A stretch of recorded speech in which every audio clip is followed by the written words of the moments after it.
Two childhood friends on a dream holiday, fishing with a guide in the Sea of Cortez. But when their boat crashes on a remote Mexican island, their trip becomes a nightmare ordeal. We're out of food, we're out of water. Now we got nothing. Exposed to the harshest of environments, these self-proclaimed city boys must rely on each other to survive. We could die here. And nobody is ever gonna find my bones.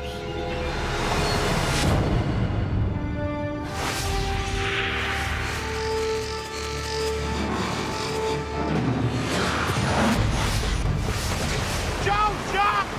I can't do it! You get over here! Jump now!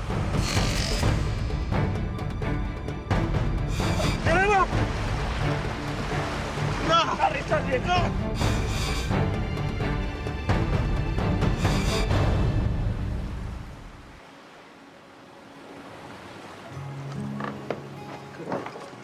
Come in. Come on, let's go.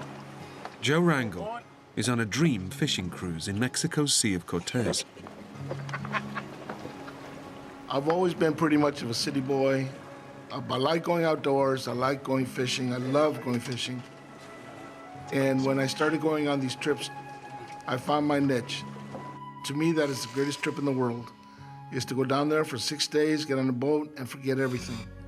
Just fish till you drop. To share the experience, he's invited his childhood friend, Lorenzo Madrid, along for the trip. I first met Lorenzo Madrid when we were in junior high school. Hey, Larry. What? Look at that. See, We were pretty much good time boys. Oh, yeah, she's got your beard. Hey, shut it. He was a good guy to hang around with. Well, boy.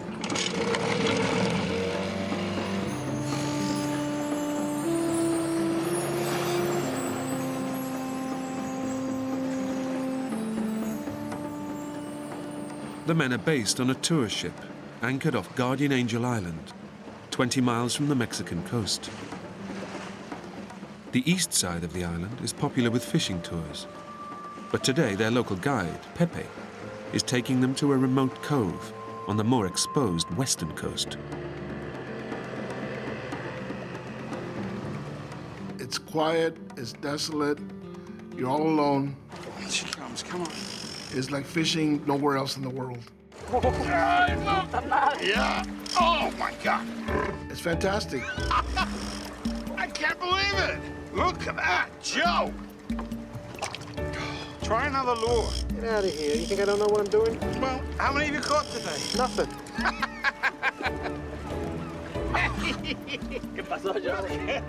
The detour to the remote side of the island pays off. After a successful day's catch, the two friends are more than happy with their guide, Pepe. He's a nice kid. He's outgoing, willing to please. Pepe did not speak any English at all. What'd he say? The bucket's too small, man. The bucket's too small. Sí, vamos. As the sun starts to set, it's time to head back to the tour boat. We just sat down and opened the beer and get the ride back to the big boat. But when Pepe swings south, the boys begin to wonder if they're heading in the right direction. The tour boat was anchored on the northern tip of the island. Should we go? No, I don't think so. Yeah. This does look familiar to me. Pepe, ¿dónde vas? So I asked him, isn't the boat back there? Vamos bien, el Celiangelina se fue para el sur mientras ustedes andaban pescando. Sí.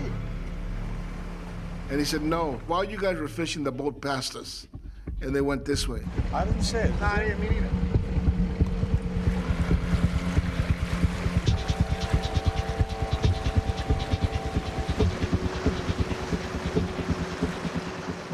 We figured he's a professional, he knows what he's doing, he knows where he's at. And we left it at that.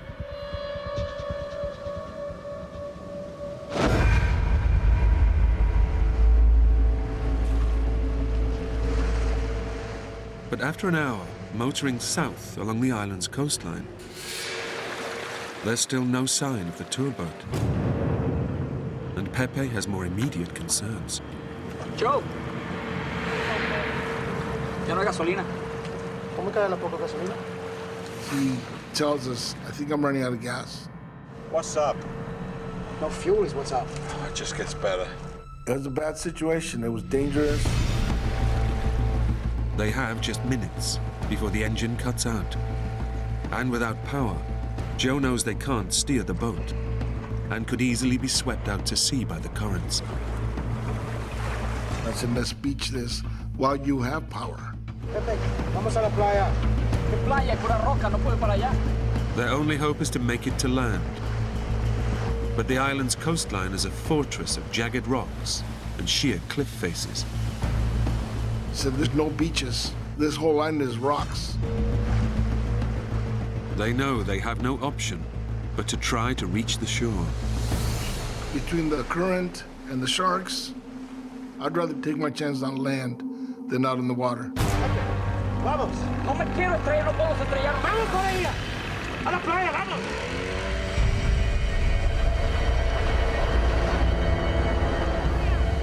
The only thing you can see is the white of the pounding water on the rocks. We were scared. Their only way to reach land is to power the boat directly into the raging surf. But just as it seems they'll make it safely,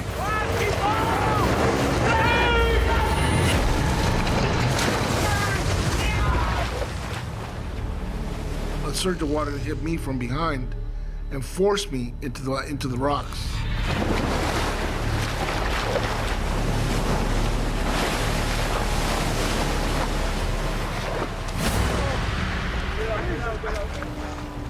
the men make it to shore.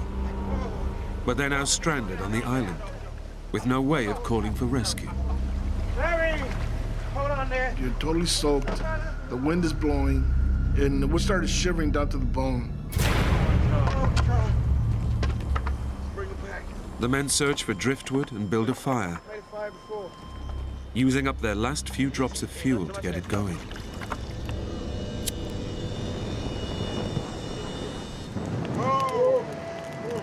Once we got the fire going, we were able to dry off, and it wasn't all that unbearable anymore. Not so bad now, Larry.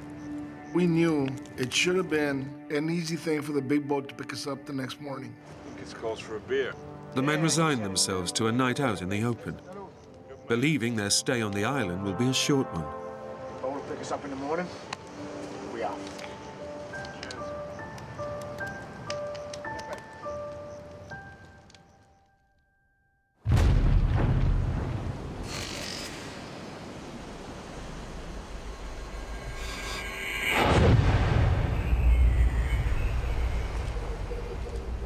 They spend the next morning waiting to be collected. My guess was that we would be picked up no later than noon.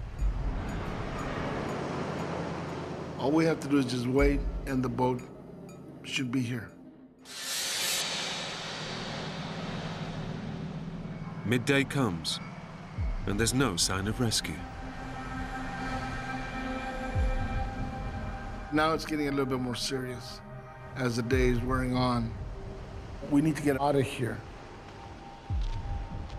Mid-afternoon, and Pepe drops a bombshell.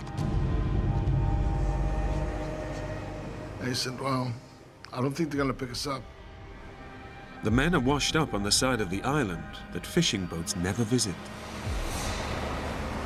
Their tour boat won't look for them here. They're not gonna come this way. They're not gonna look for us.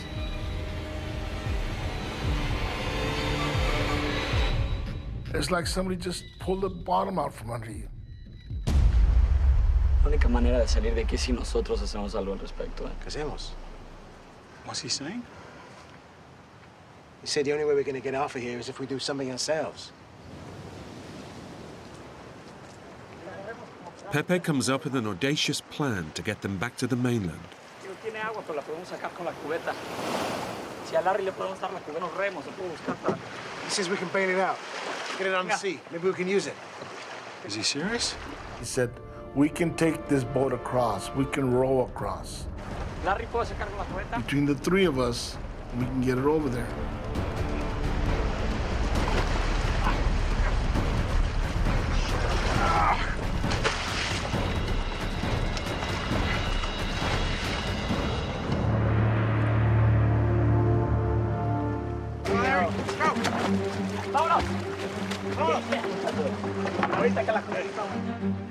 With no fuel for the boat's engine, they'll have to row to the mainland. But it's a 20-mile journey across open seas.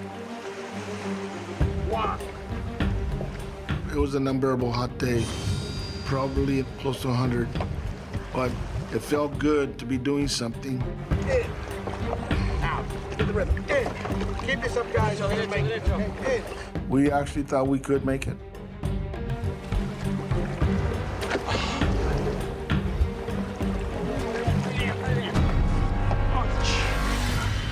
For 2 punishing hours, the men row in the intense heat, their hands torn by the rough driftwood paddles.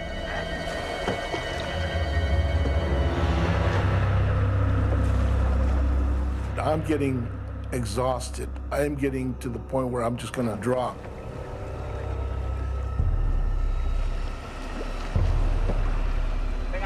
As the sun dips towards the horizon, the men's stubborn determination finally pays off.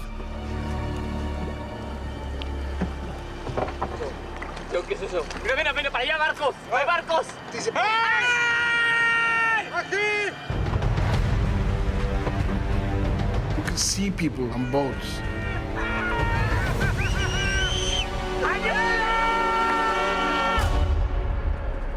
They didn't hear us. They didn't hear us. They didn't look. They didn't do anything. They can't see us. Joe, keep paddling. The men push on, hoping to close the distance to the shore.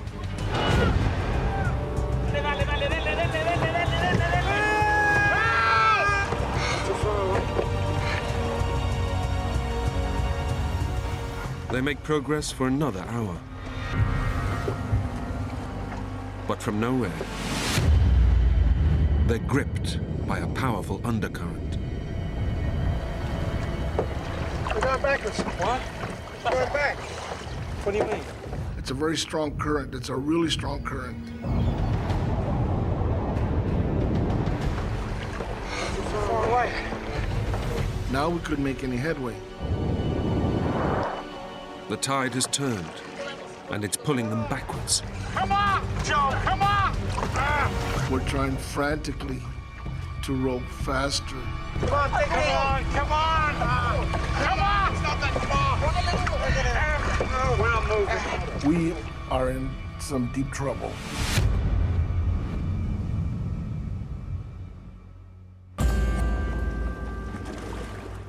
As night falls, the men give in to their exhaustion. But as they sleep, they're being dragged back ever closer towards the rocky shores of the island. Joe, Larry, despiertan. Nos vamos contra la roca. Joe! Joe, wake up! It rocks! Stop paddling, buddy! Come on now! Come on! The current was going to take us wherever it wanted. We're going to crash, and we're going to crash hard.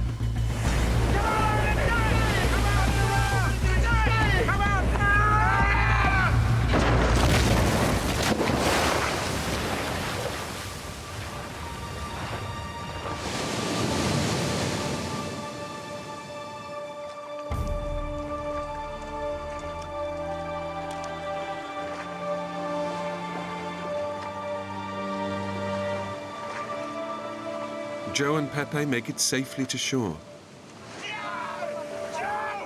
But Lorenzo is thrown violently onto the rocks, severely spraining both of his ankles. The 3 men's attempt to escape the island has failed, and their boat is now completely wrecked. We didn't talk much that night. Lorenzo and I were pretty down in the dumps. We were depressed. 400 miles away, in California, Joe's wife receives a phone call. That was when I learned that they were missing. I just was gone. I can't even describe it. It was like, you know, my feet were kicked out from me.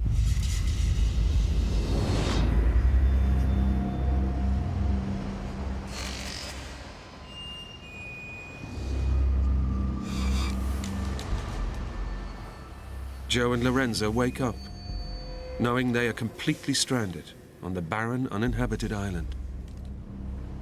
There was nothing there, nothing that could give you shade. There was just nothing. Their only hope now is to be found by a search party. But they are in no physical condition for a prolonged wait. I was somewhat overweight, and I had found out about a year earlier that I was diabetic. Joe suffers from type 2 diabetes, a condition where the normal levels of sugar in the blood can decrease rapidly. It's commonplace, but potentially life-threatening if not managed properly. And 50-year-old Lorenzo is unfit and grossly overweight. Lorenzo may have had health issues. I pressed him on it, but he said no, that he didn't. But then at the same time, he told me that he hadn't been to a doctor for years.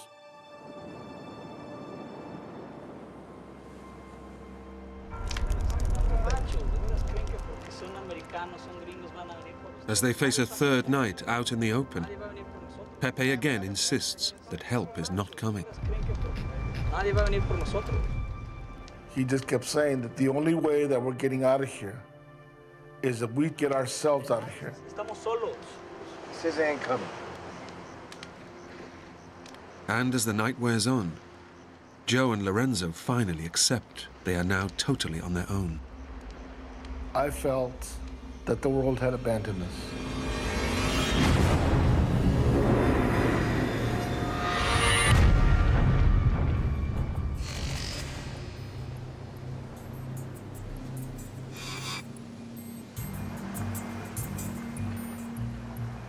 After 2 days of waiting for rescue, the men must take their survival into their own hands and hike to the northern tip, where tourist boats will be moored. But it's a daunting journey. This island's 20 by 40 miles. It's uninhabited. There's nobody there.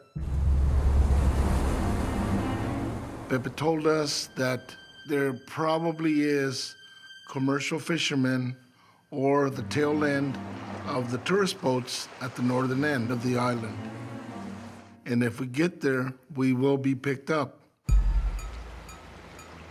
But the men have no idea how far down the coast they are. And they could face a 40-mile hike along the entire length of the island. The coast, as I saw, was the only logical choice. Nobody is going to go inland to look for us.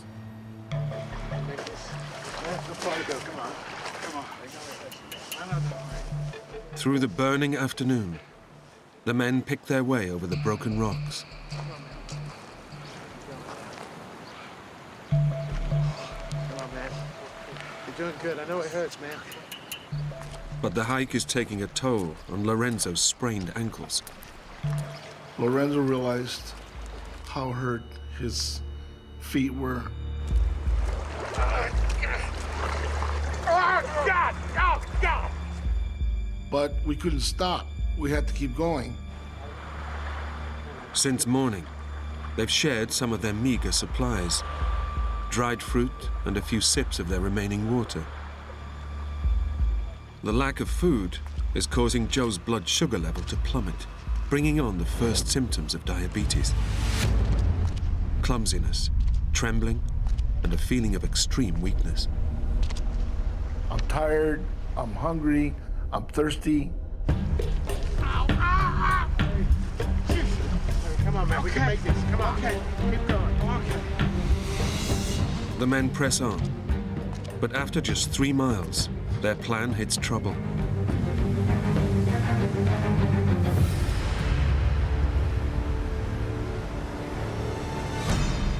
Their route north has come to a dead end. They can go no further. We're saying to ourselves, what the hell did we do now? La corriente ahorita está pesada, pero con cuidado podemos cruzar. Yo salto primero para que vean cómo. Pepe said, you know what? I'm gonna swim across.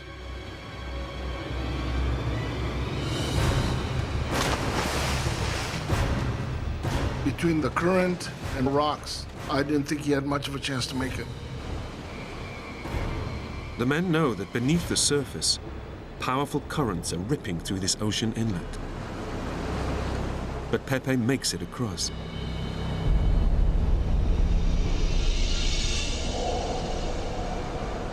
Wish me luck, buddy.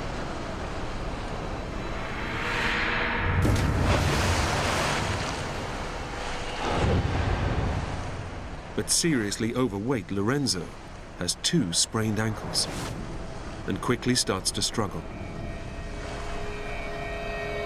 It's a really strong current.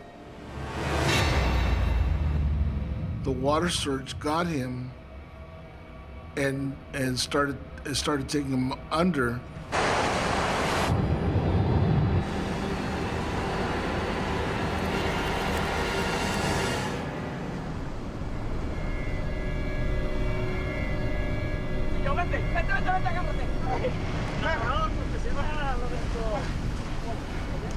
Joe!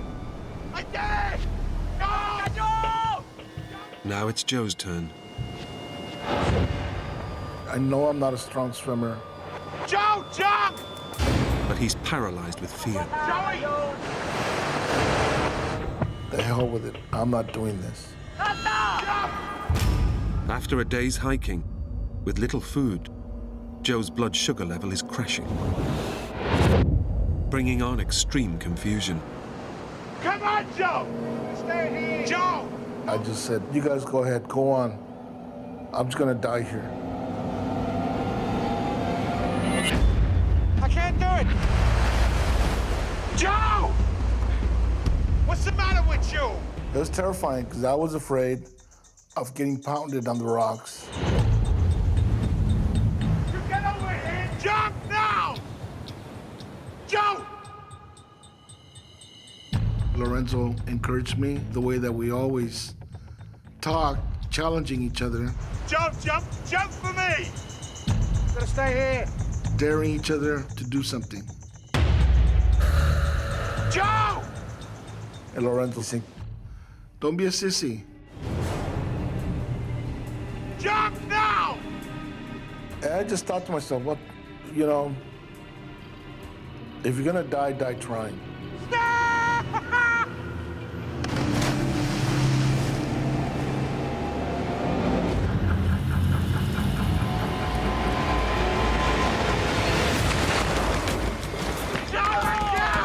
Yes, Joe!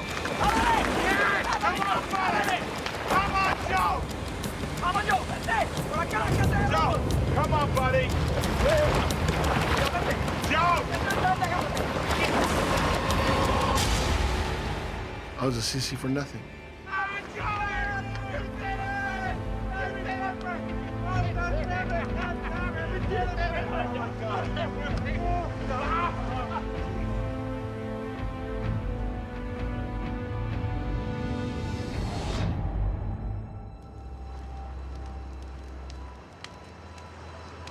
How far do you think we got today, Larry? A 4th night brings respite from the heat. But now totally out of food, and having finished their last bottle of water, the situation is becoming desperate. And their thoughts turn to their families back home. I had my wife and my kids and a new grandchild to get back to. Lorenzo had his wife, his dad, his sisters. In California, Joe's wife is already beginning to fear the worst. It's hard to explain, but it was almost I lost half of me and my heart had been completely ripped right out of my chest. In desperation, she sends her son down to Mexico to join the search party. I wanted my son to go find out what happened to his dad.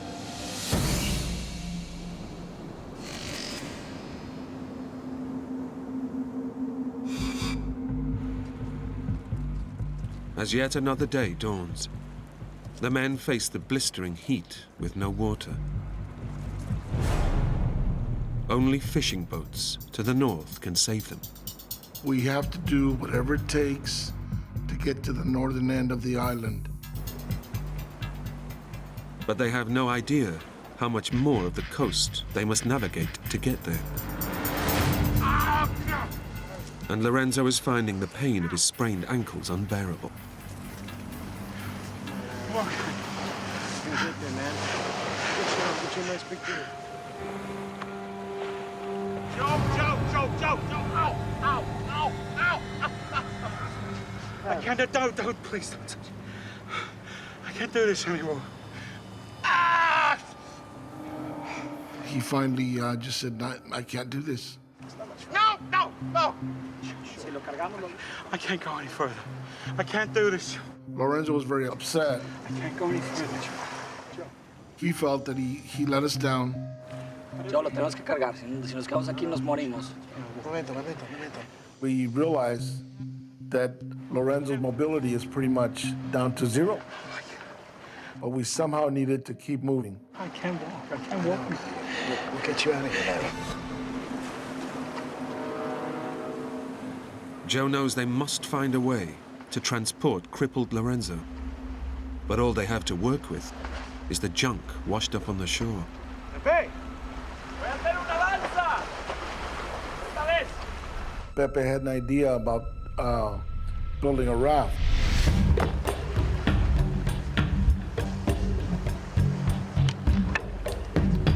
He said, we'll be able to float Lorenzo through the water. We found some floats from old fishing nets. Duro, Joe. ¿Más apretado? Ya. Duro. Órale. It's ready, Larry?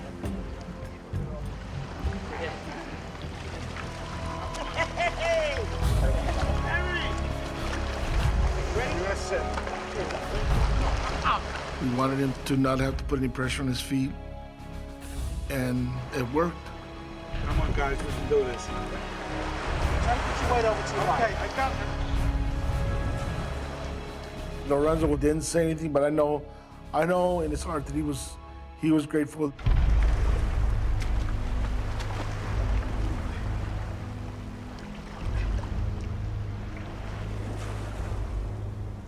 The men struggle along the scorched coastline. But 5 days of exposure to the relentless sun are putting huge pressure on Lorenzo's grossly overweight body. And his heart strains to keep him cool. Joe is fighting the effects of his diabetes. And having not drunk anything for 18 hours, his craving for water is becoming too much to bear. This can't go on. We can't do this. I gotta get off.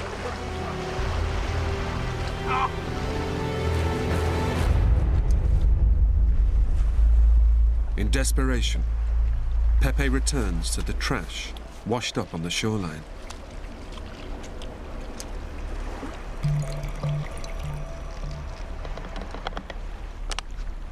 I said, look what I found in this blackish looking water.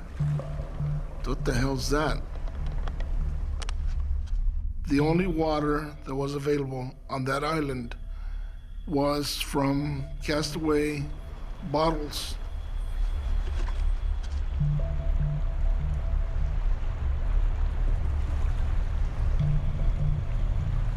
Once you get thirsty enough, it didn't matter that that water stunk.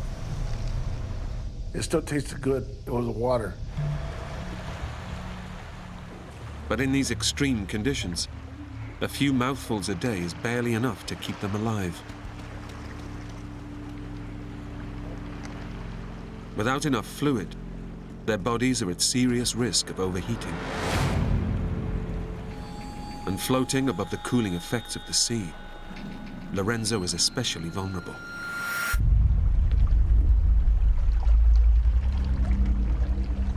After another whole day battling through the water, there's still no sign of the fishing boats that will end their ordeal.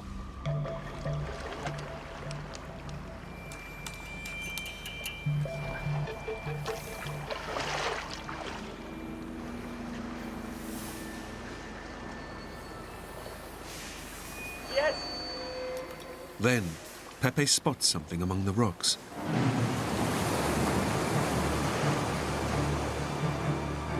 This could be the sign of life they've been looking for. The first thing that went through my mind was, I'm out of here. But then I see my tackle box from the first day. The men realize it's their own fishing tackle. They're back at the camp where they first beached 4 days ago.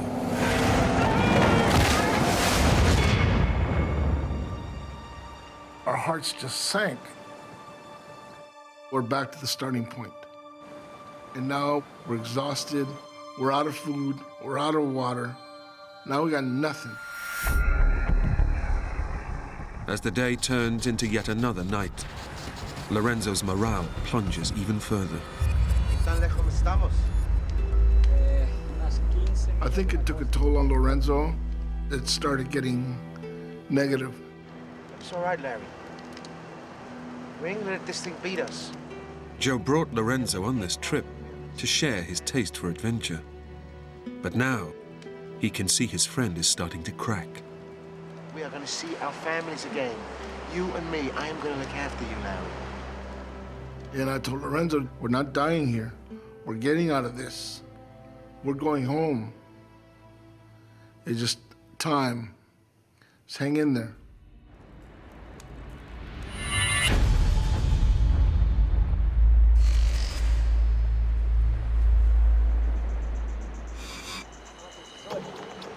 The three men have managed to keep themselves going for 8 days.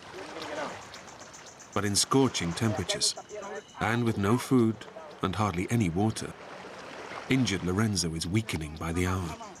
Staying on like that? Yeah. I saw him as my friend who needed my help. That's it. We would go in the water about 6:30 in the morning and start moving north.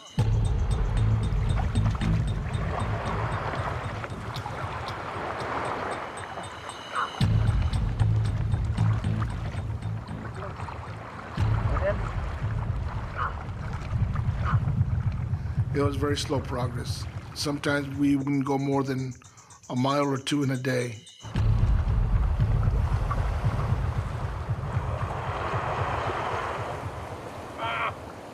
Around 1 or 2, we would start looking for a place where we could spend the night.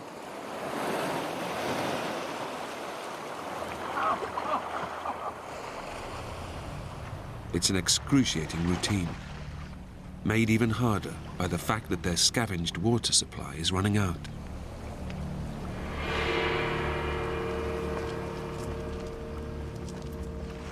Those castaway bottles kept us alive.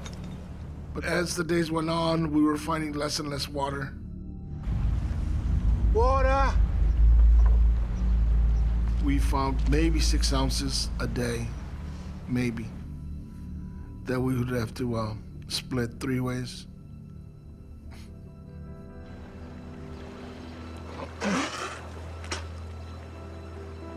Salt.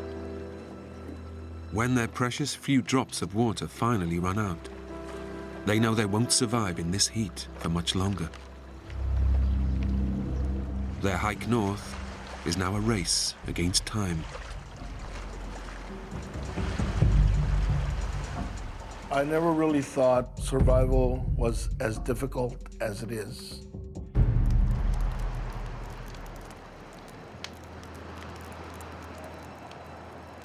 After a week stumbling through the water, Joe has deep cuts in his legs. They're becoming infected, and blood poisoning is now a real threat. If it sets in, it could kill him within hours. This could be a lost cause. I could die here. And I told him, look, I'm gonna write a letter to my wife and my kids in case something happens to me.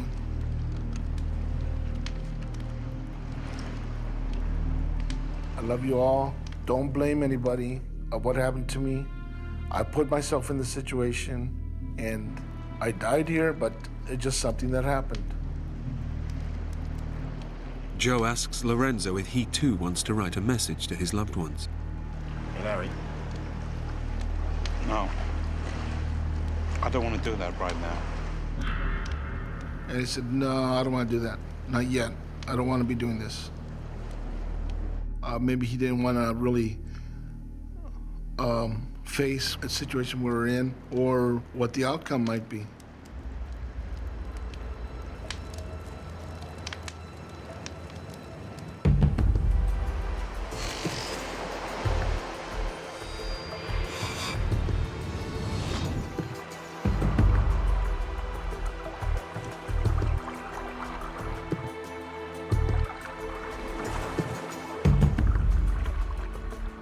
Ravenously hungry, the three men are desperate for anything to eat.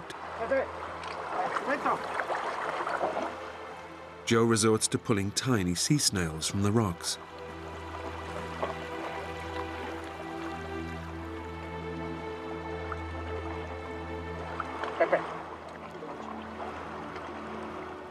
I gave one to Lorenzo. I go, here, eat it. And he looked at it and said, I'm not going to eat that. I knew that he had to have something, but at the same time, I can't force it down his throat. He'd have to eat it because he wanted to.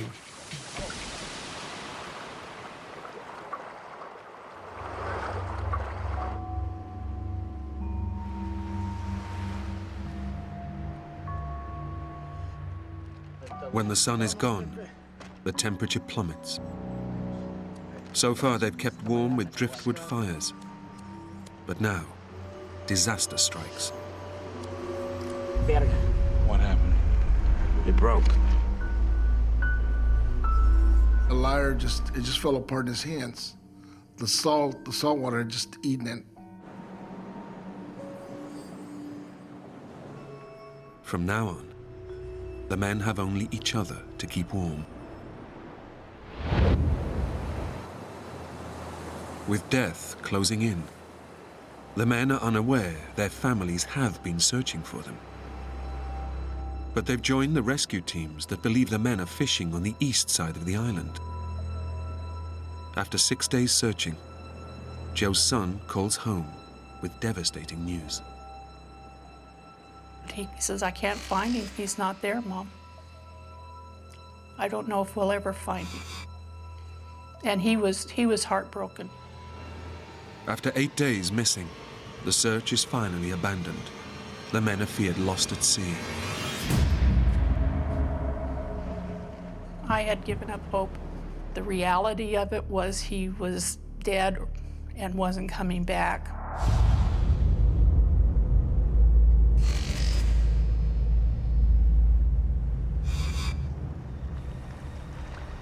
The men struggle on northwards. But still, there's no sign of any fishing boats. Lorenzo is becoming increasingly depressed and irrational.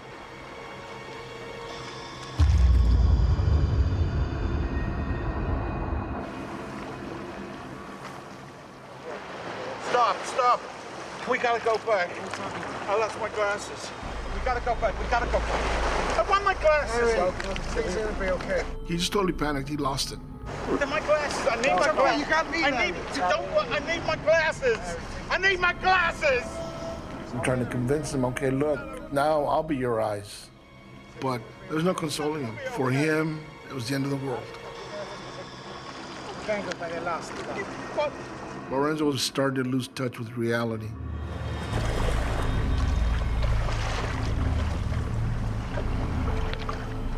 Joe.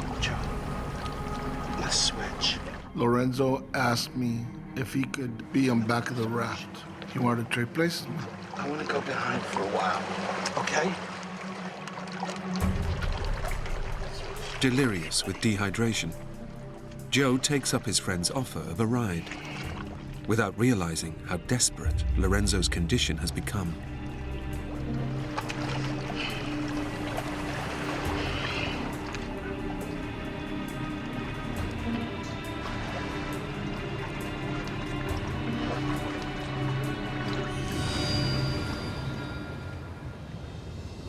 I heard a gurgling noise behind me. Larry! Larry! And I turned around, Larry! and his head is underwater. Larry! What are you doing? Larry! Larry!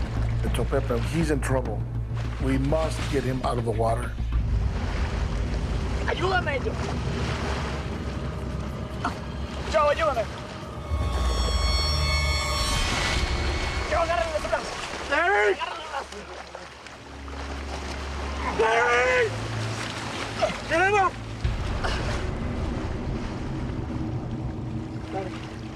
Larry! Larry, está bien. I'm talking to him, and there's no response. Larry! Larry. The look on his face it wasn't right. Larry! I start checking for a pulse. I checked his neck, his wrist. It was just nothing.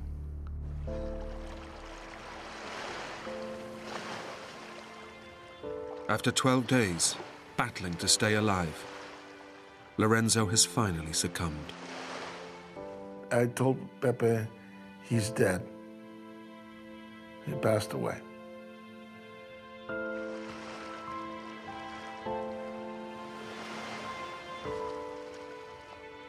He just died, and I couldn't do anything. That's probably the worst moment of my life.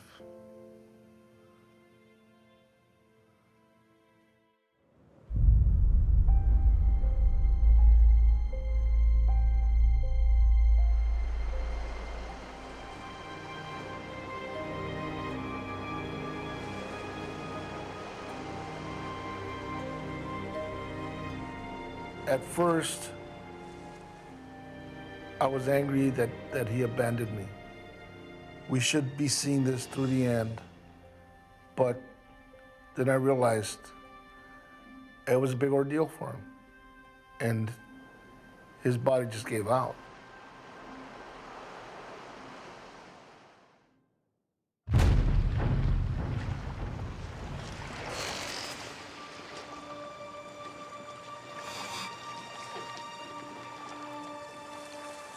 Joe decides to leave his best friend's body on the beach, in full view of the ocean and any passing boat. I want him found. I want his body found, even if it's just skeleton. I want him to be found, be taken home.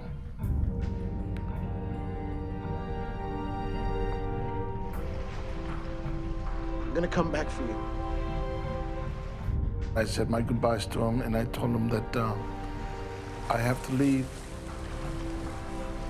It broke my heart.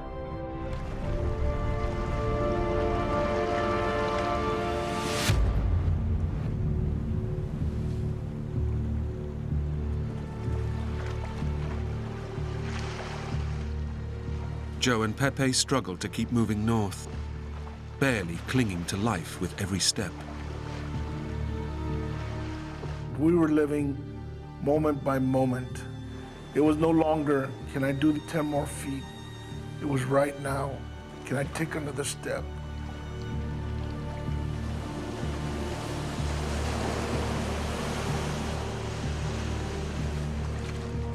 Battling his diabetes, it's a miracle that Joe has survived 13 days without food or proper water. But now he fears the end is near, and he faces an agonizing, anonymous death. If I die, nobody is ever gonna find my bones. I was at rock bottom.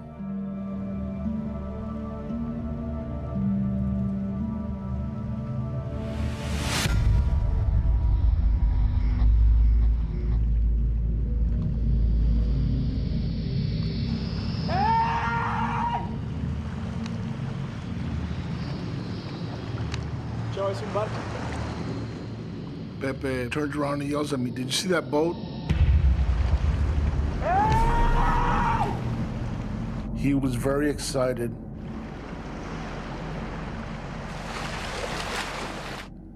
I didn't think there was a boat. I thought he was hallucinating.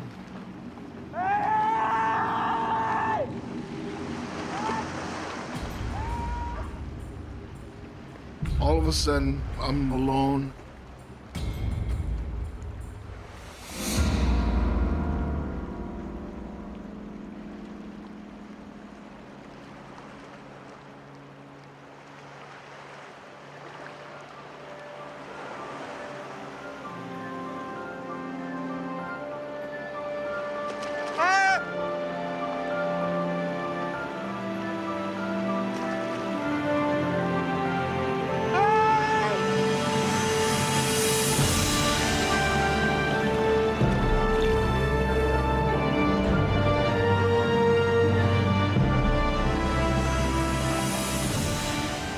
Joe and Pepe are finally saved by two Mexican fishermen.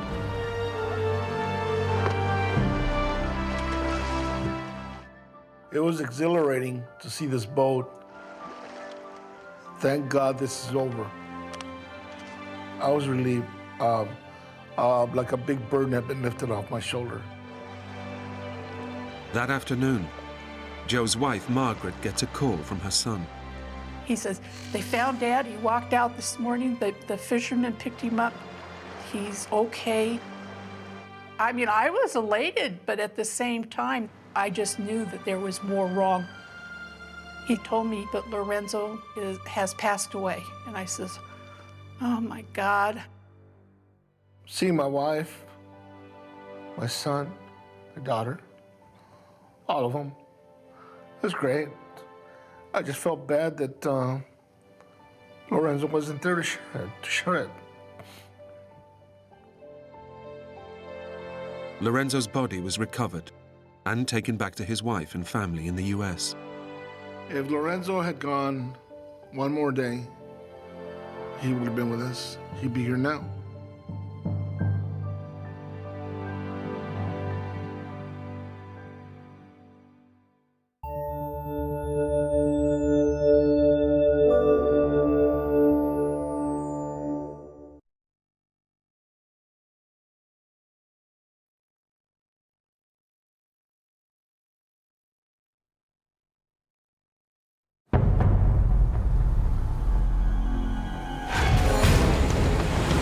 When Steve Callahan's boat sinks in the middle of the Atlantic Ocean, he's stranded in a tiny life raft thousands of miles from land.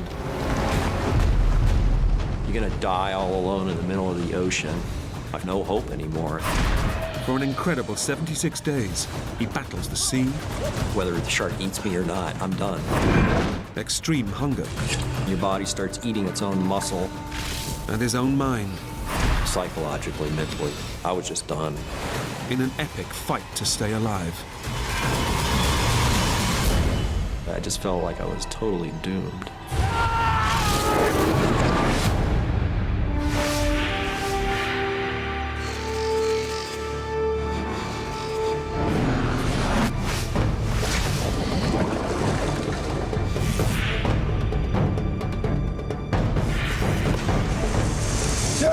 I'm here!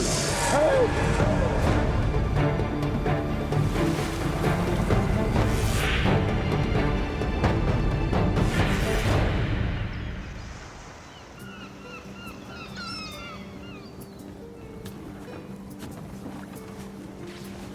29-year-old Bostonian Steve Callahan is halfway through the sailing trip of a lifetime. I remember the first time I went out sailing. I love the immediacy of it. You can go off and have an adventure. He's already sailed from the USA to the Canary Islands and is now heading off on the 3,500-mile return leg back across the Atlantic to the Caribbean. Testing.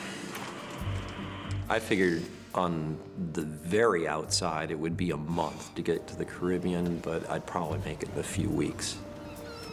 For Steve, the trip is an adventure and also a means of escape. My life was in a bit of a shambles. My marriage had gone south and we had split up. There I was, ready for a new stage of my life.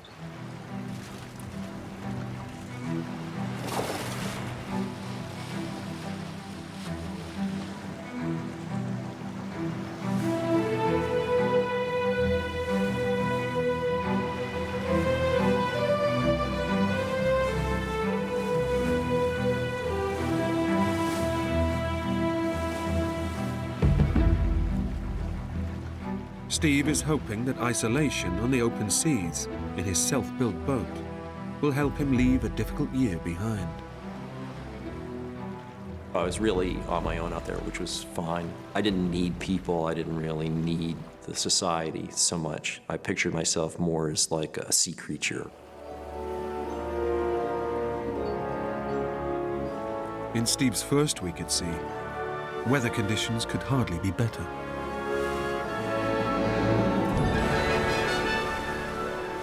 When I left the Canary Islands for a week, I had just the most idyllic sail. Everything was just beautiful, and I'd listen to my radio and play the boat like a drum. Do my exercise. I had this whole exercise routine on the boat. It just felt completely at home there.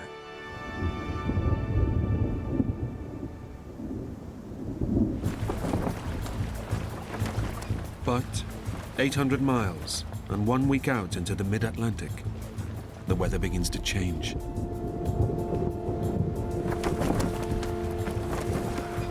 The weather just started turning dirty. It was probably blowing 35 or so knots. And the waves started growing. For an experienced sailor like Steve, it's nothing out of the ordinary. I'd seen a lot worse weather before.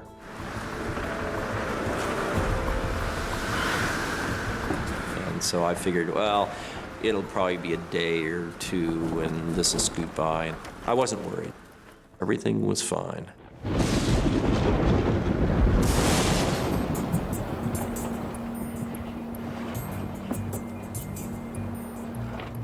As night falls and the rough weather continues, Steve switches on the autopilot and beds down for the night.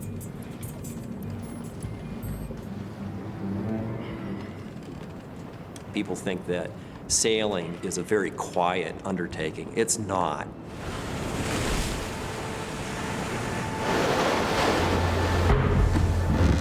Big waves are slamming against the side of the boat. You get this quite jerky motion, but I was still able to kind of lie down, and I was kind of half asleep.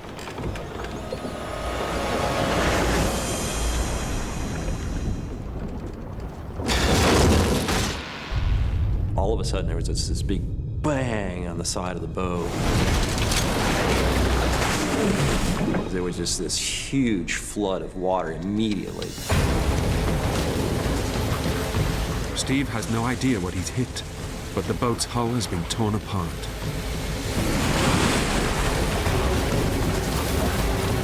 The water was rising very, very quickly. Within seconds, the water is above his head. I just thought, this boat is going to be underwater. I'm going right to the bottom. Steve's boat is sinking. He knows he has seconds to get to the life raft up on deck.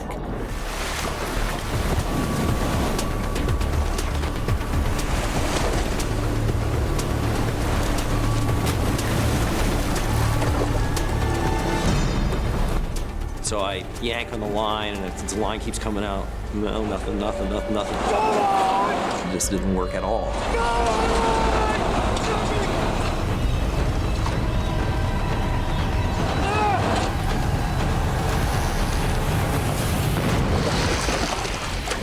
Finally, boom, it pops open.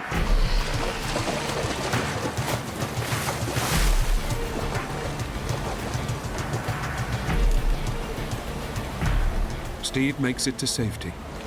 But just as he's about to cut himself loose, a terrifying thought hits him. With the equipment that's in the raft, I will not last very long at all. Everything he needs to have any chance of survival is stowed deep inside the flooded boat.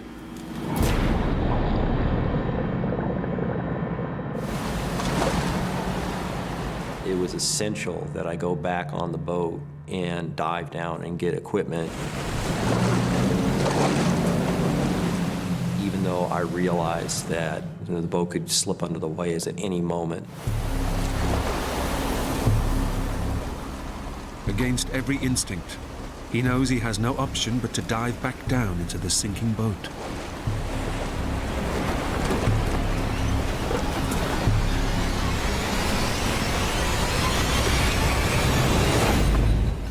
It was all dark in there, so I couldn't really see anything. I could feel the ditch kit. It was tied down, and I started cutting away.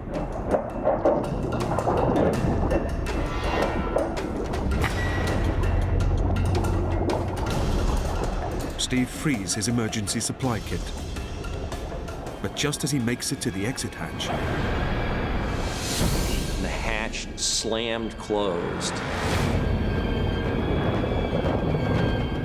The boat's covered with water. I'm going down. I thought that was it. If I don't get out of here right now, I am going to die. There's 100% certainty of that.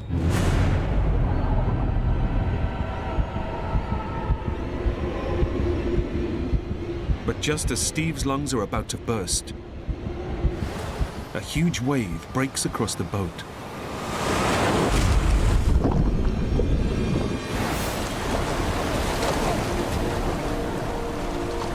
All of a sudden, there's air.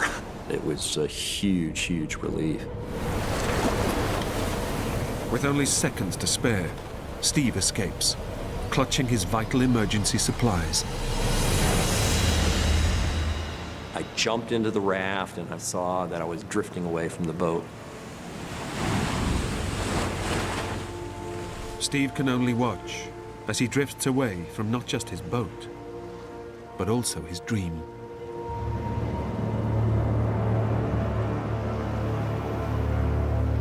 I went drifting off into the middle of the Atlantic Ocean. It just was kind of devastating.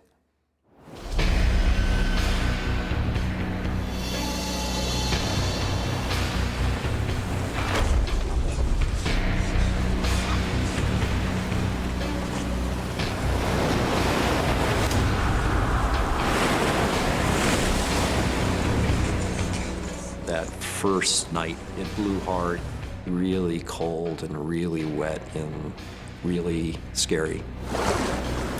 I was shivering a lot and I was worried about dying of hypothermia. I might not make it till the morning.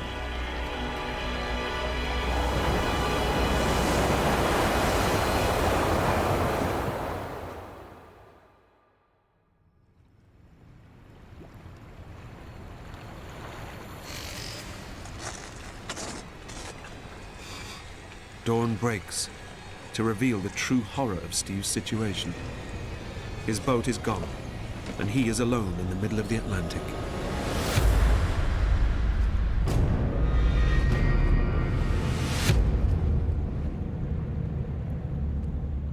I'm a long way away from anybody, and I'm in a very empty part of the ocean as well.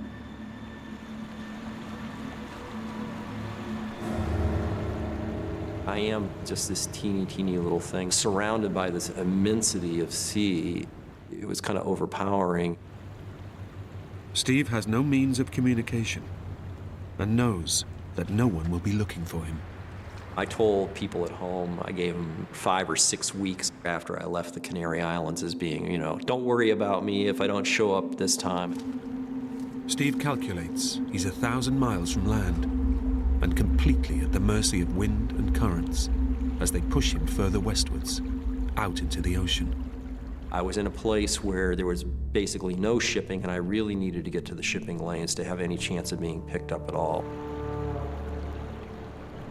Steve estimates that the shipping lanes are 350 miles further west. But even if the winds still push him in the same direction, it will take him at least 2 weeks to get there. And he only has a tiny supply of emergency drinking water. I was worried. I had 8 pints of water, which theoretically was good enough for maybe 8 days. Without enough water, he has almost no chance of making the shipping lanes alive. It's a great irony that the world's biggest desert actually is the ocean. You can't drink any of the water there. There's no shade, and my chances of survival were almost hopeless. Along with a harpoon and a few other supplies he rescued from his boat, Steve discovers 3 emergency water purification kits, known as solar stills. The solar stills that I had were created during the Second World War for downed pilots. I never knew anybody who'd actually used them before. I've got 8 pints of water. It's over 2 weeks before I reach the shipping lane. So the solar stills were absolutely critical to any long-term survival. Steve fills the still with seawater, knowing that the heat of the sun should separate the salt from the water.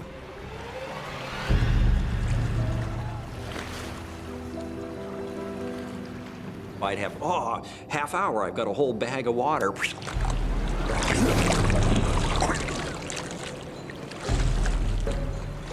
I kept trying them again and again and again. Steve cannot figure out how the solar stills work. It's seawater. It was just seawater. It just didn't work at all. And now he faces his first full night adrift in the ocean.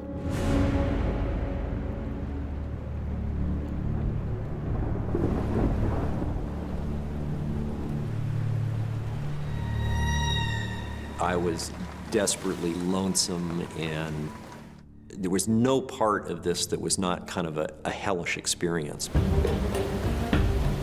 Steve knows that it's essential he solves his drinking water problem, and the storm gives him an idea. I knew that most survivors had relied on collecting rainwater. If Steve can use the raft's canopy to collect rainwater, he may have hit upon an answer.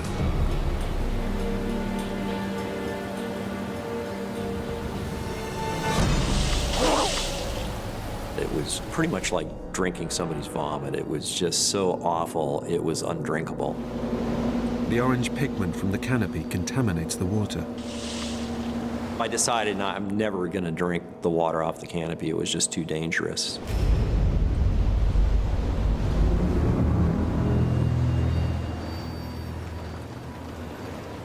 Steve's quest to find solace out at sea has resulted in horrific isolation, and he can see no way out of his ordeal. I wrote my own epitaph that day. My name is Stephen Callahan. I was shipwrecked at approximately this position. I am drifting in a 6-man raft.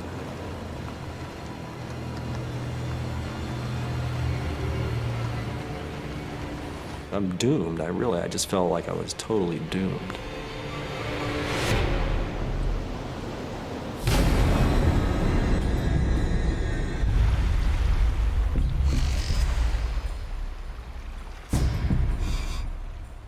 The currents are pushing Steve westwards, towards the shipping lanes, his only chance of rescue.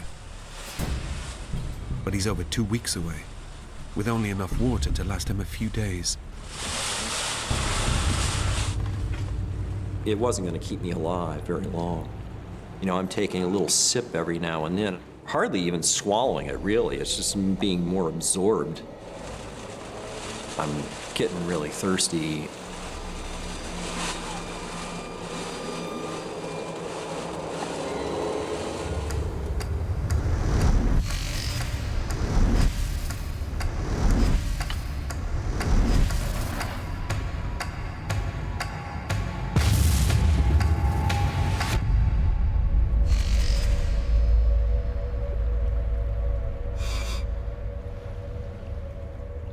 Steve ekes out his supplies for a whole week, but knows his only hope are the solar stills. But first he must understand what he's doing wrong. It was critical to figure out how to use these things. Just like go back just from square one and try to figure out how does this thing actually work. It's a drastic step, but he decides to rip one of his 3 precious stills apart in the hope that he can work out how to make them produce fresh water. Right. And I finally dawned on me, it had to be inflated just the right amount.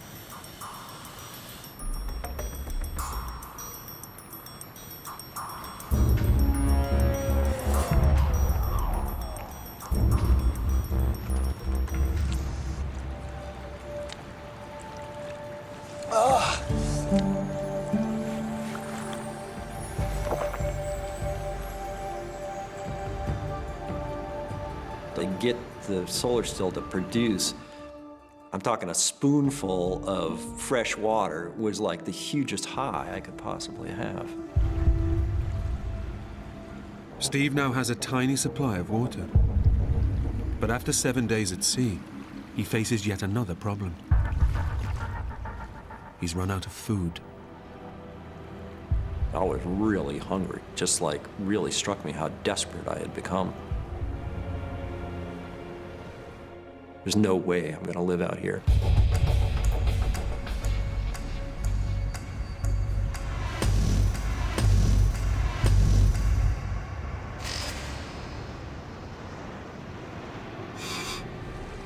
But just as Steve is beginning to think that the ocean is bereft of life, immediately my heart kind of jumped in my throat.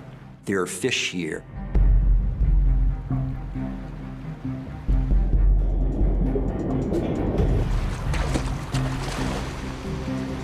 I knew right away that if I'm fishing with a spear in an inflated raft, I'm taking a big chance here.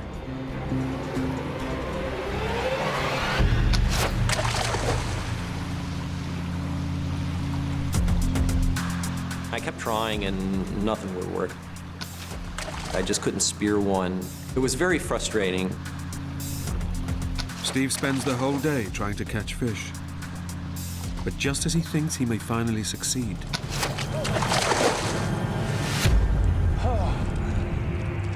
the firing mechanism on his spear gun breaks.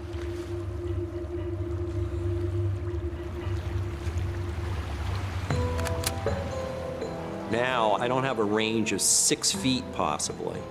I have a range of about 18 inches.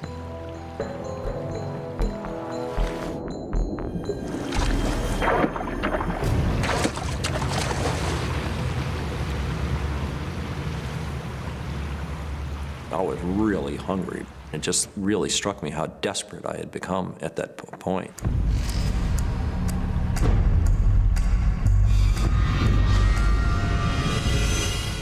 For days, Steve continues to try and catch fish, but to no avail.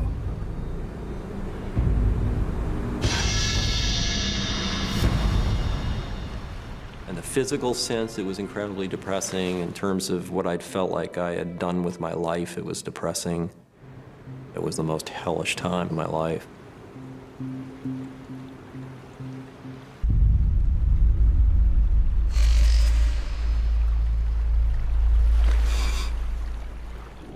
All Steve's attempts to catch fish have failed. But if he gives up, he'll die of starvation. I knew that this was not going to be easy. The fish has got to be right under the spear tip.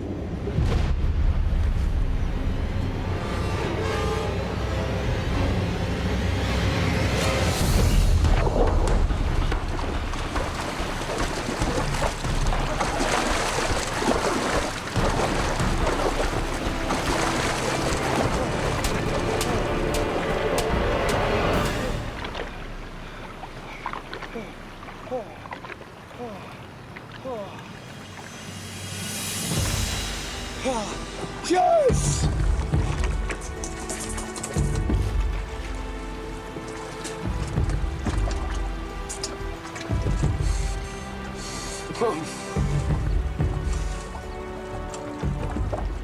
By day 14, I've caught my first fish and I've produced water. So now, as long as the raft stays in one piece and I keep my act together, I might be able to live out here indefinitely.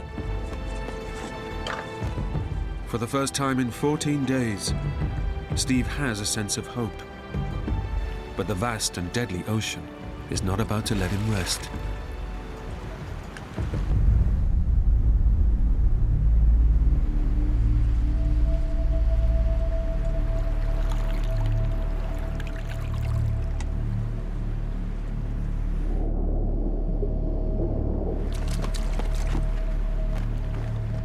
All of a sudden, flop, flop, flop, flop, flop against the bottom of the raft in the middle of the night. It was like, what's going on? Boom! The whole raft's lifted up, just punched off the surface of the ocean. Whoa, what the hell was that? A massive shark is attacking Steve's life raft. It was gonna rip apart the raft. And then I'd be left in the water and forget it. Whether the shark eats me or not, I'm done.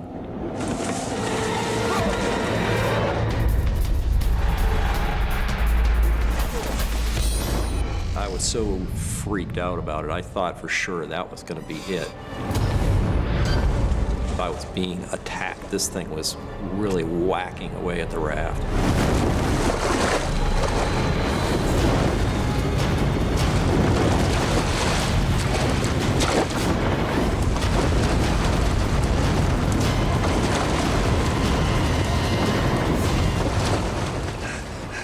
Finally hit it a few times with a spear, and then it went away.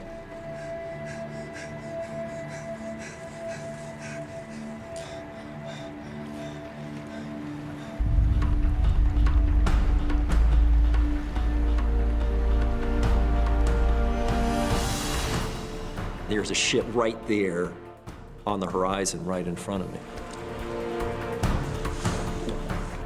And I thought, this is it.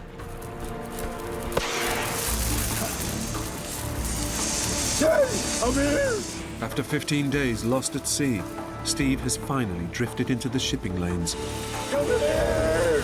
Yeah! Come here! And it's perfect conditions, it's fairly calm out, completely black night, perfect for flares. Help! Help! It looks like the ship's coming for me. It keeps steaming towards me, and I was convinced that it had seen me. And it was close enough I could smell the diesel in the air. To Steve's utter elation, rescue has come at last. Cheers!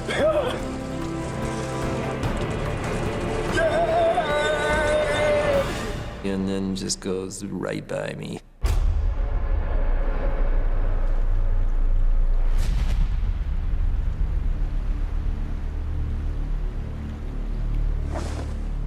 And they're rocking in its wake after it went by. I was most disappointed in myself because I knew that was probably going to be the case with the ship. It's really, really hard to see something at sea, even if you know it's there and you're looking for it. So if you're not looking for it, it's really hard to be seen. Steve is once again left alone in the ocean. But at least now, he has the real hope of being spotted by passing ships.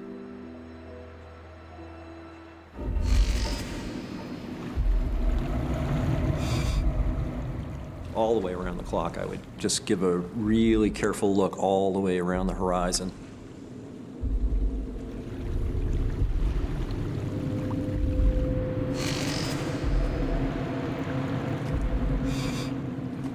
Every morning was a bit of hope, and then every afternoon was like the depths of fatigue and despair.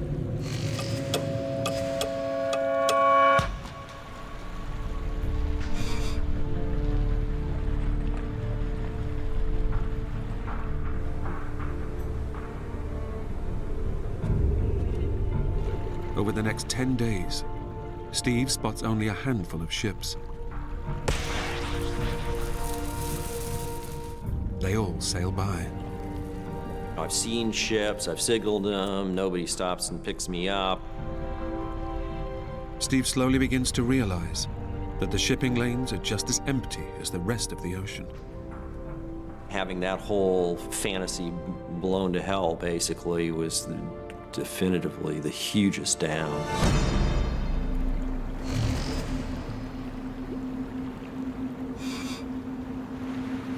After a month at sea, Steve has drifted right through the shipping lanes, unnoticed. And back home, nobody even knows he's missing. So pulled with emotions. That was the first time I cried. It was like, this is the state of my life. What are you doing out here? My life just seemed completely and utterly as open and empty as the ocean.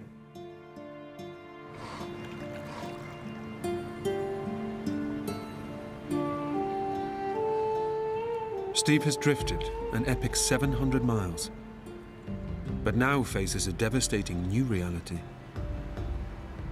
His next chance of rescue won't come until he reaches the Caribbean, another 1,000 miles away.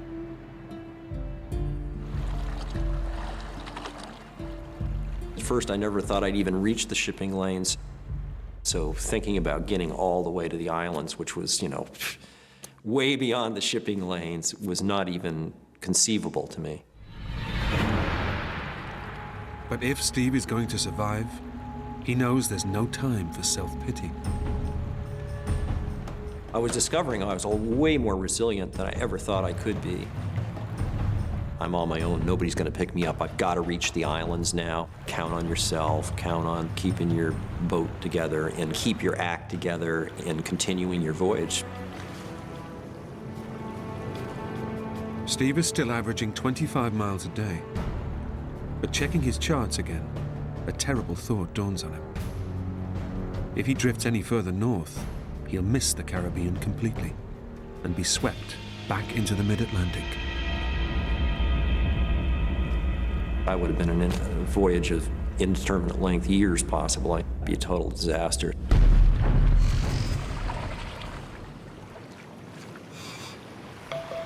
But conditions aboard the raft are also placing Steve's survival in serious doubt. The environment was just incredibly horrible. I could never stretch out straight in the raft, so I'd lie down kind of curled on my side, getting cramps in my legs, so I could sleep about an hour at a time. I started developing all these little saltwater sores. And you're sitting in a salt-encrusted environment, so you're having literally salt rubbed into the wounds 24/7.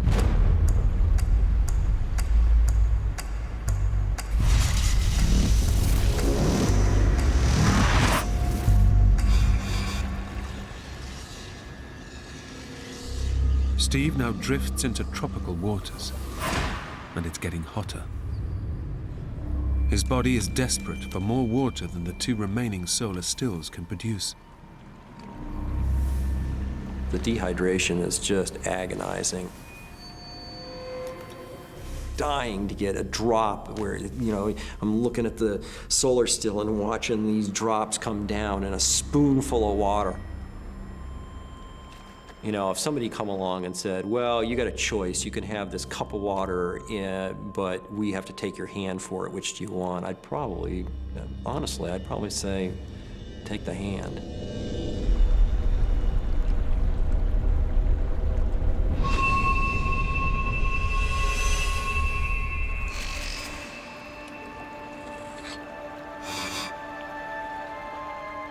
Steve is also increasingly ravaged with hunger. I was starving all the time, and your body starts eating its own muscle. As a result, I was getting skinnier and more desperate. There's just this great emptiness that can never be filled up.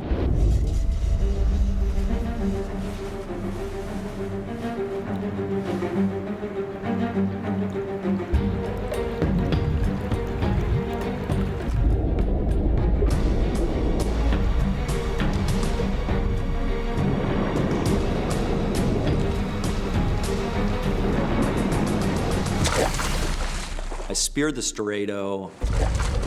But just as he thinks he's landed a fish, It went right through it, and the Dorado just busted the end of the spear off. And the Dorado just rolled over and ran along the bottom tubes. It was just like one of these, oh my God, moments.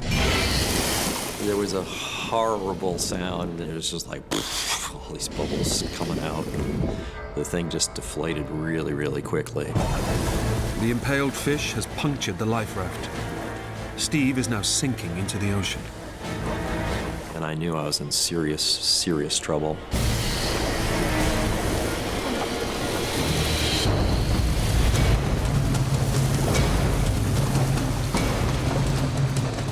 Pretty short order. The whole bottom tube was completely deflated. It ripped a hole about that long in the tube. I thought that I could go indefinitely as long as the raft was in one piece, and now the raft isn't in one piece anymore. Maybe this is going to be the end of the line.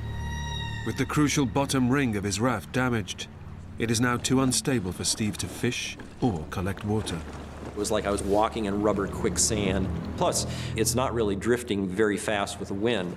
So I'm not going to make it if I don't find a solution. I kept getting a repair on there, and I wound stuff around it really tight, and I'd pump it up.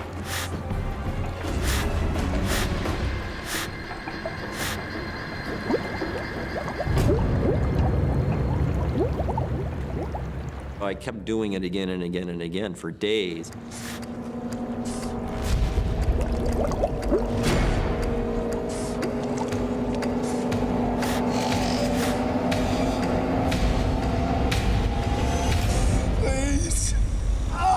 It was really very depressing because I just didn't think that I could fix it.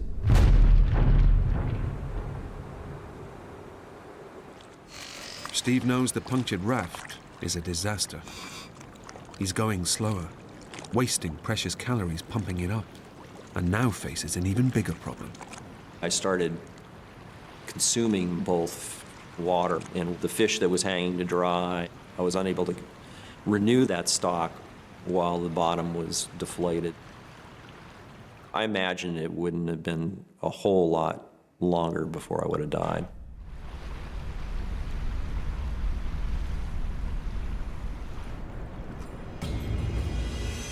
For 10 days, Steve exhausts himself trying to keep the raft inflated, but fails. After battling to stay alive for so long, it's the final straw. I was absolutely beat. That was it. I gave up. I just laid down. I was like, I just totally broke down.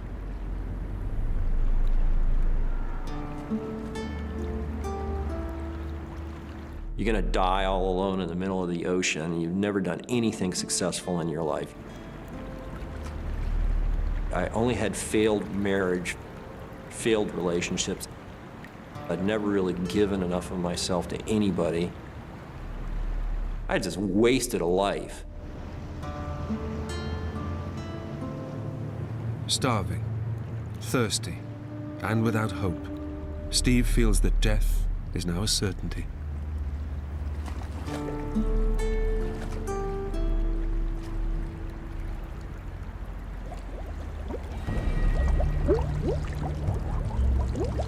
And then I got scared. This is very real, and you're gonna be dead in a matter of hours if you don't snap out of it and get yourself together. In a final act of desperation, Steve searches for anything that might save his life. And it just, something happened, and it just clicked, and I go, oh yeah, the fork. Steve hopes that a fork might just be strong enough to secure a patch to the raft.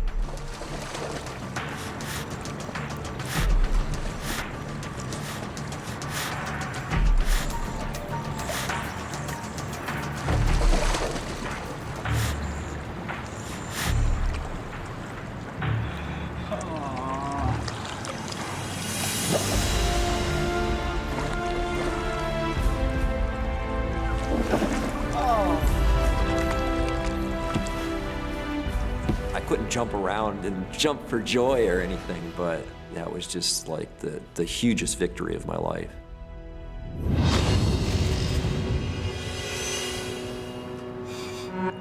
But Steve's elation is short-lived. His supplies have virtually vanished. He's still hundreds of miles from land, and his body is desperately weak. Well, yeah, I got out of that, but now what? I'm still doomed. There's a day off your life. There's another day off your life. I really didn't think I was going to make it.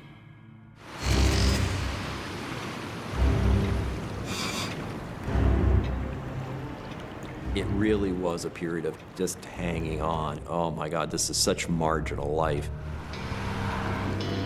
Looking at my watch and thinking that minutes had passed, looking at it again and it being like 30 seconds had passed. It was like, it just seemed to drag on a really long time.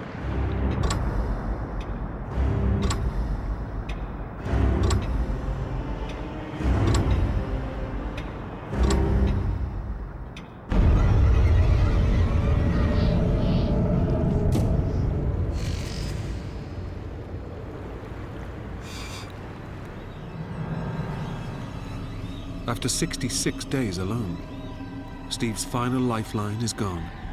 His solar stills have reached the end of their working life.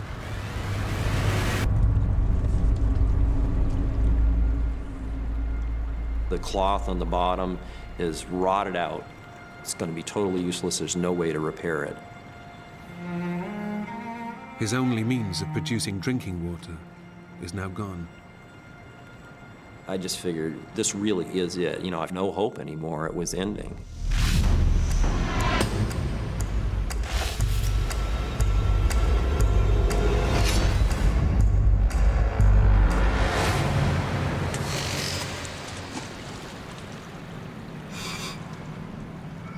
Steve now only has 3 cans of emergency water left, and his body's toxic salt levels are pushing his sanity to the limits. The physical part of me is going, hey, there's water over there, let's go snag that. But there was that overbearing rational part of me that was going, no, I don't care. Unless, you know, you are dying, you're not getting into that right yet.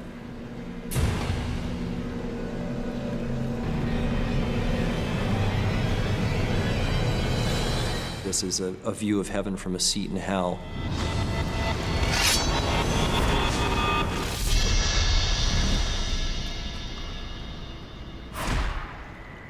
Alone on the ocean for over 70 days, Steve's body and mind are now shutting down. His only hope is to reach land. I expected to see the islands like days and days before now.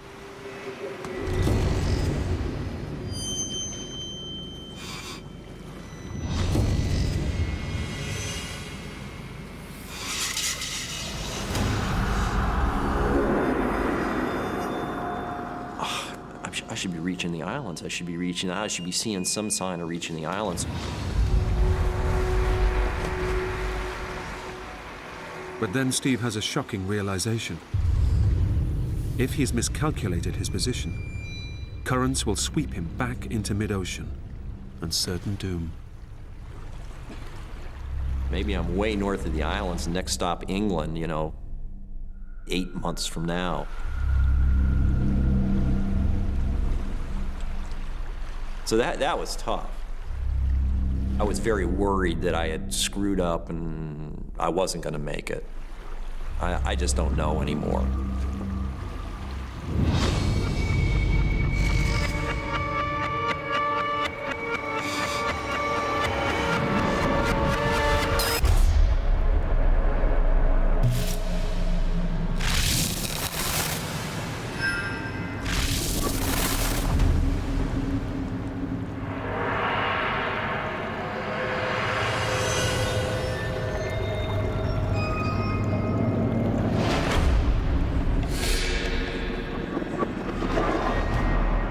Maybe I'm dead. I've never been dead before. Maybe this is what it's like, and this is what I deserve for my shabby life, and maybe I'm just gonna be floating around out here forever.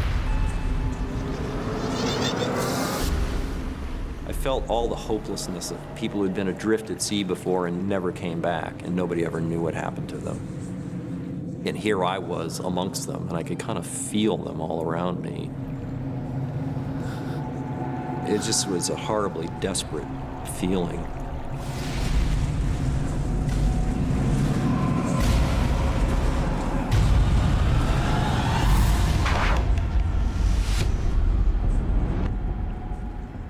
It was over. I was just done. I had no more to give.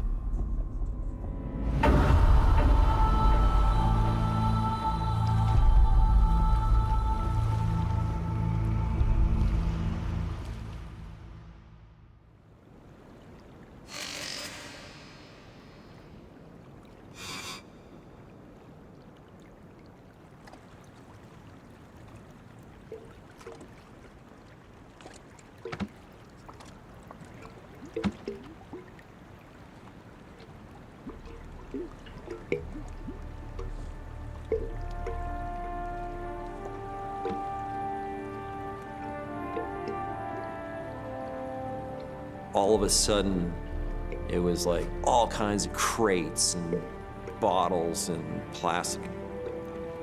To me, that was the first definitive sign that I was coming into changes. I'm gonna see something.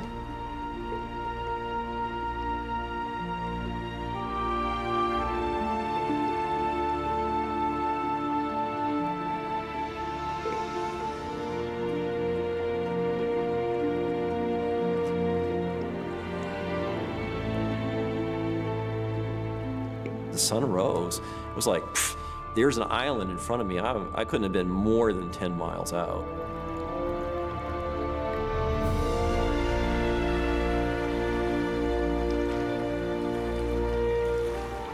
To see the green of the island was like, oh, it was it was intense.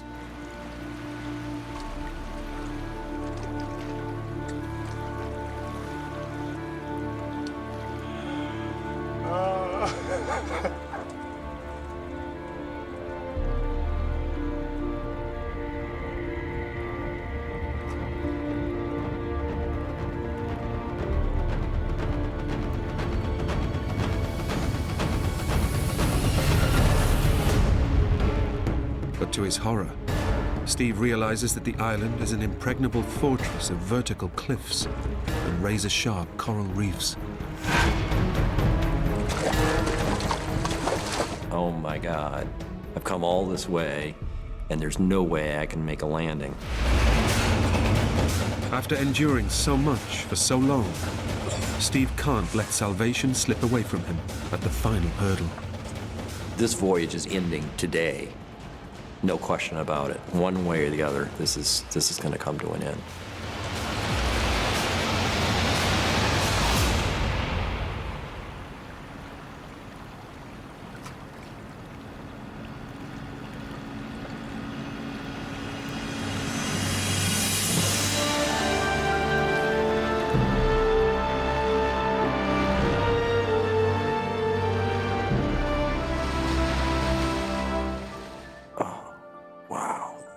That's great. I couldn't believe somebody was actually out there.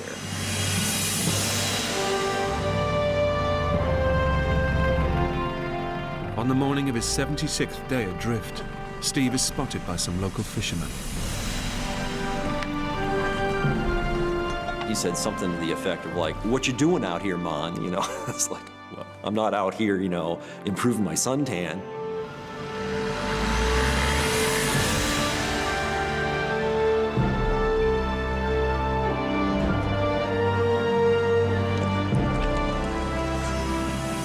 My senses were like plugged into an electric circuit somehow. They were all amplified so that every color was like really, really vibrant and every smell was really, really intense.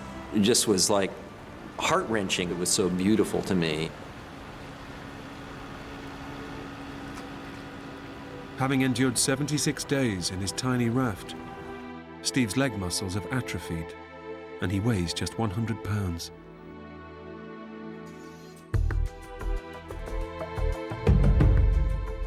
After 6 weeks in the hospital, Steve is reunited with the parents he thought he'd never see again. The small island of Marie-Galante, where he's found, is just 60 miles south of his original destination, Antigua. There's nothing noble in me having survived. It's just what I did. I had too much unfinished business, and I think that kept me alive to a large degree.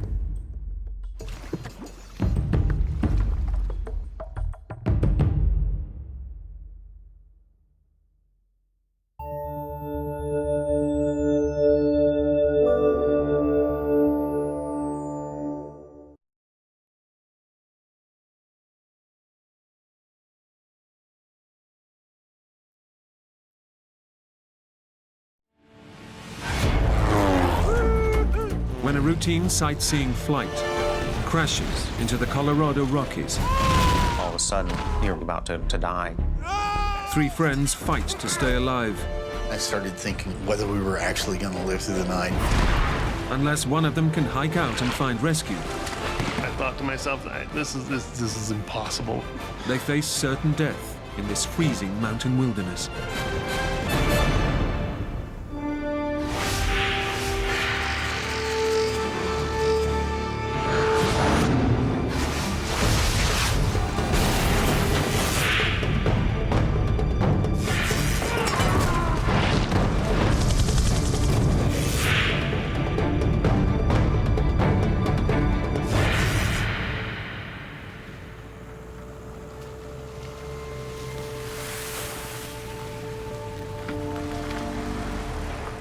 At a small airport in New Mexico, Tommy Robbins has planned a surprise for his brother-in-law.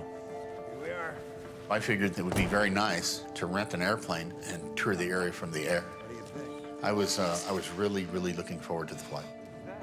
Larry Diamond and Tommy are on the last day of spending a week's vacation together. And Tommy hopes it will be the highlight of their trip. Besides being my brother-in-law, Larry was my friend. He wasn't as outdoorsy as I am. He was more of an indoor person, a city person. Larry was very excited about going up and flying around in the small airplane. Look at the lines on that. It was like a perfect place to go plane sightseeing. So why not? I'm on vacation. Let's do something interesting like that. Hey, Justin. Hey, here you are, buddy. Today, Tommy's good friend, Justin Kirkbride, will be piloting the plane. This is our girl. Looking good. Yeah. Tommy asked me if I would take him up, and I said, sure, no problem. Looking good. You guys all set? You bet. Let's go flying.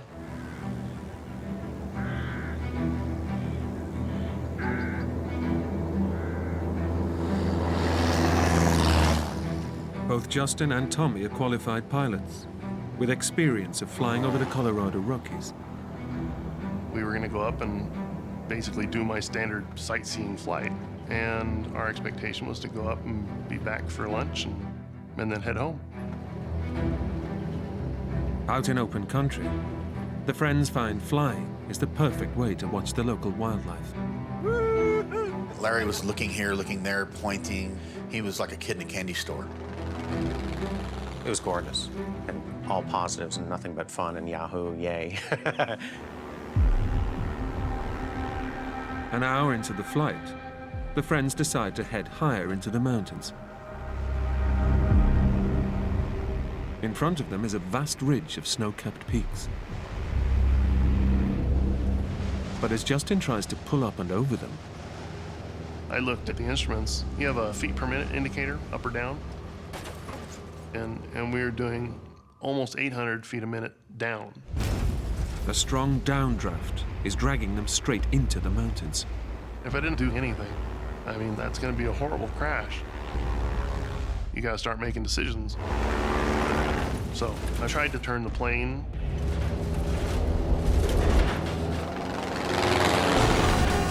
But the stall warning would beep. If you stall, then you fall out of the sky. What I needed to do was get us on the ground without killing anybody. Justin's pilot training kicks in. He knows he has to stay calm. At that point, it became about slowing the aircraft down to minimize the impact as much as possible. Your adrenaline goes off like crazy. all of a sudden you're about to die. Time slows down.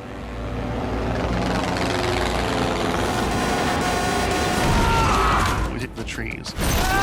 Big, horrible banging noises.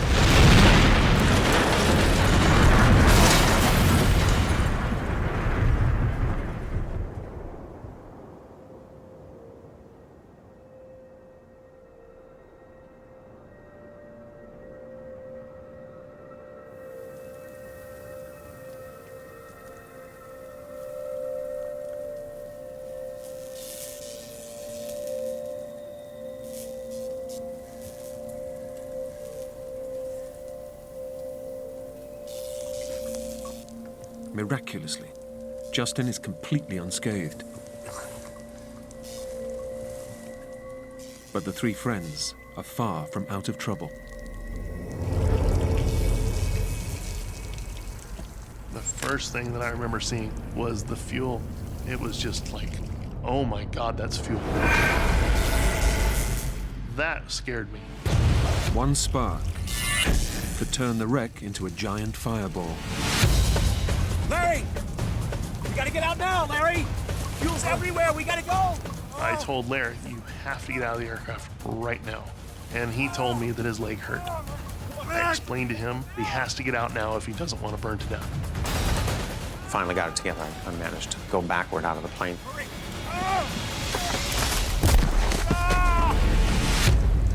The plane could blow at any second. But Tommy is unconscious. He's taken a serious blow to the head. Wake up. Tommy, wake up, man, we gotta get out of here. Tommy! We got fuel everywhere, wake up! I yelled at him and he didn't respond. Tommy!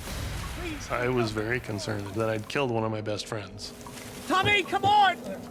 Justin has to haul Tommy's 220-pound dead weight out of the plane. The first thing I remember is a horrible pain in my side, and I believe that is when Justin broke my ribs.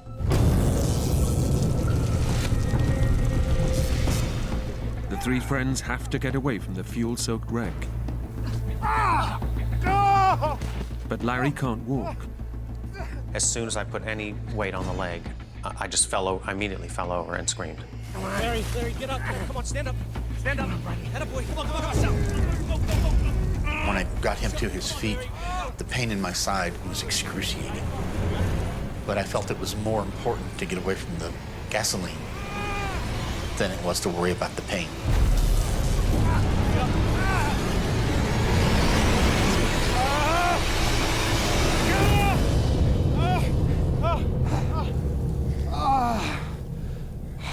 The three men somehow managed to get far enough away and out of danger.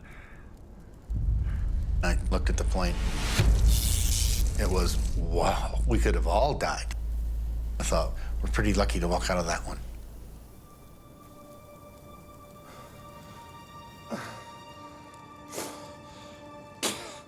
Tommy and Larry are both seriously injured. As well as his broken ribs, Tommy has also taken a massive impact to his head. There's no way of telling if he has brain damage or internal bleeding. The most life-threatening injury I had was the blow to the side of my head that had knocked me unconscious. Larry's left foot took the full impact of the crash, leaving his lower leg and ankle badly broken. It was useless, so I couldn't walk. There wasn't much that could be done for me. It had to be left alone.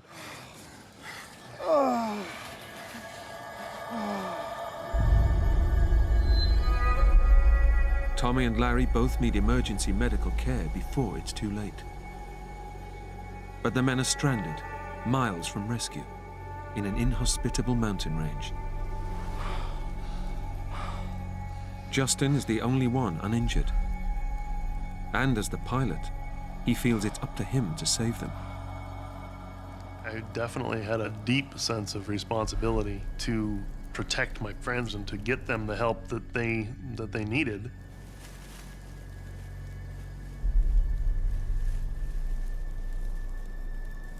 So we're in this situation.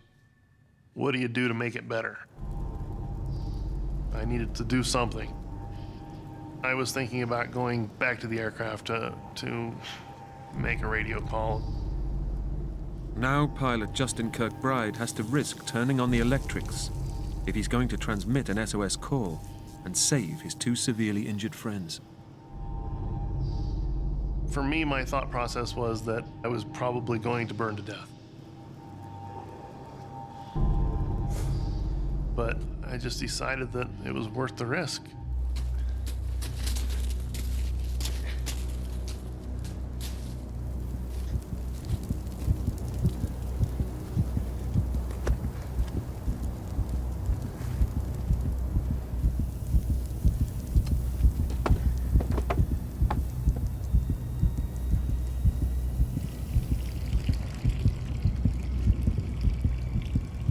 I truly believed that as soon as I turned the batteries on, that it was game over.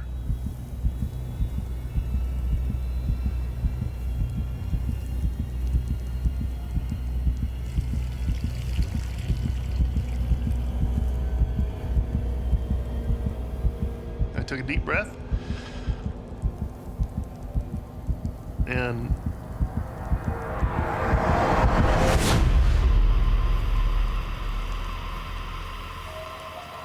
nothing happened. Mayday, mayday, mayday. So I made my call. November 3535 Echo. Cessna 172 due north of Durango in a canyon unknown.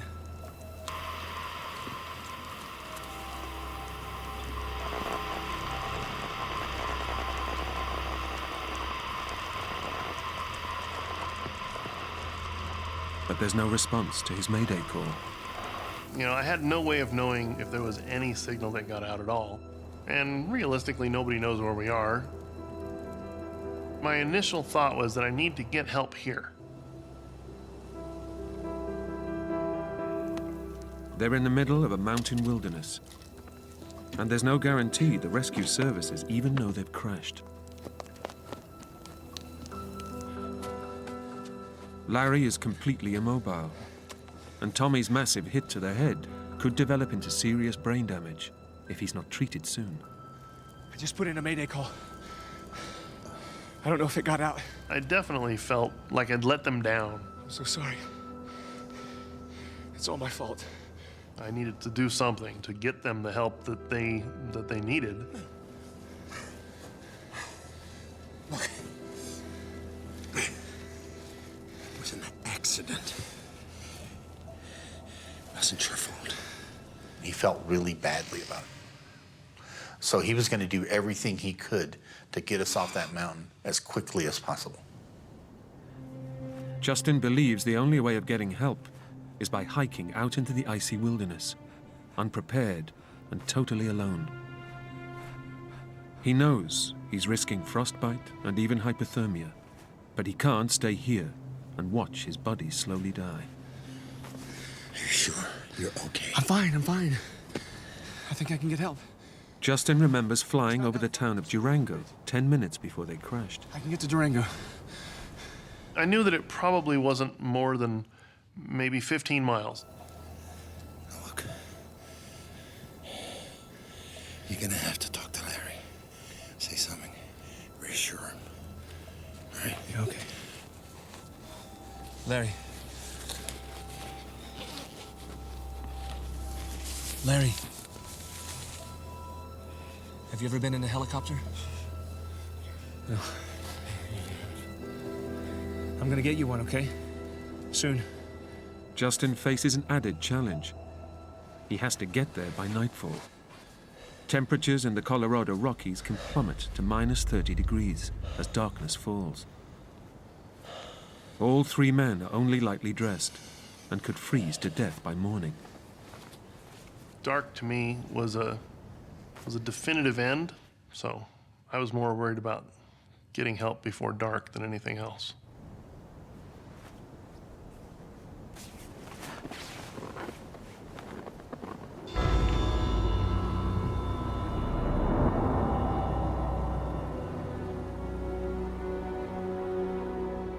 But Justin is actually over 20 miles from Durango, in the middle of a vast, unforgiving wilderness. The rugged terrain and freezing conditions will test him to the absolute limit. Come on. Come on. Come on. Go. Come on. Come on. You know, walking in snow and, you know, no trails, it's not easy. Justin has no map or compass, and only a vague sense of which direction he's heading.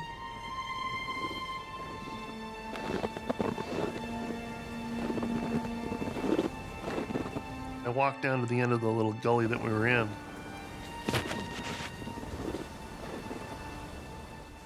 And he's shocked by what lies ahead. I didn't really recognize how far it was until I could look down the canyon.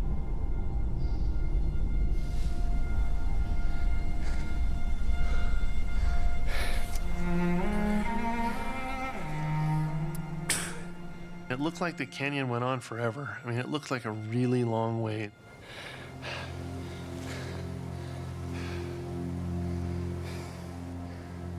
This is impossible. Let's be real here.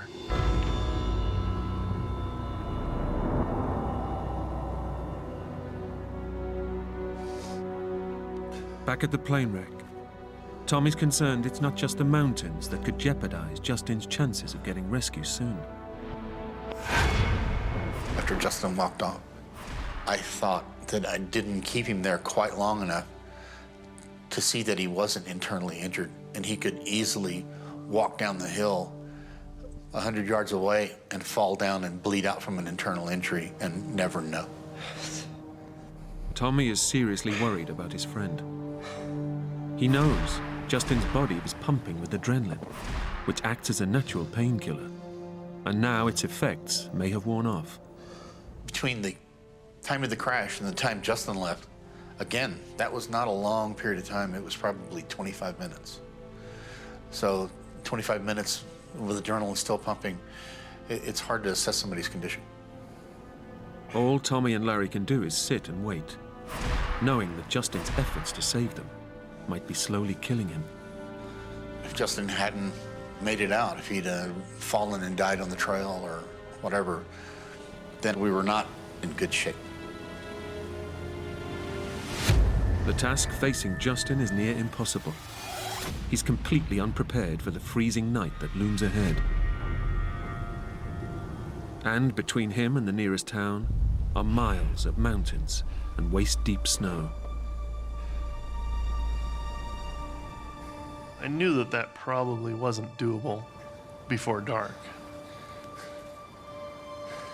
But I would have to keep moving because otherwise I was probably going to freeze to death. There are just 3 hours of daylight left, and Justin is already tiring.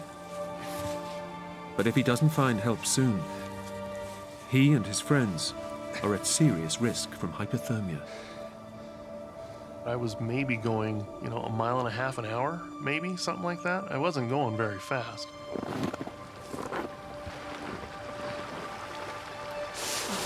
But then, Justin spots a possible lifeline.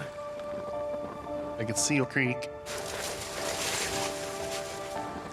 For the most part, it was 6-8 inches deep, so it was easier for me to walk down the creek bed, and I could make better time than I could walking on the banks. The water in the creek is freezing, and the longer Justin spends in this extreme cold, in wet, lightweight clothes, the more he risks hypothermia. But it's his only hope of getting help before nightfall. To get into the creek was a very difficult decision to make.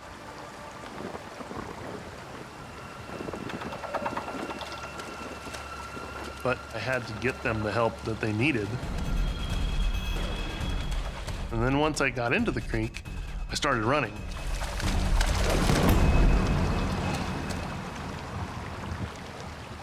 I thought to myself, if I hurt myself significantly, I wasn't going to make it out.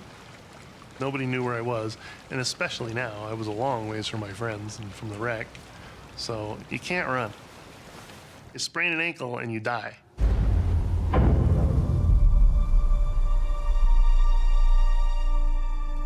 It's just 2 hours to nightfall. And with no sign of their friend, Tommy and Larry have to prepare themselves for a battle with hypothermia. As it was getting colder, that's when it really became scary. Larry's left ankle and lower leg are badly broken. He's unable to move and so generate warmth.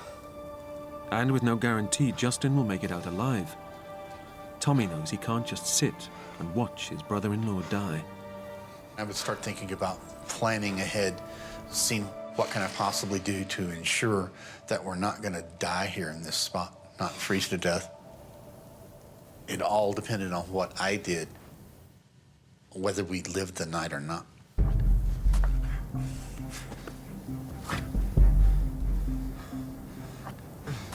What are you doing, Tommy?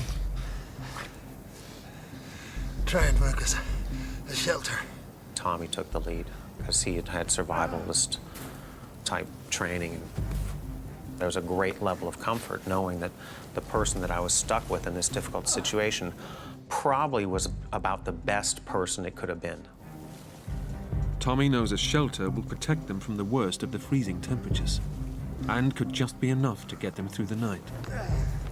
But to build it, he will have to risk making his injuries worse by trekking back and forth from the plane. With broken ribs and head injury, I wasn't sure that I'd be physically able to expend that much energy. Tommy's head injury plays havoc with his coordination. With every fall, he puts stress on his broken ribs, risking a life-threatening punctured lung. The pain was horrible. With the broken ribs, it was just very, very painful, pushing back up, getting out of the snow, getting your balance again, and then trudging off again through the snow.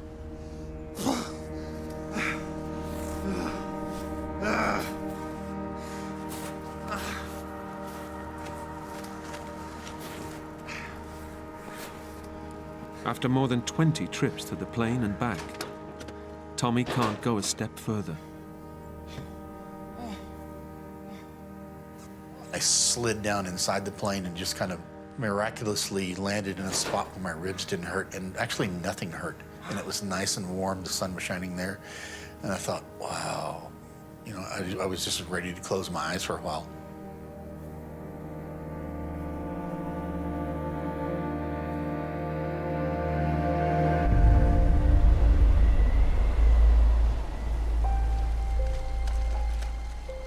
Justin is still miles from the nearest town of Durango. The freezing water is starting to take its toll. I would say that it was probably as much or more emotionally draining as it was physically draining. I mean, I was wet to, probably mid-thigh, and I'd even fallen down a couple times, and so I was pretty wet. Justin can't stay in the creek much longer. Every minute the temperature drops, his chances of getting hypothermia increase. With just 1 hour of daylight left, he has to find another way of getting help. He has a mobile phone with him, but in this mountain wilderness, he can't get a signal. I made a conscious decision that I would walk for an hour and try the phone. Walk for an hour and try the phone.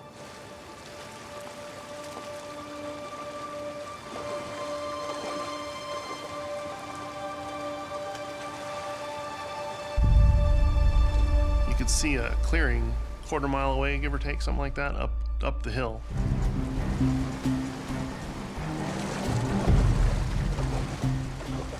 The higher ground might allow Justin to find an all-important signal. But to get there, he will have to use his last reserves of energy.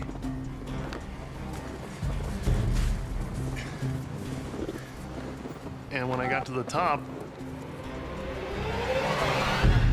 I actually had an actual bar.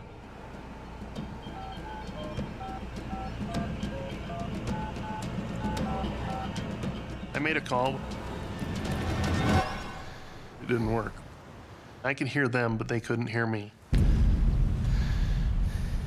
I was really distraught over that because we're so close. That was the only time that I really thought somebody's gonna die.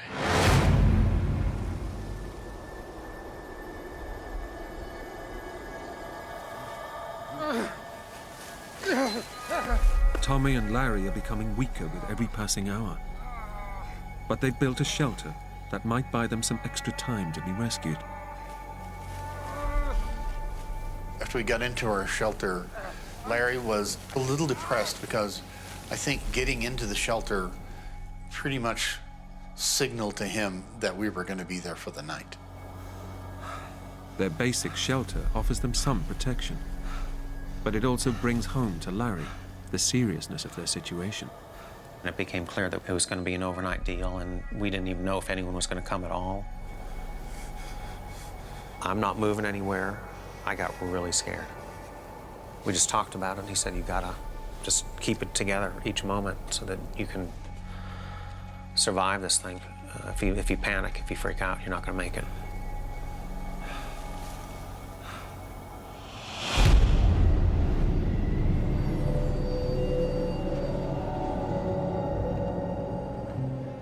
Miles away, Justin Kirkbride is trying to use his mobile phone to alert the rescue services.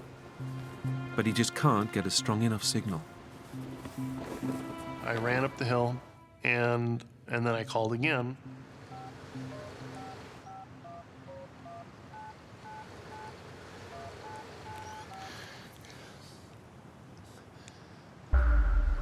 Rich, hey, it's Justin Kirkbride. Listen, don't say a thing. And this time they could hear me. We went out. We had a crash. I put out a mayday call. I don't know if anyone's heard me. Oh. Justin is told that an air patrol is already looking for them. The alarm was raised after they failed to return to the airfield. Good. Okay, don't go. Stay with me, all right? Using his phone, Justin is able to guide them to his position. There wasn't a lot of time to think about, yippee! It was more, here! Let's go find Tommy and Larry. Because now we have the ability to find them and get them out of here tonight.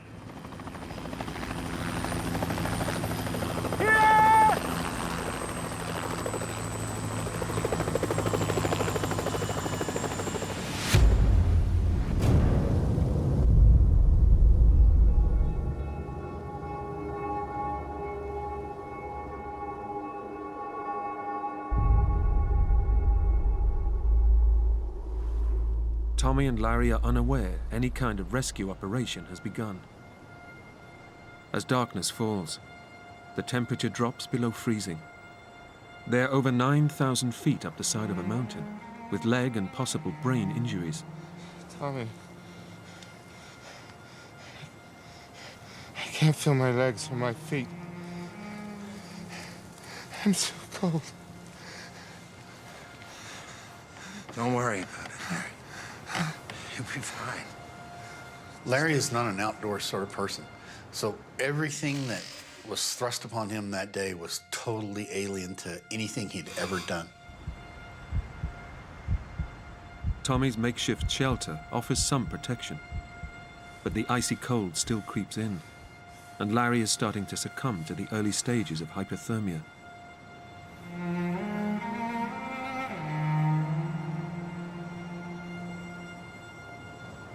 He was getting cold, and so I told him, in order to stay warm, that he should let his body shiver because it generates more heat. I thought that it was really getting cold, and I was afraid that maybe we would freeze to death in the hole.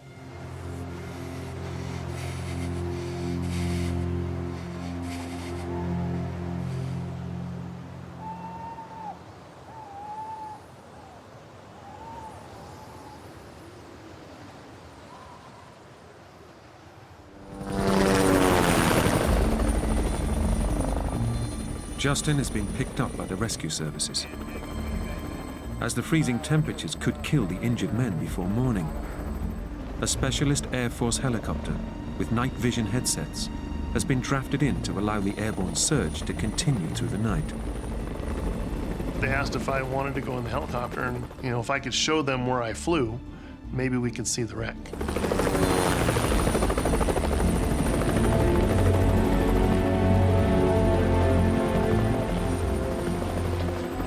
There!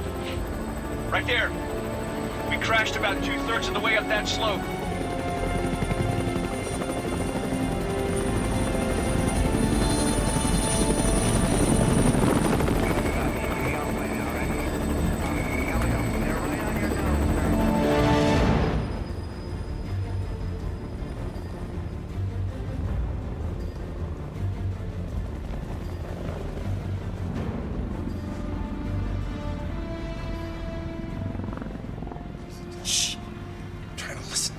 I hear the drone of the helicopter engines. And then I saw these lights coming up the valley.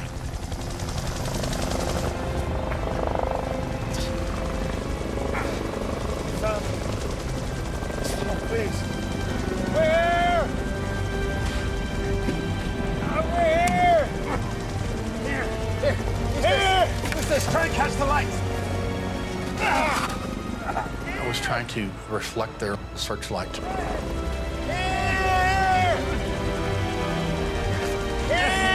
And we're done here!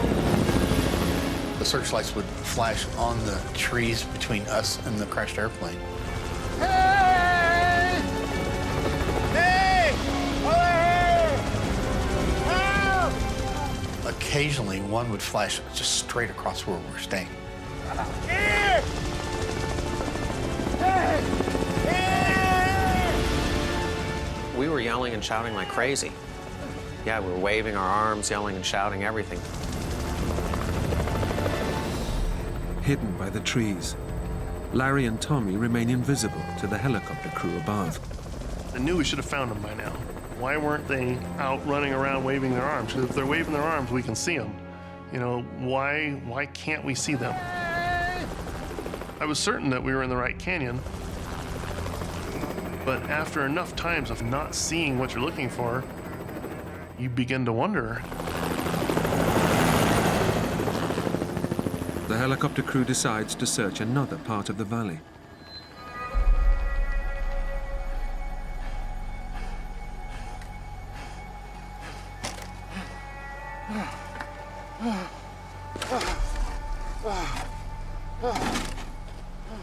Why can't you see us? Because you've just gone over us, right over us, without any indication that you saw us.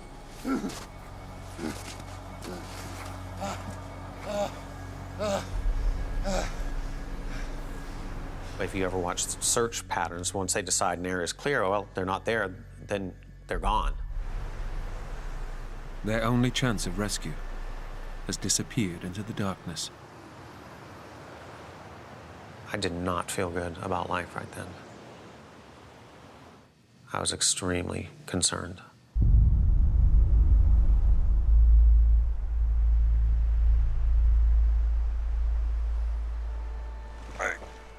Larry has been unable to move his broken lower leg and shattered ankle for over 14 hours. I didn't know what was going on inside my leg at all. I mean, there's such a thing as gangrene. There could have been a lot of bad stuff going on. It's not good to be thinking about losing parts of your body. But Tommy has even more serious concerns about the effects of the crash on Larry. He was turning pale. He was a little disoriented. I thought he was on the verge of going into shock. If Larry has sustained any serious internal injuries as well, then shock could start to shut down his body. The longer I was there, the greater it seemed to me the risk or possibility of something worse coming of that. I was messed up.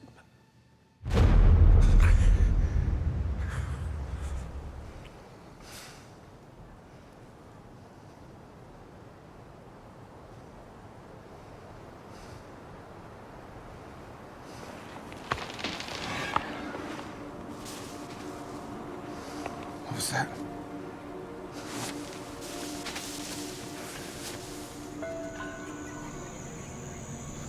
What is it? I don't know. At one point during the night, we heard an animal crashing through the woods. Whatever it is, it's nearby. Are there bears in that area? Are there wolf? Are there anything else that might be dangerous?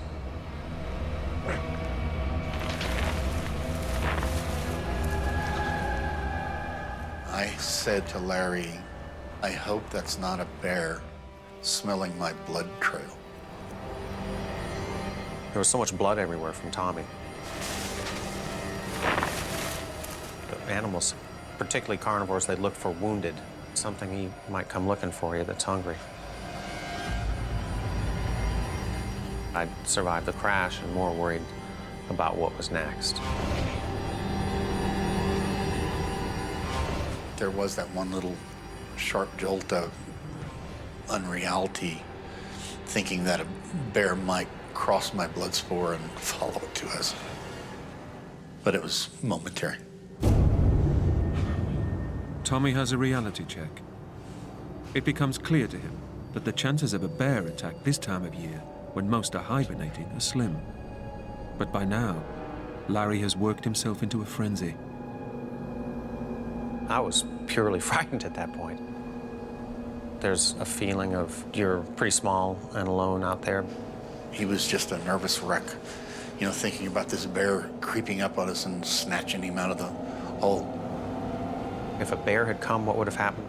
I'd have been dead. Tommy knows he has to stop Larry from panicking. He's wasting energy he can't afford to lose. I knew I had to figure out something to ease his mind.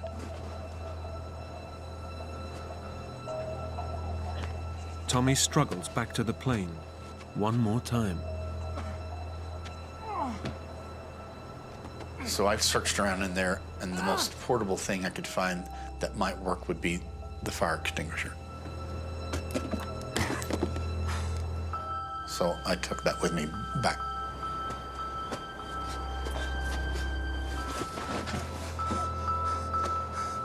I told him that if he saw a bear coming at us, that he should point it at its face and discharge the fire extinguisher. Use it. Almost immediately, when Larry had something that he could do, you know, that he could actively do to keep himself from being attacked by bears, he calmed down. Soon, whatever creature was lurking in the forest disappears into the night.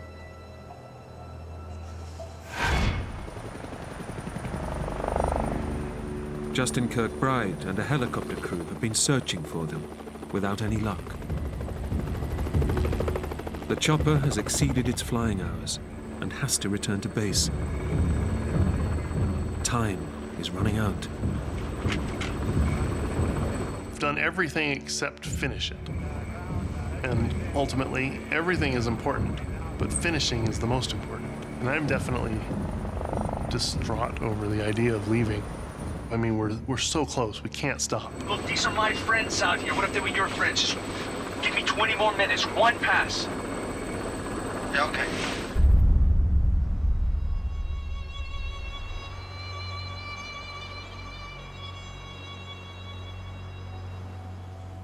The two brothers-in-law are fighting hypothermia and constant pain to survive. Oh, God, tell me this is really bad. I don't think I can make it through the night. Just keep it together, Larry. We're gonna make it. Tommy still has no way of knowing if his head injury is life-threatening. The crash impact may have left his brain badly bruised or bleeding internally. I wasn't sure that I'd be awake all night. I could possibly go into a coma for no telling how long. And I was worried about letting Larry down, and because if I died, he would probably die too.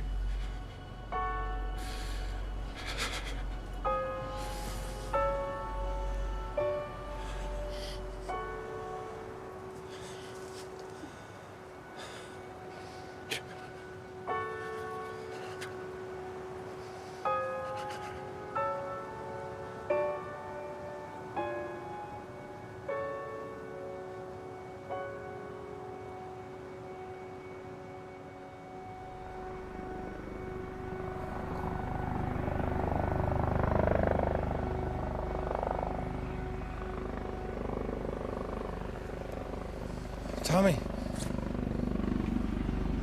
Tommy. Wake up. The helicopter's come back. Wake up.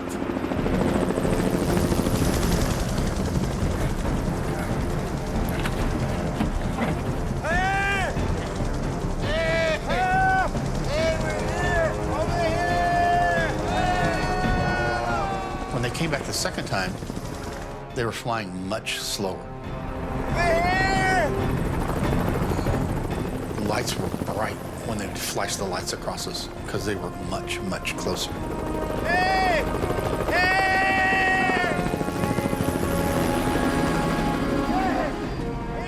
The first time, they had come so close and yet not found us.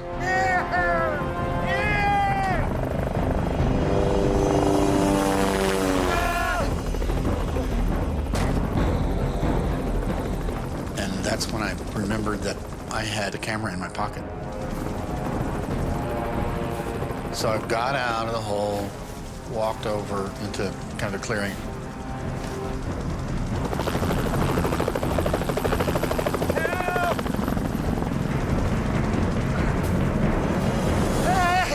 I had 5 flashes left. And so I took my camera out and aimed at the helicopters as they were flying along their route. Flashed it as they came by. First low, next a bit up, next straight across from us,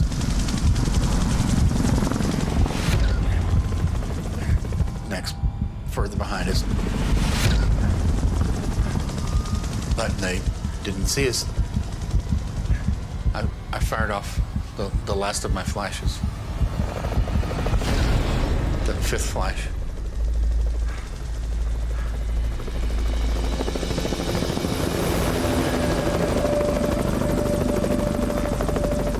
And the helicopter paused and started searching with the searchlight. And then they spotted the airplane.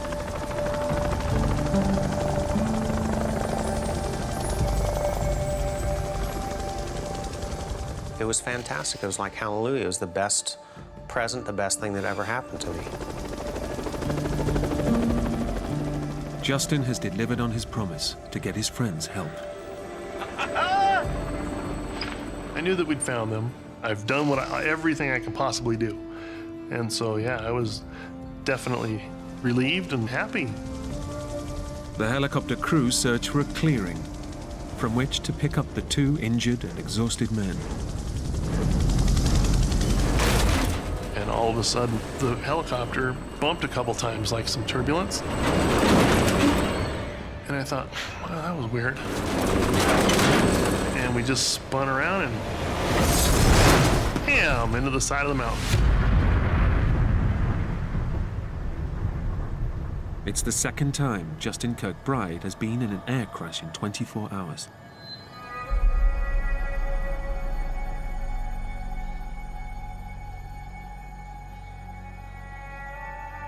As the night drags on, Tommy and Larry start to wonder what has happened to their friend.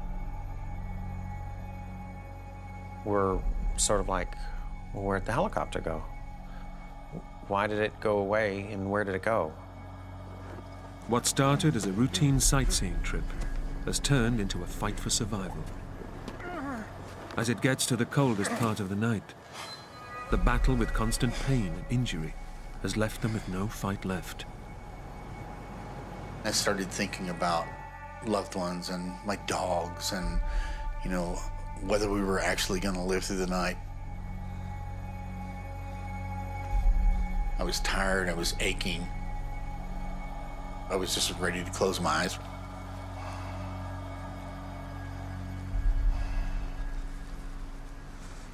You can't. If you give up, you're done.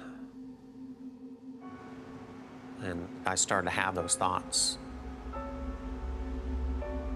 That's a real low. That was the lowest point for me.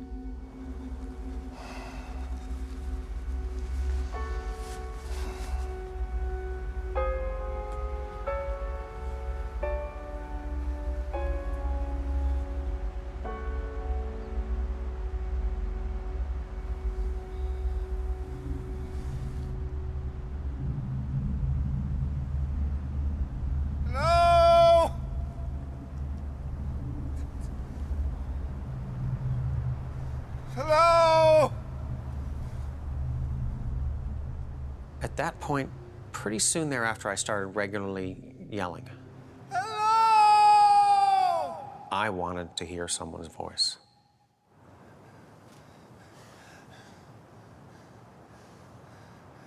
Hello! Hello!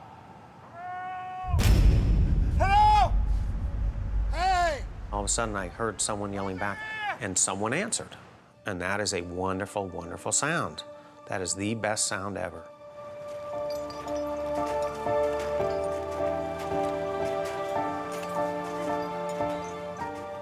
After nearly 19 hours fighting to survive, Tommy and Larry's ordeal is over.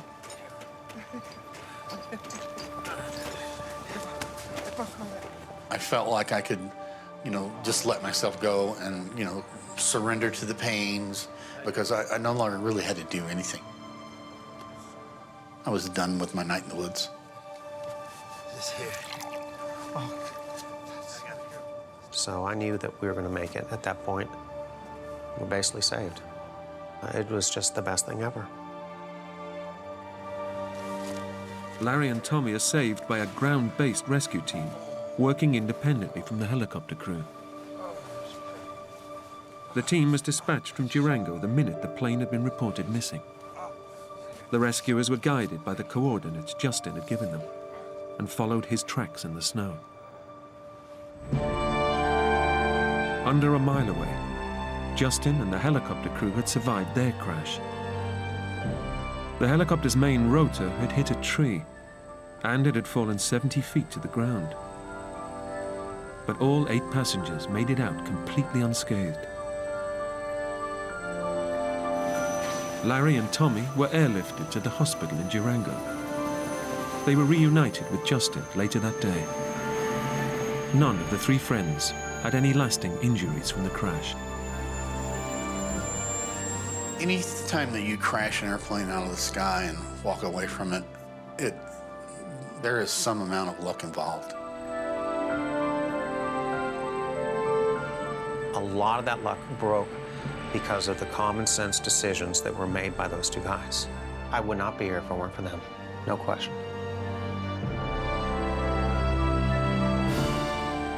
It wouldn't have taken much for me to have killed Tommy and Larry.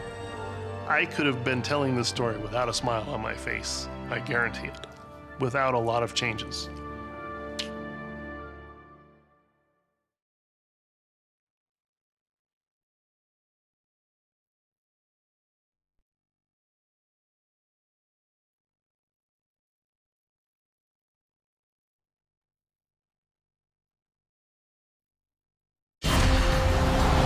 When Matthew McGough and his daughter Shannon get lost in the Australian outback,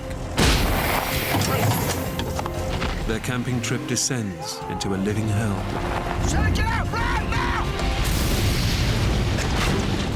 It was the worst moment of my life. Matthew faces a desperate battle to save his daughter. It was just like, it's hopeless. We weren't going to make it. In one of the most hostile places on Earth, We played together, laughed together, cried together, and now we're going to die together.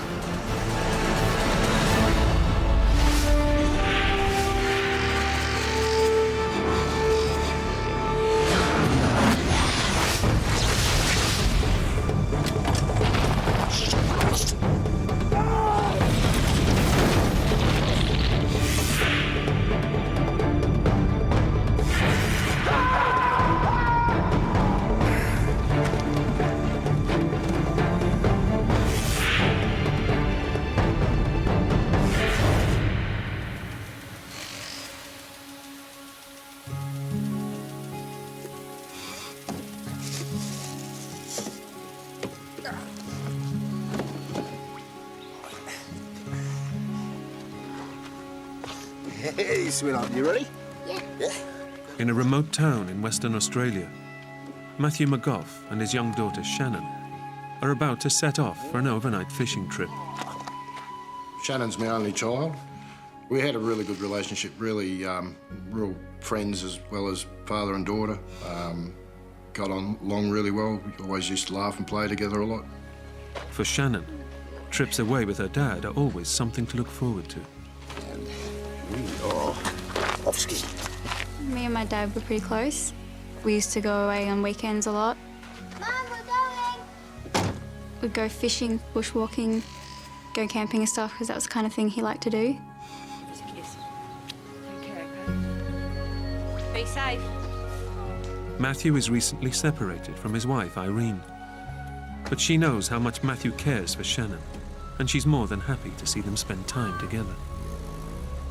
Shannon loved camping, and so they used to quite regularly go on camping trips, and nothing ever happened, so there was never any reason to worry. We're off, sweetheart.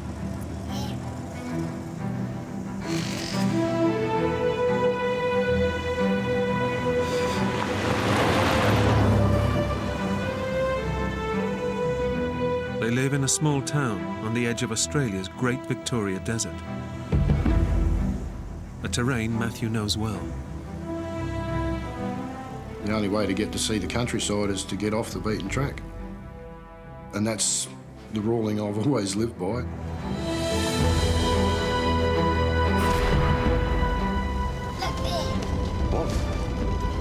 Oh, wow. The plan today is to drive just 40 miles into the outback, camp for the night, and head back the next day.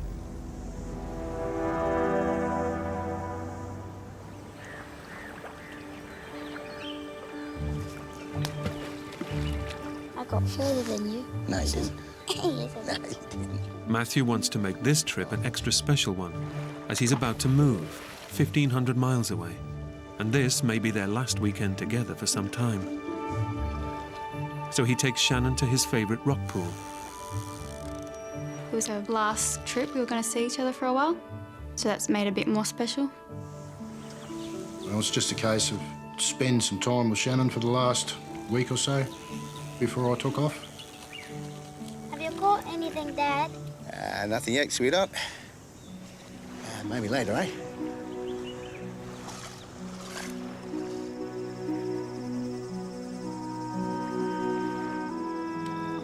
That night, father and daughter enjoy an idyllic evening together in the outback.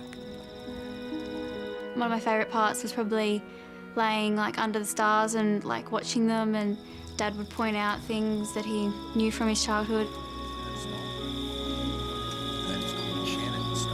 Yeah, and just check out the stars and the moon and listen to all the nightlife coming out to play. Like a kind of a bonding thing, which was good.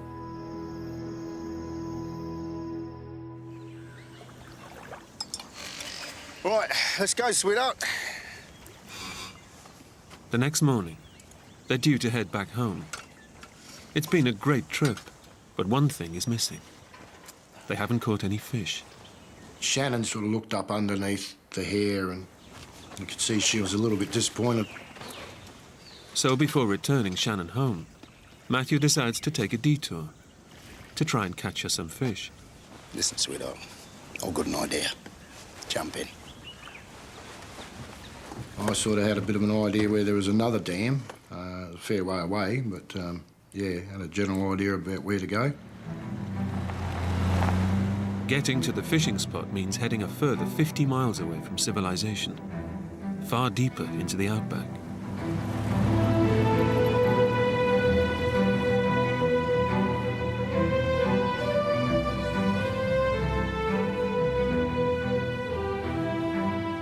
It's a vast expanse of desert, covering more than 100,000 square miles. Dangerous and inhospitable, one of the hottest places on Earth. The Australian outback is an unforgiving place. It's very harsh. The heat, you're looking 45 degrees Celsius, stinking hot, simple as that. But Matthew is confident that he knows the area well and has come well prepared. We had 20 litres of water, spare tyres, food, tent and all that. I reckon I took pretty much all I needed to take. Matthew and Shannon drive for over 2 hours, deeper and deeper into the desert. But there's no sign of the waterhole. We're just pretty much going through a bush track, not well defined on the ground or anything. It's just virtually a couple of wheel tracks going through the scrub. His 4x4 is a tough vehicle, but Matthew is driving in ever rougher terrain.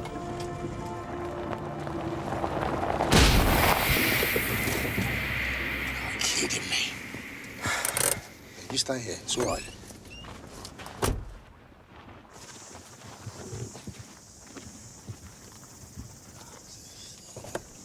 What happened, Dad? It's a tyre. It's no problem.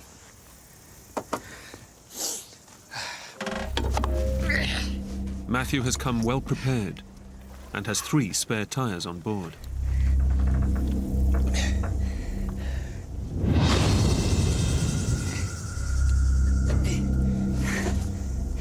I wasn't in particularly good mood of changing a tyre at that time of the day.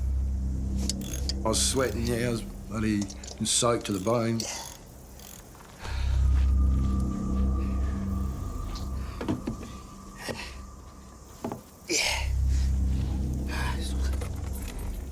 It's all right, it's all done. You all right? Yeah, that's good. Let's go. With the tyre fixed and 2 more spares in the back, Matthew is still confident he can find the fishing spot. But the desert is strewn with boulders and sharp rocks.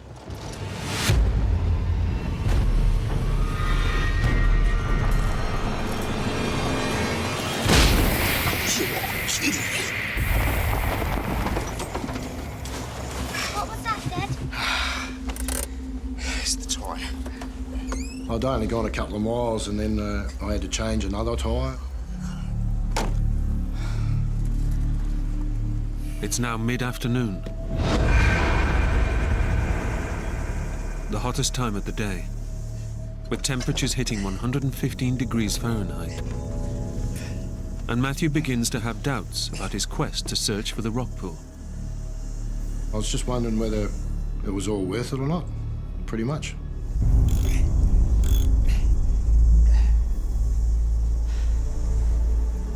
But still eager to live up to the promise he made to Shannon, Matthew decides to press on.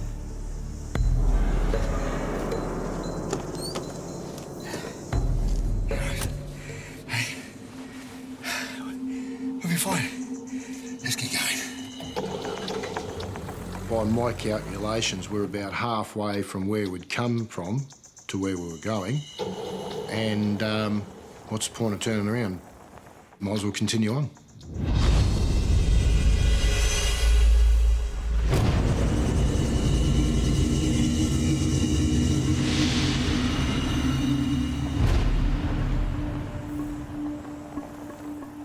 By late afternoon, and 60 miles out into the desert, Matthew fears he's losing his way.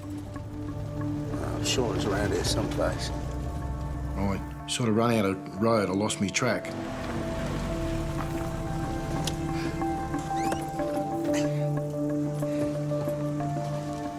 I was sort of a little bit worried that we hadn't got to where we were going. I could actually tell that Dad was worried. I knew something serious was going on.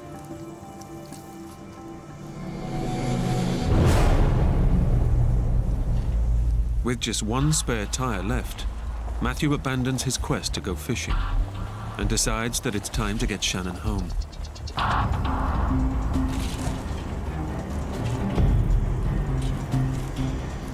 I had 1 more spare tyre, but the way I was going through the tyres, I didn't think I had enough. Dad. Are we gonna be all right? Daddy again, home.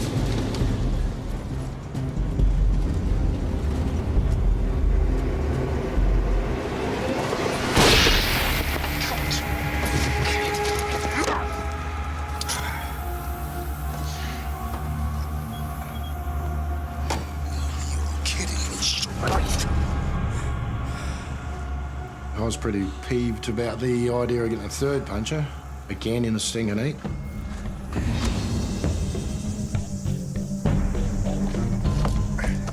Matthew knows that the 4x4 is their only way out, but with no more spares, another puncture could be fatal. With hundreds of miles of scorching desert all around, there's no way they could ever walk out of here alive.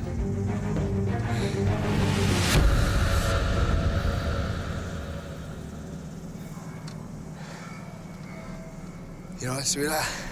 Yep. Good. Right, let's go. Are we lost, Daddy? Shannon said, "Are we lost, Dad?" And I said, "Oh, I think so. No use lying to her, you know." Matthew presses on, hoping to come across a track which will lead them to safety.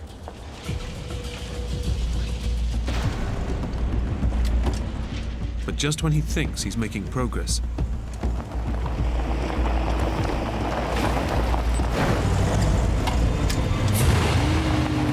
the 4x4 suddenly stops in its tracks. Oh, you gotta be kidding me. What happened, Dad?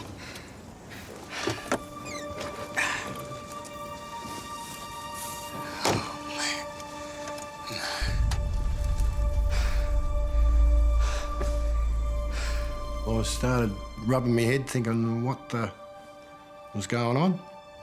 Why me? Why such bad luck? Jump out, sweetheart. We are not going anywhere. We've run out of track, we've run out of spares, we're stuck. I was supposed to have Shannon back that night, and we weren't going back that night. There was no way in the world. As darkness falls, Matthew and Shannon have no choice but to camp out for the night. Oh, I mean, if it had been just me, it wouldn't have been no matter, but I had Shannon with me. She was my main concern. She's always my main concern when she's with me. And in the remote outback, he's unable to call his ex-wife. If I could have phoned home, I would have, but yeah, no reception. Absolutely no signal whatsoever.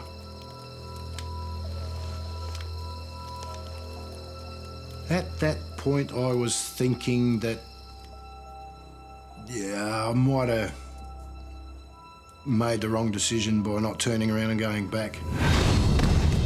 Okay, fine. Let's get going.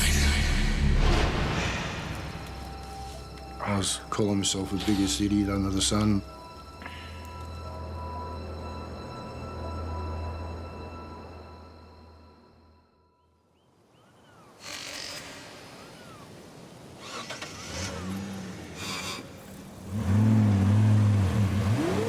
Morning brings with it fresh hope.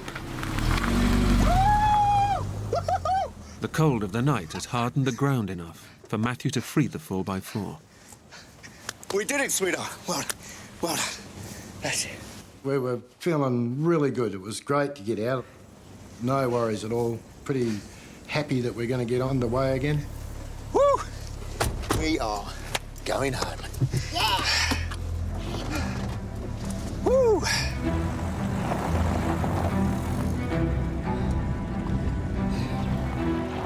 But they've hardly got moving when disaster strikes again.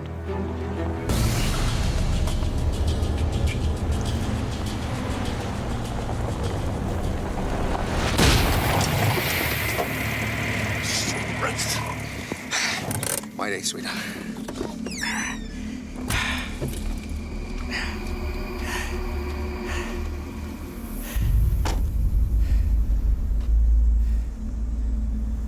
Another puncture. I was cranky. Man, was I cranky. Got no more spares. And, yeah, we is in trouble. Big time.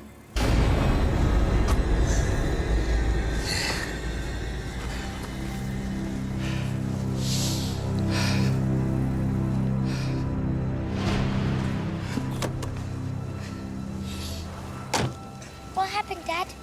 That's all right, sweetheart. I've got a plan. Matthew knows that driving with only one flat tire at the rear will put massive strain on the car's axle. So he does what he has to keep it moving. He lets down one of his inflated, good tires. He also tries to hide from Shannon the seriousness of their predicament. You all right, Dad? Be home soon, sweetheart. Home soon. So I ended up having 2 tight tyres on the front and 2 flat tyres on the back. Okay. We're off. Jump in.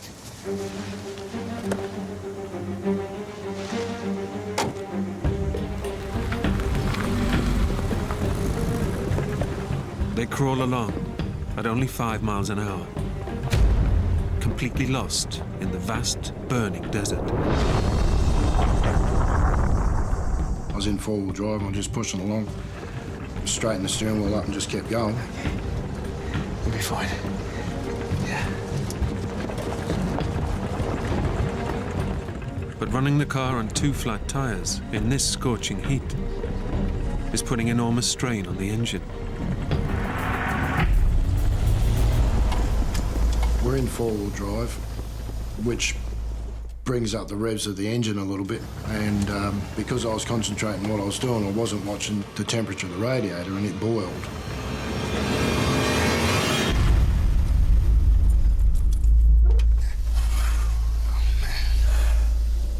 Matthew now faces a huge dilemma. Their car is their only means of escape, but will go no further without water. We had to put some water in the radiator, otherwise I would have cooked tomato. But he has only 20 litres left. And in the raging heat of the outback, water is the key to survival. It's a huge risk, but Matthew is determined to get Shannon out of the desert and home safely.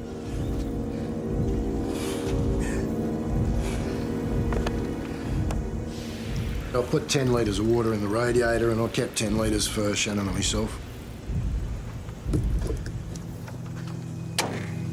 Right.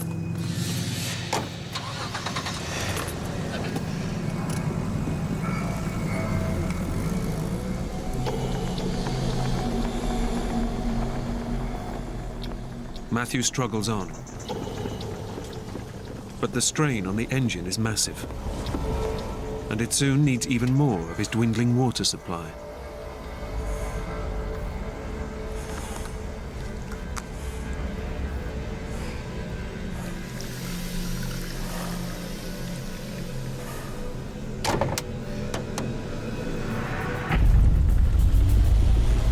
The car just seemed to be overheating all the time, and my dad really didn't make out that it was a big deal. I'm sure inside he was probably really scared himself, but he didn't let it show. By midday, the desert temperature hits 115 degrees.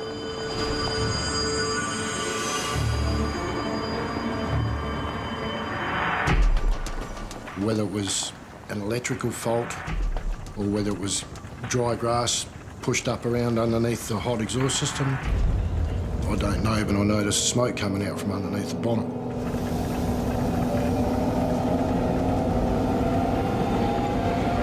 Shut up! Shut it! Get out! Run now! Keep running back! He has just seconds to grab whatever possessions he can Stay back, buddy! before the car explodes into flames.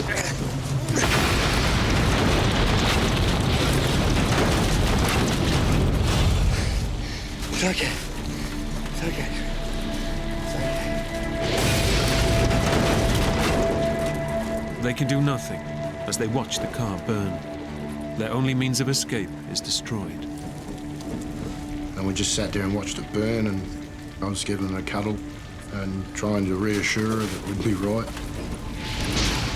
Yeah, she was scared. She was very scared, yeah.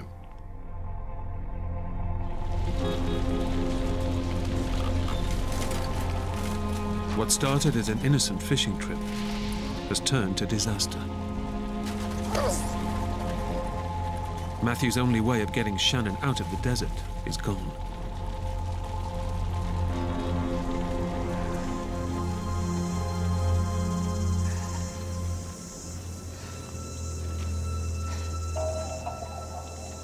He just looked really worried, and I don't know, there was just a vibe about him. He wasn't his normal happy self, so I could tell something was wrong. What's wrong, Daddy? I told her there and then that we were lost good time, big time. That I'd do everything that I could to get us out of the mess. I'm going to get you home, okay? I promise.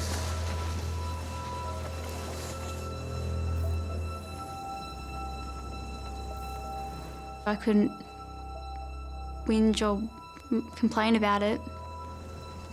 I had to be determined and had to be brave because there wasn't really much else I could do.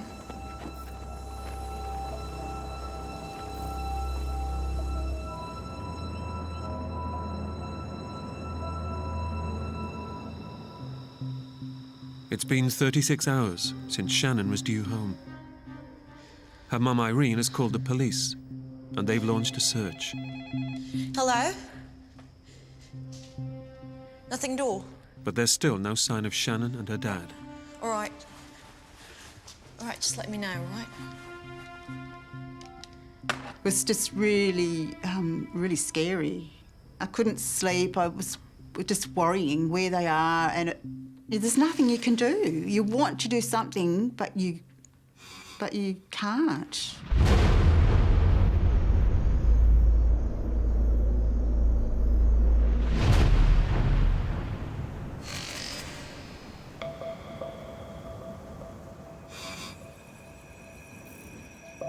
The fire has taken almost all their possessions. They're left with just the outer cover of their tent, a few tins of food, and just 2 litres of water. I knew water was going to be a fairly big issue. We didn't have a lot of water. In the sweltering heat, Shannon is already suffering the effects of dehydration. I remember my skin felt really dry and tired and having headaches and feeling dizzy. In these extreme conditions, an average person needs at least 1 litre of water per hour. I sort of thought then that Shannon going to have to keep an eye on what she drank, you know, like I had to ration her. Again, I still wasn't drinking much. I'd probably have a sip here and there and that was it. Sort of try and conserve the water for Shannon more than me. I probably needed it more than she did, but hey, it's not the way you think at the time. Matthew set out wanting to make his weekend with Shannon a special one. But he now knows they're both in big trouble. I was not real happy with myself. I was the driver, I was the dad. It was my fault that we were there. But can't dwell on it too much, got to do something about it, and that's all there was to it, and that's what I was going to do.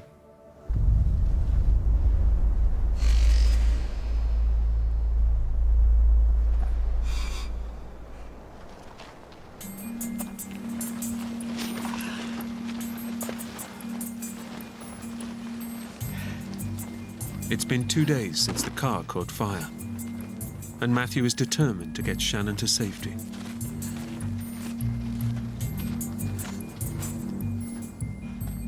But stranded in the endless expanse of outback, their situation is looking bleaker with every passing hour. Then, on the horizon, Matthew spots something. It's an old radio tower, a possible lifeline. And I thought maybe I could get up there and get some mobile phone reception, you know, get up high, get a signal. He knows the best chance of them being rescued is to stay put. The golden rule in the outback is don't leave your vehicle. If somebody is in the area and can find you, they'll come to that vehicle. But he also knows that they're now so far from their original fishing spot that any search party could take days to find them. The golden rule goes out of the window when you don't think there's any possible chance of anybody finding you where you are. Sweetheart, we're gonna get going. With precious little water left, Matthew is not prepared to sit and wait and risk watching his daughter die. I had to sort of think about how to get us out of there, so... For the water? It seemed the right thing to do, to head for that hill. Oh, man. Oh, man. But distances in the outback are deceiving. And already severely dehydrated in the 115-degree heat. It's a decision that could kill them.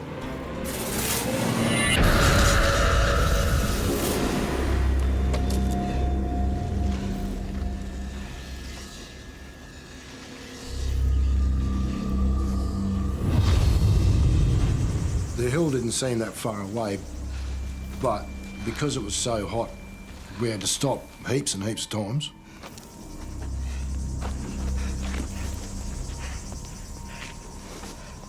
It's all right. It's all right. That's it. That's it. Come on. The closer we got to it, the distance just seemed to go further and further and further. It seemed that we were never going to get there.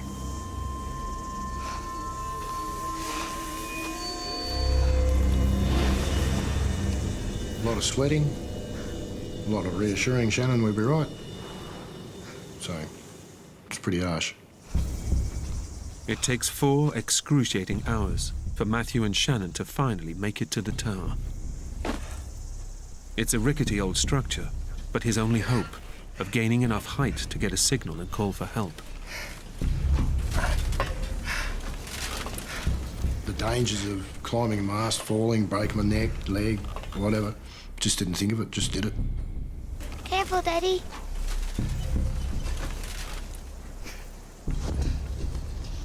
I had to get the highest point that I could to see if I could get signal from a mobile phone.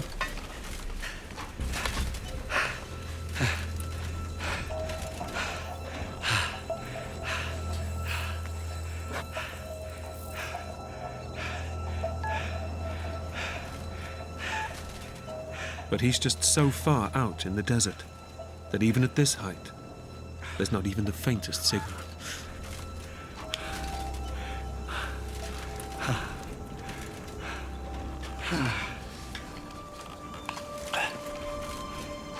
So I stuck it back in my pocket and climbed back down the mast. Disappointed.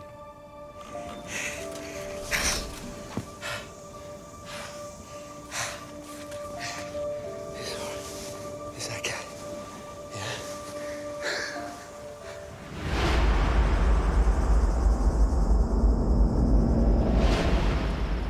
It's their 5th night out in the wilderness, and they now face yet another challenge.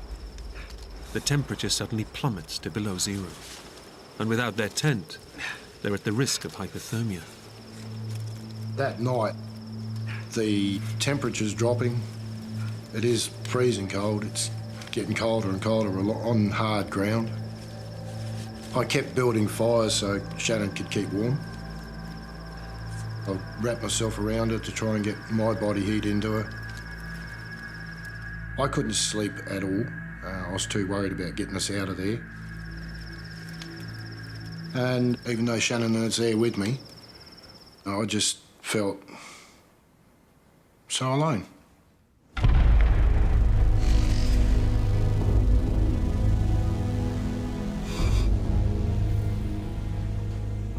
Matthew and Shannon have been living on scraps of food and sips of water for nearly 3 days.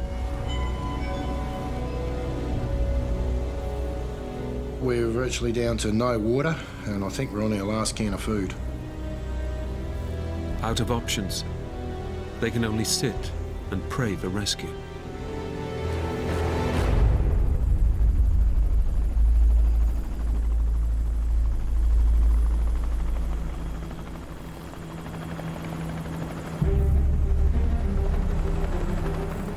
The helicopter sort of came towards the mast. Sweetheart! Sweetheart! There's a helicopter! Over here! Help! Hello! A search helicopter flies by almost directly overhead. Over here!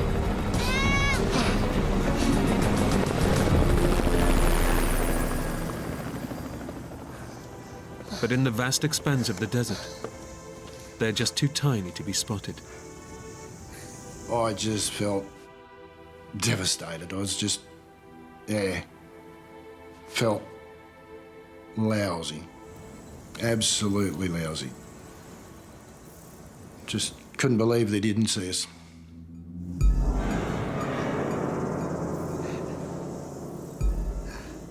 In the hope that the chopper may return, Matthew decides to send up a smoke signal. I was thinking that, why not start a bushfire? Surely that would attract somebody's attention. In the arid outback, the desert scrub is like a tinderbox. Well, the fire caught a lot quicker than what I thought it would. Suddenly, the wind changes direction, and the acrid smoke billows over them.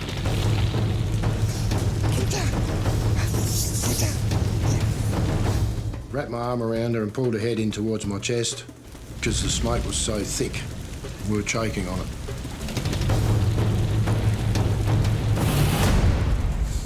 The fire dies, but the smoke fumes force them to drink the last of their precious water supply. It's also burned all of their remaining possessions. They're now left completely exposed to the ravages of the Australian outback.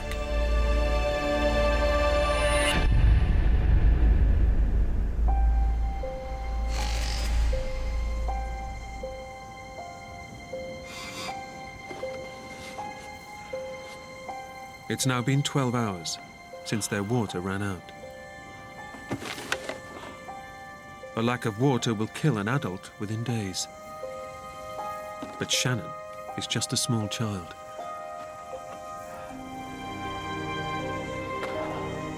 It just seemed like we weren't going to make it. Not one thing that I was trying to do to save us or to get us rescued or to attract attention was working. Careful, Daddy. Over here!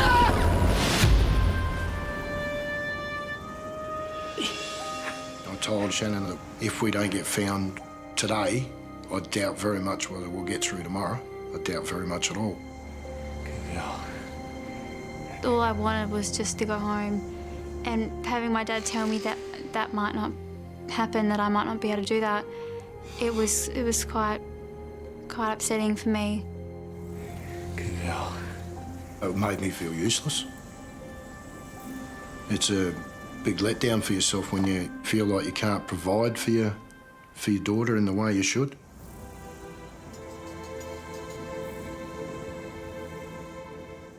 Matthew decides that their only hope of being spotted is to strike out in the direction from which the helicopter came.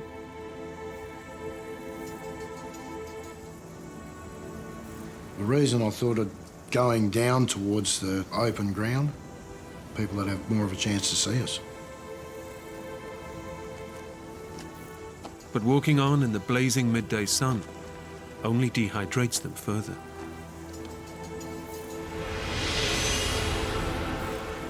The heat, flies, mosquitoes at night, dust. No sleep for 3 days and nights. I was stuffed. No other way of putting it. I was absolutely knackered. Shannon can take little more. The heat has exhausted her, and she's now so weak she can barely walk.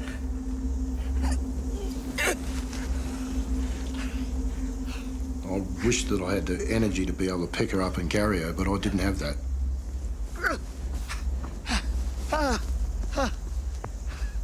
I might take 2 or 3 steps, but yeah, that was it. I had to put it down again. I couldn't do it.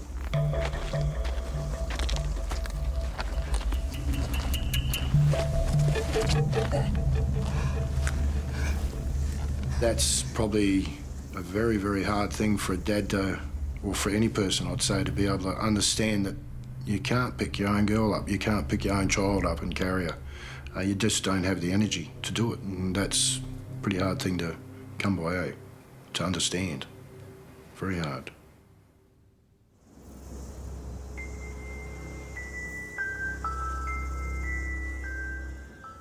It's now been 24 hours since Shannon has drunk any water. Desperate, Matthew considers a terrible option: giving her a drink of his own blood.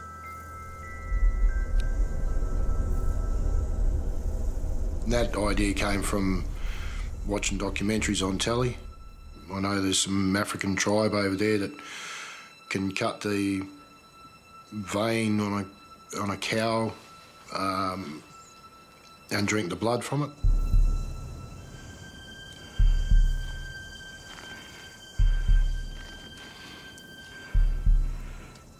I got the knife and I put it on my wrist and applied some pressure. But it didn't happen, and I realised that my knife was just way too blunt. What are you doing, Daddy? Oh, nothing, sweetheart.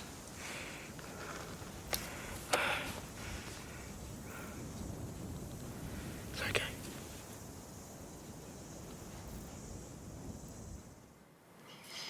It was sort of a last resort, really, you know?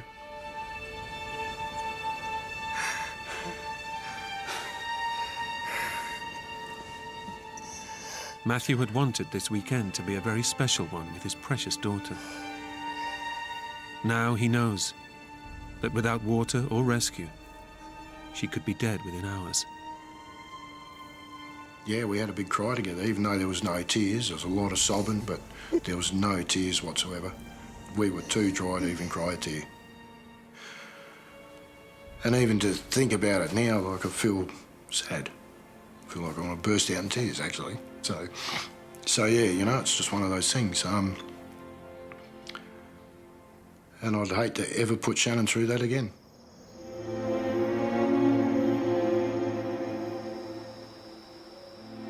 Back at her home, Shannon's mum is running out of hope that her daughter will be found alive. Looking up to the heavens and thinking, you know, if you're there, you know, show yourself by bringing her home. I would have promised everything and anything to have her back safe, yeah.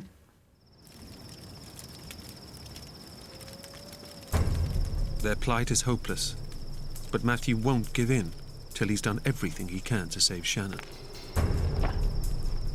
I couldn't sleep. I had to get us rescued, and that was all I was taught. I got a log burning, and I took that out onto the flat and just started waving it around. Hello! Just trying to get attention. Somebody's attention, anybody's attention. Hello!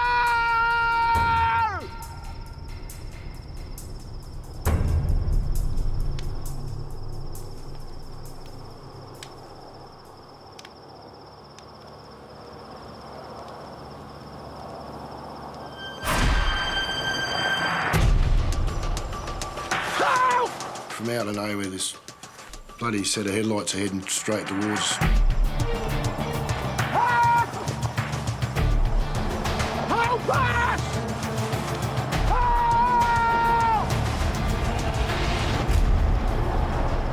The car was coming towards us, and then it just veered off.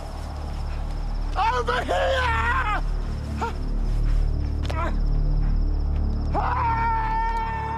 The driver of the vehicle doesn't see him, and their chance of rescue disappears into the night. That feeling of elation just got shot down in flames. To see those taillights disappearing into the distance was just the worst moment of my life. With the chance of rescue gone, Matthew is convinced that he and Shannon will not survive the night. We'd played together, laughed together, cried together, and now we're going to die together.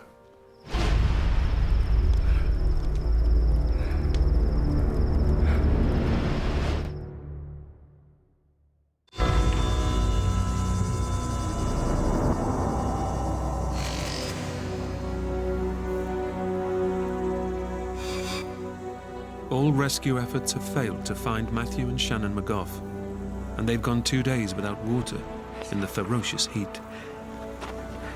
Extreme dehydration is causing Shannon's organs to shut down. She and her dad are both close to death. I doubt very much whether we would have survived an 8th day. Pretty bloody sure of it, actually.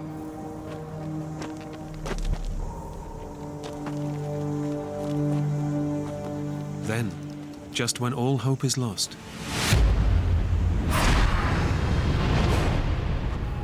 they come across a track. It's where the car must have driven past them the night before. I was not going to leave the track. We're following it in the hope that this vehicle would come back or another vehicle had come through.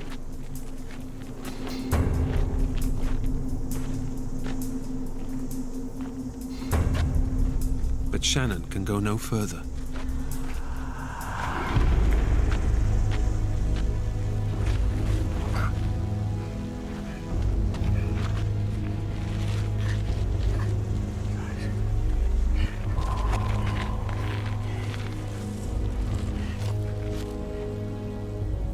Shannon wasn't saying much at all. Yeah, very, very quiet. I'd speak to her and she'd just shake her head or nod her head up and down, but she wouldn't speak, so disheartening. Exposed to the scorching desert sun, Matthew needs to protect his dying child from the unbearable heat. It was boiling. The heat had risen big time. It was hotter than the last few days. And I knew that I needed to get Shannon into the shade. So I dug a hole in the ground so that I could put Shannon in it and then cover her back over. And that would keep her a bit cooler than sitting out in the open. But in this remote part of the outback, there's no guarantee they'll see another car for days, even weeks.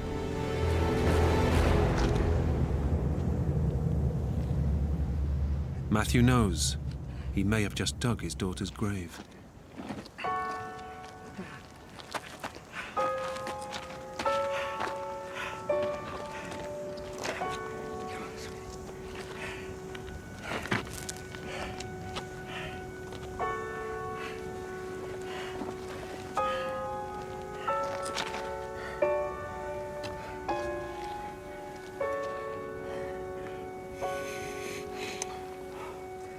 I was extremely sad because I'd brought my daughter out into this wilderness and that I'd put her life in danger.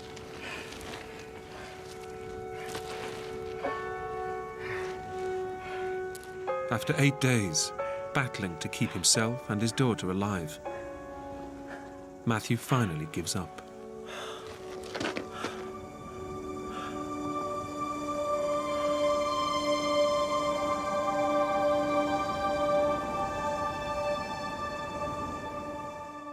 It was just like, it's hopeless. There's nobody here, nobody can see us, nobody will see us. We were going to actually die of thirst, a slow, agonising death.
Dad rushing back over and waking me up and saying that we'd been found. After 8 days in the outback, their ordeal is finally over. I felt an enormous weight lift off my shoulders. I felt fantastic. I still remember the car pulling up and this little girl coming out and me just crying and putting her in my arms. And she said, I know why you're crying, Mum, because you're happy to see me. And I was, yeah. Doctors estimate that when Shannon was found, she had just a few hours to live. Yeah, I'd say it's a miracle. Despite their ordeal, Matthew and Shannon are still close and still go camping together.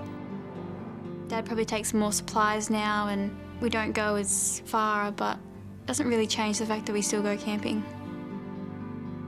I think there was a stronger bond as a result, although the next time we went camping, I wanted to go down this track and she said, don't you dare, Dad, you stick to this one. So, you know.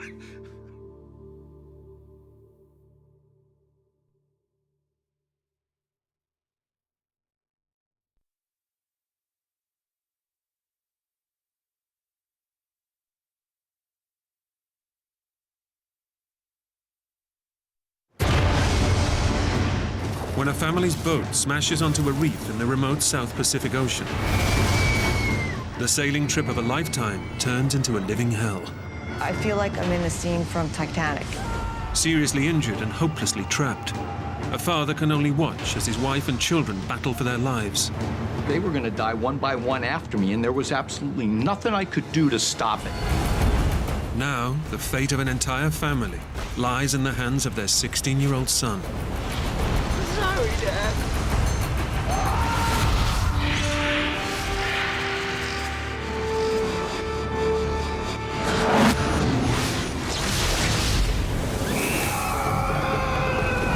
I got it!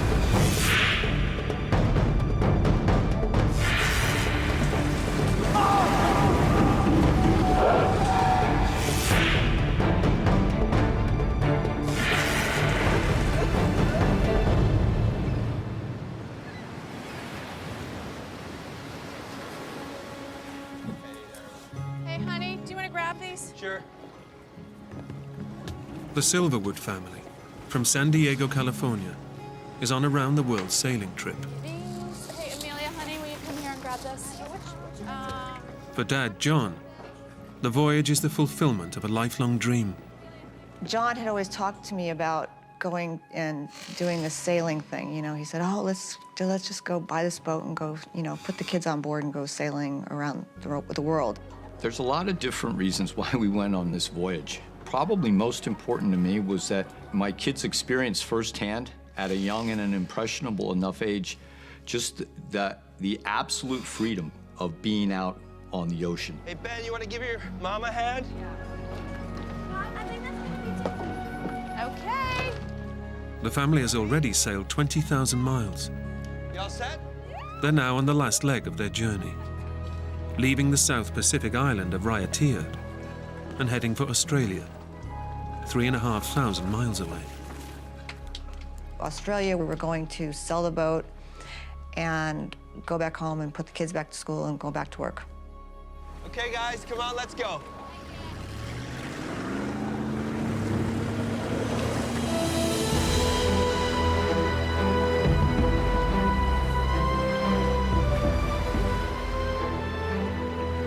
The family has spent the last 21 months on John's pride and joy, an 80-foot catamaran, the Emerald Jane, bought from his 20 years of hard work in the construction industry. Emerald Jane, she was just incredible. A great combination, you know, beauty, power, seaworthiness, strength. Her mast, 80 feet tall. I loved every inch of her.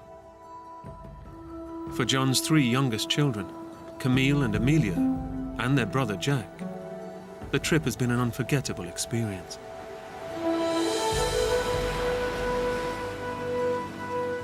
The Emerald Jane has become their family home, as well as their very own school at sea.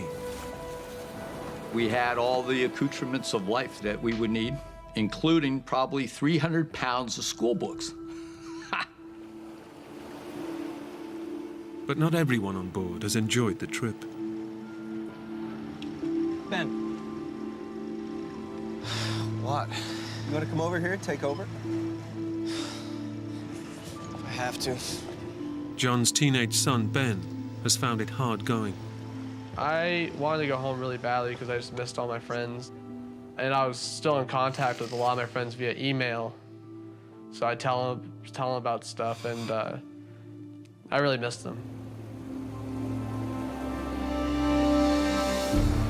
6 months ago, Ben discovered that his dad had extended their trip. When I found out about that, I was pretty angry. I kicked down the door, punched a hole in the wall, and basically threw a pretty sizable fit. But today, any grumbles have been left behind. They're out on the ocean and heading home. Amelia and Camille are both playing out on the deck. Jean's busy reading a book. They're at sea, and maybe a little bit grudgingly, but they're happy.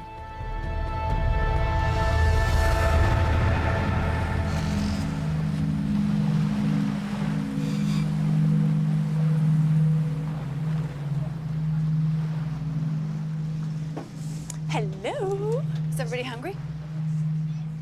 The Silverwood family while away a lazy afternoon at sea. No, he did. Was it?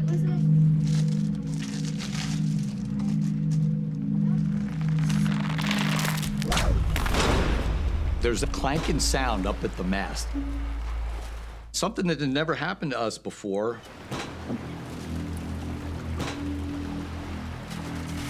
You see anything? Shackle. Where? It's loose. And the boom was now smashing into the mast repeatedly.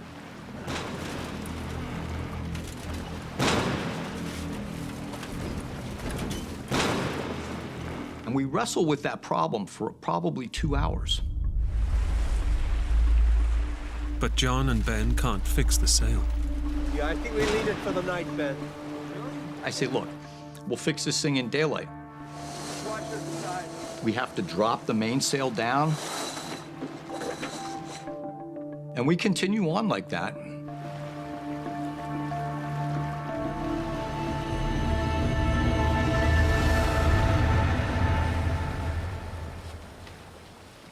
As dusk falls, John sets the boat's navigation system to avoid one of the many tiny islands that dot the Pacific Ocean.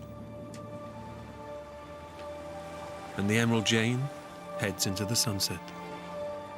It's glorious. It's glorious. I'm just like at one with the universe.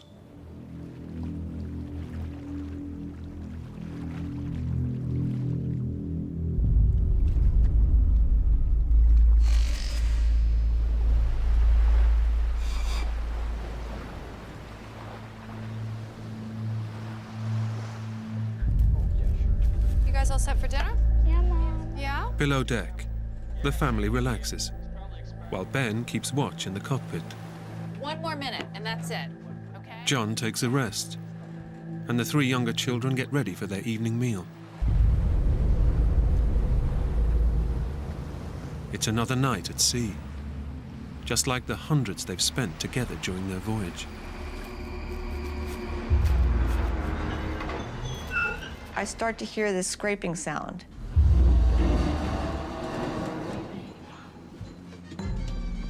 It's very light. And I just think in my head, well, maybe it's a floating coconut palm or something we've just hit. Go back to your picture, honey. It's very...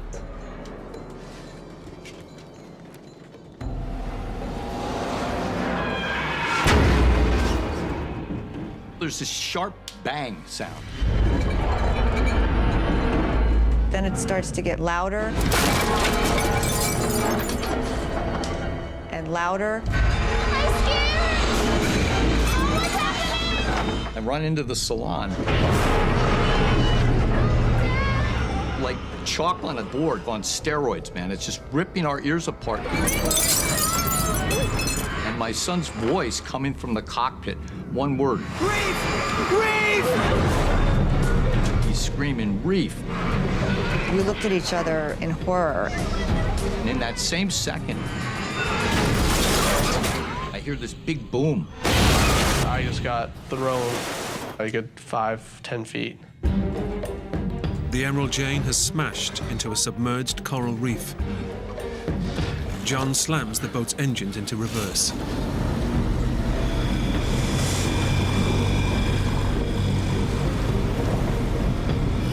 The boat grinds to a halt on the reef. But their ordeal has only just begun.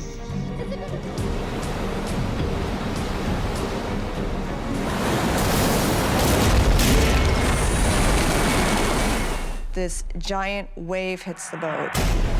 The ocean has punched its way through the hull of the boat. The water just comes shooting through, exploding. I feel like I'm in a scene from Titanic.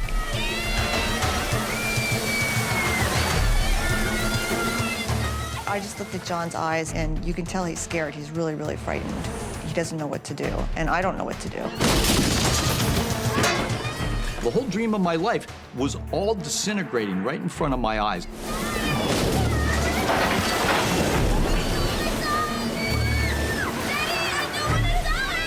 And they're screaming, I don't want to die, I don't want to die. In just a matter of seconds, the Silverwood's idyllic sailing trip has turned into a living hell.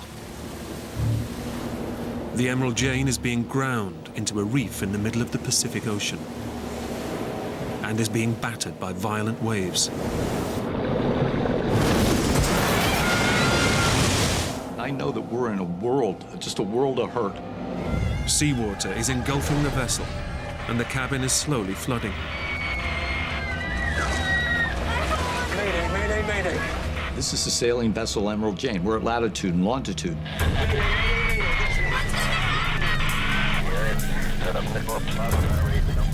I can hear French voices, just like static in the universe.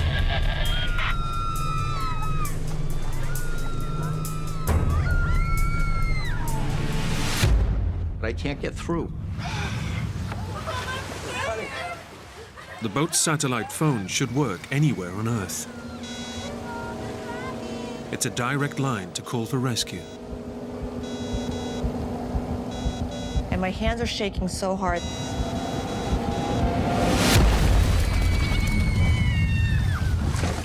I drop the phone, so the phone just dies. John now activates the boat's rescue beacon. It's their last resort, transmitting an emergency distress signal to international rescue services. And I see that little red light blinking, and I think, is that signal actually really going way up into space? And is there anybody to hear it? Our radio wasn't working, our satellite phone didn't work anymore. We didn't know if the emergency beacon was working. We had almost no way of communicating with anybody that we were there. With the Emerald Jane being smashed on the reef, John believes they must abandon ship. I look at Ben and I tell him, Ben, we've got to launch the life raft.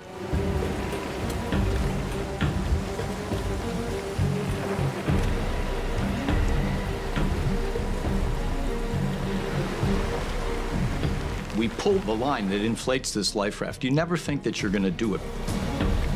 But in the next second, you absolutely want to hear the sound of that compressed air filling that life raft.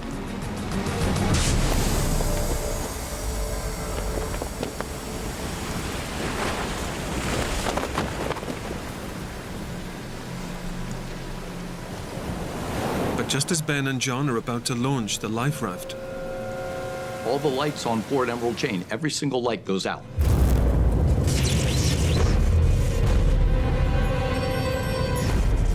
seawater has flooded the boat's batteries and cut the electricity supply. You couldn't see anything in any direction. There was no lights. I look out, it's just pitch black. I knew we were pretty much screwed right there. Just as it seems things can get no worse, yet another ocean swell crashes over the reef and unleashes its full fury on the stricken boat. One of these big waves breaks directly over the middle of the boat.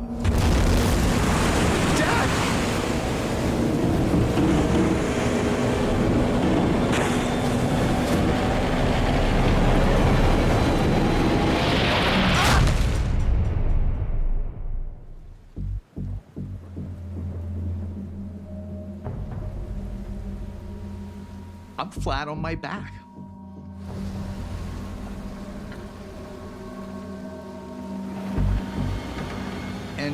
And I look down, and what I see is just impossible. That mast, that 80-foot mast, is laying right across my legs. The huge force of the wave has snapped the Emerald Jane's mast. This huge surge of electric pain just barrages it explodes in my brain.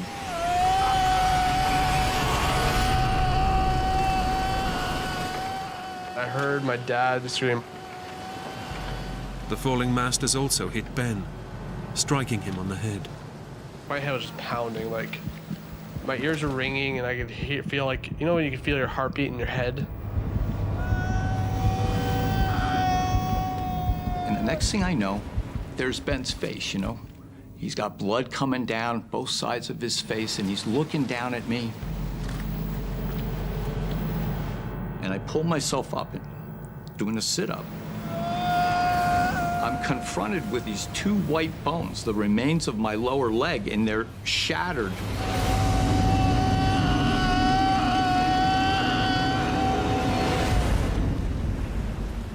You can see the bones sticking out like toothpicks almost out of the side. The mast has almost completely severed John's leg below the knee. And beneath that, there's just this pool of blood that's spreading on the deck.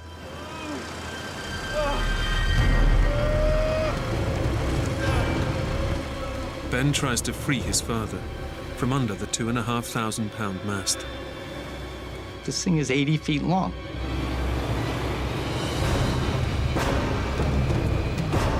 It's impossible. And I couldn't like just pull it out. He's losing huge amounts of blood from his shattered leg. And Ben knows that unless he can find a way to stem the flow, his dad has only minutes to live.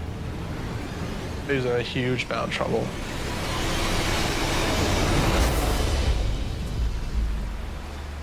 Dad! I said, Ben, my leg's broken. I'm trapped. You're in charge of the boat now. You've got to take care of the family.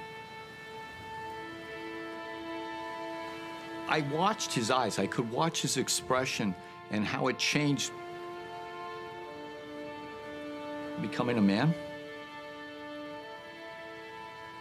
I could see that come over his face. And he just looks at me and he says, Dad. Dad, I'm gonna get you out of here.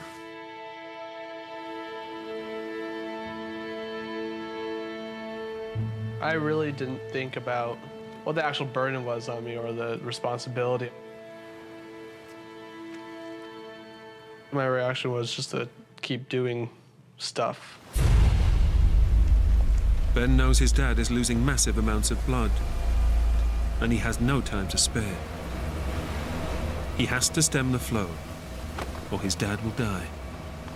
Within minutes, there's my son. It's gonna hurt. And he's got an idea. He takes that line and he wraps it around my thigh.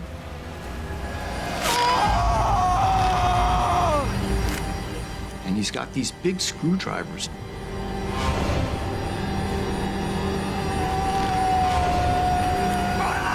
I wrapped it around as many times as I possibly could and then linked it together.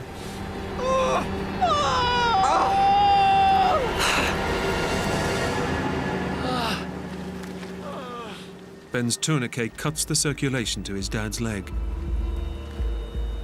Without that effort, I probably would have died within 10 minutes.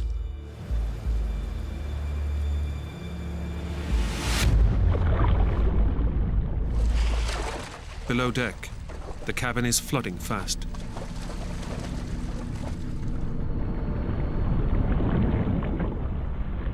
Jean has to get the kids out and leads them up into the cockpit, now the only safe haven on the boat.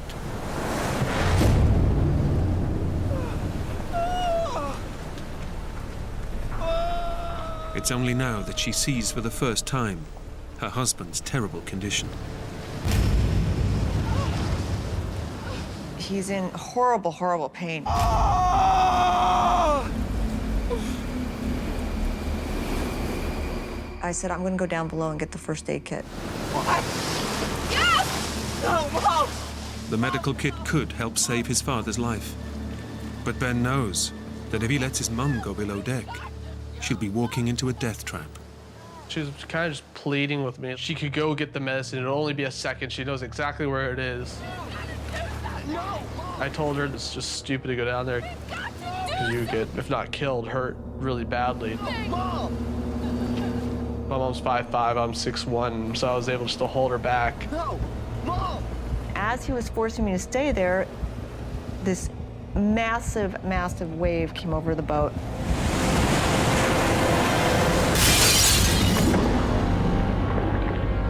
Blew out the front windows that surrounded the main salon where I was going. I would have been killed instantly if I was there.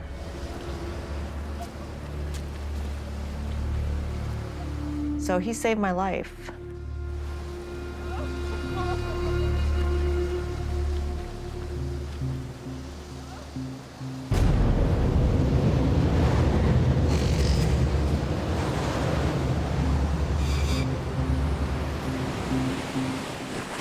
With John pinned down beneath the immovable mast, the Silverwood family can do nothing but hunker down and pray for the waves to subside. But there's just no let-up.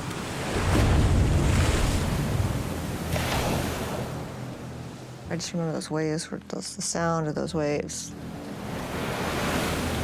You could just hear the roar get bigger and bigger. And closer, until finally the wave would strike.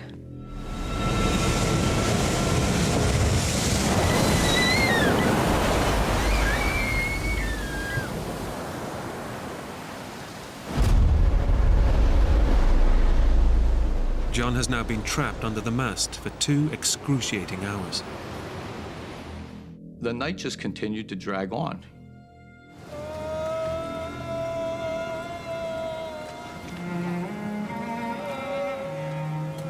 It seemed like an eternity.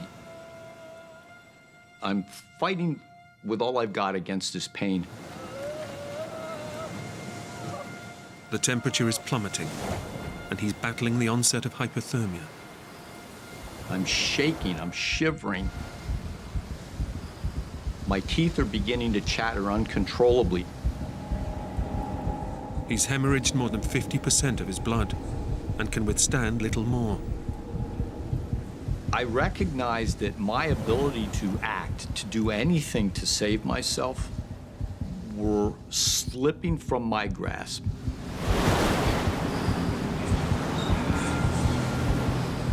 I was solely focused on causing my body to make the sound of my own breathing and causing my body to make the sound of my heart beating. And mentally, I'm one with my heartbeat.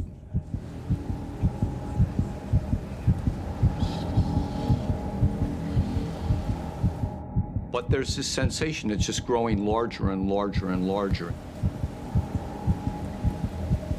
Like a shot, I realize what it is. I'm going to die. I'm stuck underneath here, I'm bleeding to death, and I have to accept that.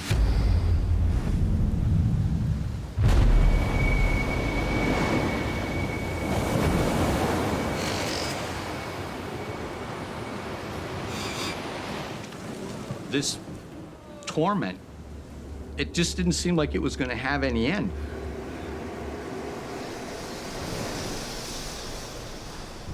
The pain is indescribable. John can withstand little more. And Ben and Jean make one last desperate attempt to free him from under the mast. 1, 2, 3. mast weighs over 2,500 pounds. I was pulling with all my might. In my son's mind, certainly, he knew it was impossible, but they just had to try. The mast is just too heavy to lift. It's impossible.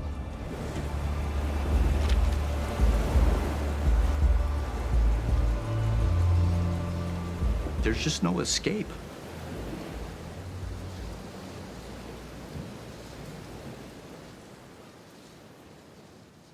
Out of that whole horrible abyss that I was lost in, there just came this single word, and that word was no.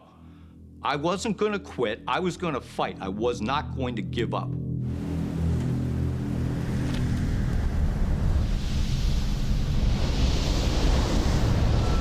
Out of nowhere, a huge wave slams into Emerald Chain. I see the mast, it's being lifted higher than ever before. In that same second, I pushed as hard as I could. And then the mast slapped back down on the deck and I was free. But 3 hours under the mast have left John in a terrible condition. It made my stomach turn just to see his leg just hanging by, I mean, literally a piece of skin.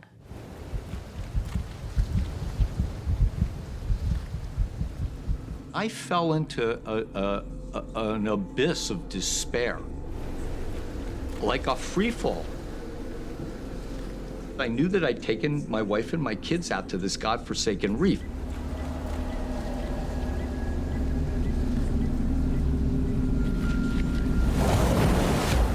This whole thing was my idea. After I passed, they were going to die one by one after me, and there was absolutely nothing I could do to stop it. It was beyond horror.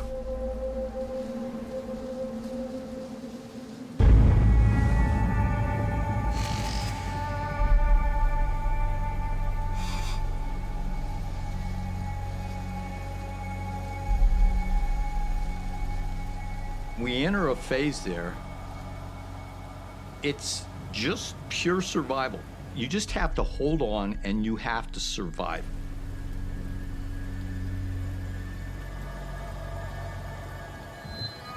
We just prayed. We didn't know what to do. The emergency beacon has been transmitting for over 5 hours. But they have no idea whether their call for help is being heard. Then, just after midnight,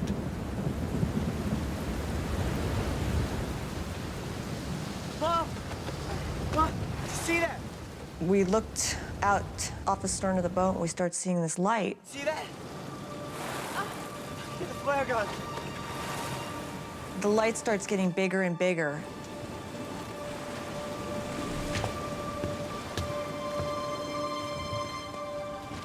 And we thought, oh, wow, it's a ship, we're gonna get rescued.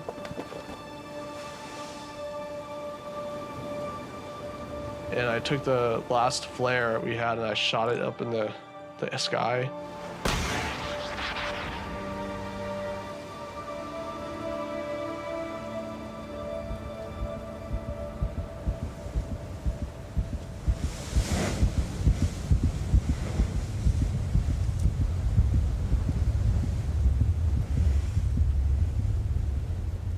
And then all of a sudden we realized it's not a ship coming. It's actually the moon that's coming up.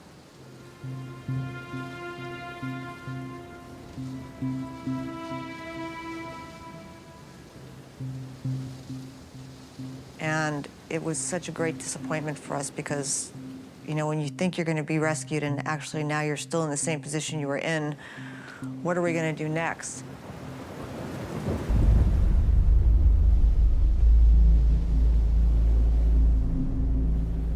As the night wears on, the family cling to the wreckage of the boat as the waves relentlessly batter them. The boat was breaking up. The waves were just breaking with such intensity. Every time I would look, there would be a new part of the boat will not be there. That was the terrifying part, because once the wave struck, you didn't know exactly what was going to happen to the boat next. Ben is the only guy on the boat that understands that since we had 60% of the boat and now we've got 50% of the boat, pretty soon we're going to have 40%, and everybody on board the boat is going to die if they don't abandon ship. Ben knows the only possible way of getting his family off the boat is in the life raft, but nothing is safe from the endless waves.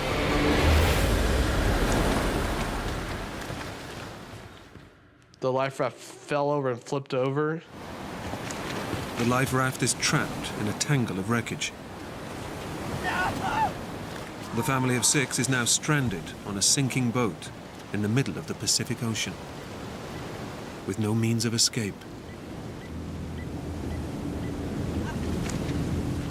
In the moment that you think it can't get any worse, it can't get any bigger, it can't get any darker, it does.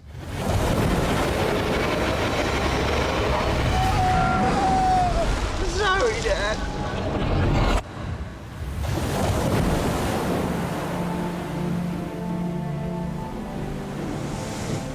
The boat was just breaking up so badly.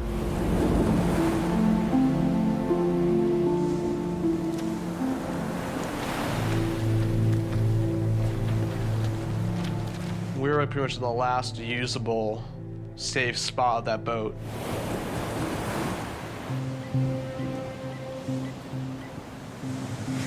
That's when I realized there was no way we could stay there. The risk was just too great. I decided that we had to leave the boat. 7 hours after they crashed, the tide around them begins to ebb, exposing a tiny outcrop of rock about 100 feet away. It's a possible escape route.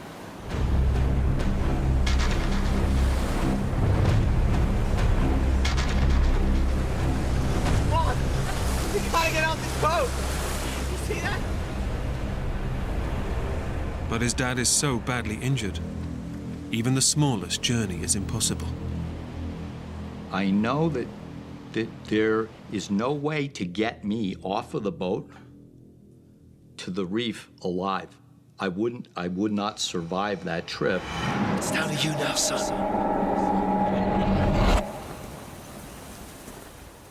It's a terrible decision for a 16-year-old to make. But Ben knows he has no option. He must leave his dying father behind on the sinking boat in order to save the rest of his family.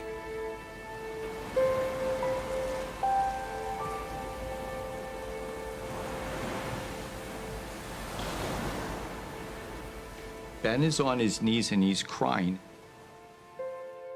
asking me to forgive him. Sorry, Dad. Because he sees a parting of the ways between myself and him.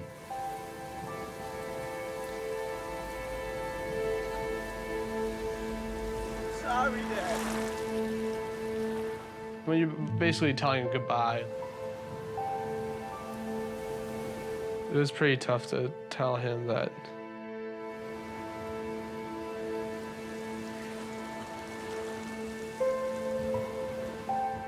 you don't ever really think your dad's gonna die. 12 hours ago, he was dad, you know, just running around doing stuff on the boat.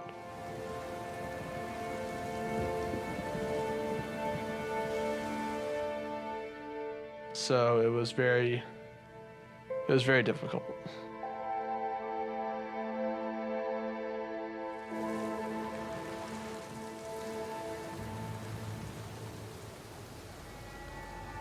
I understand completely what's going on. I was not concerned about myself. If there was no way to get me in, well, that was that.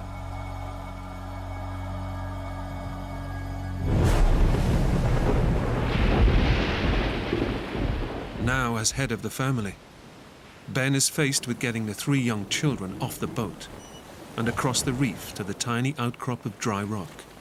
As soon as the wave broke and started to recede, that's when I jumped off the boat.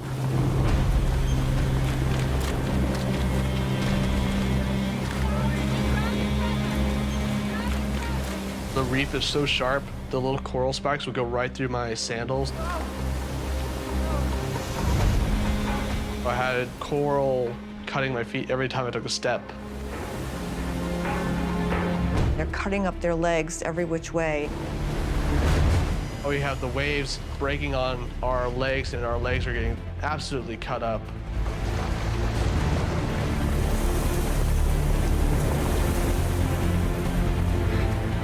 At that point, I gave my brother the little emergency beacon. Hold this, keep tight, yeah.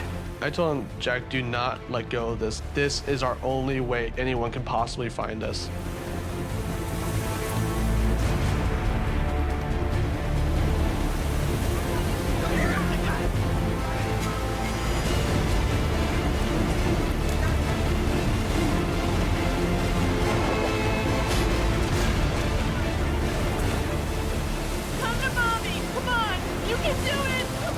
You've got to get off the boat now, too. You've got to get off the boat.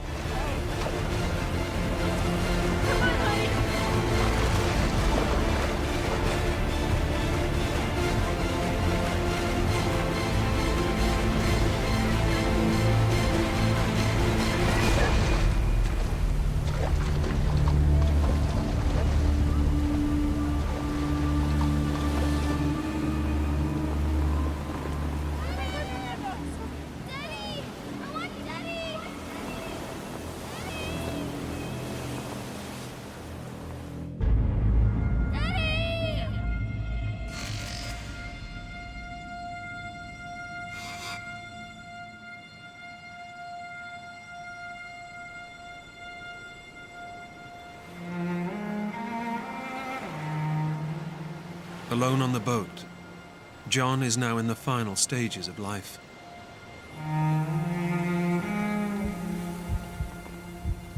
And he begins to give up. There was no possibility of saving me out there. And I don't have any hopes whatsoever of being rescued. This little piece of boat that I'm on is going to just slide off the edge of the reef, and I'm going to sink a mile down to the bottom of the ocean. But the thought of watching John die alone on the boat haunts Ben and his mum. If we don't get him off the boat, he doesn't have a chance. He doesn't have a chance. I have to get him off the boat.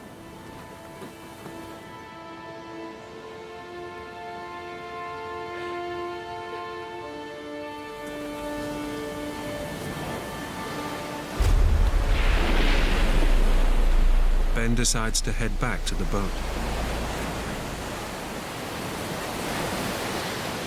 Mom, go to the life raft. I'm gonna go to Dad.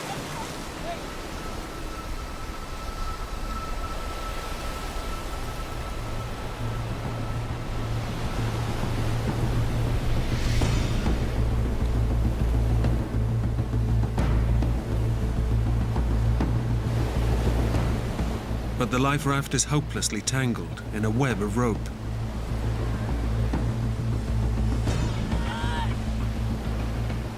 Jean pulls at the life raft for over an hour. Every bit of my mind, every bit of muscle I have, I'm grunting, I'm practically drowning out there.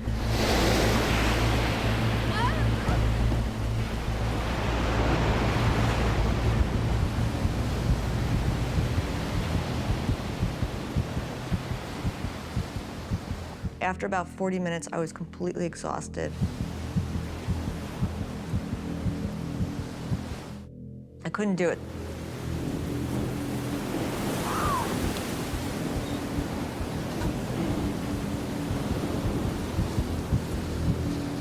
Jean launches into a frenzy, a crazed frenzy, trying to push this raft out. But just as it seems it will never be freed, the life raft just comes popping out. She just yelled at me like, I got it, I got it.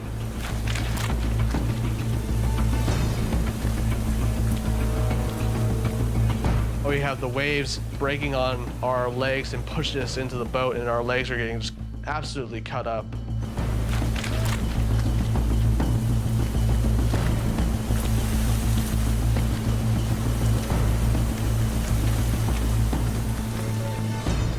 I had to use all my strength to just lift his upper body and slide that in.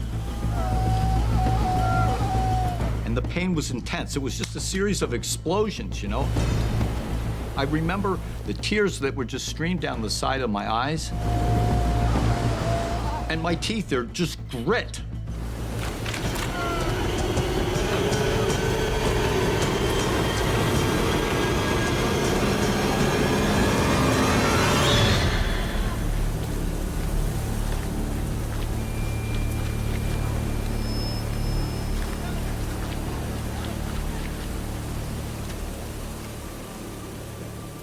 My son was the ray of hope, the ray of light, the steady hand.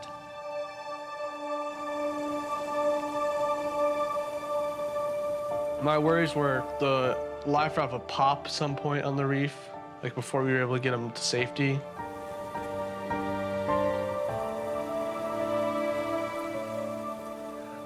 Every one of those steps, there's just these explosions of pain. It's just pure agony, you know?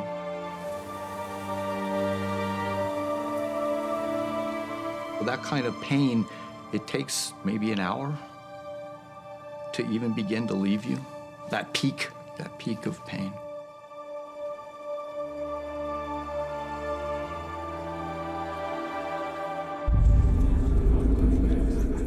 Finally, the whole family is off the boat. But it's been 10 hours since they crashed and set off their emergency beacon.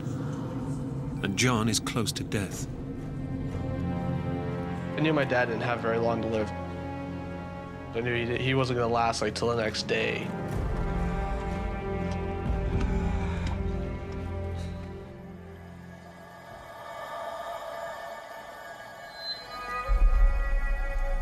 It's been 12 hours since the Silverwoods activated their emergency distress signal.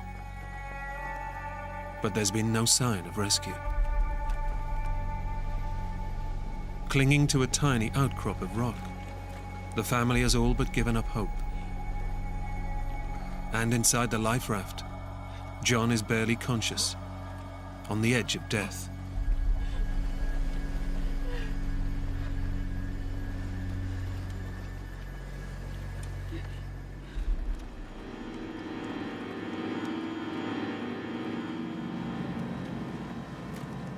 I'm surrounded by darkness. I don't have any connection with reality.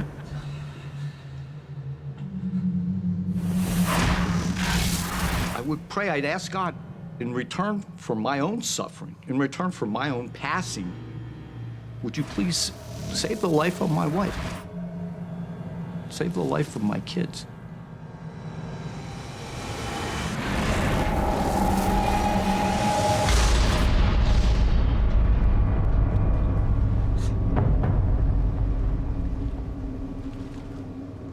Ben has done everything he can to save his dad.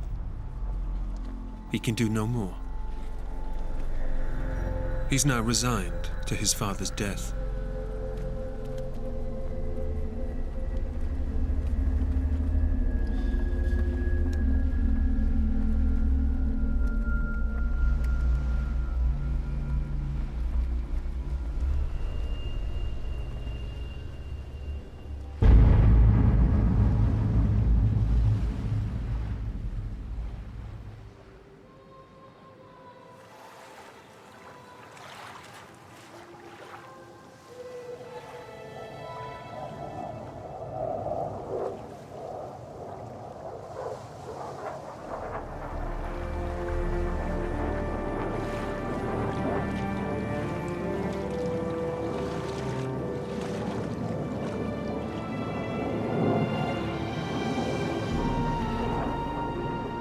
As the sun came up, I could see this little star flying on the horizon.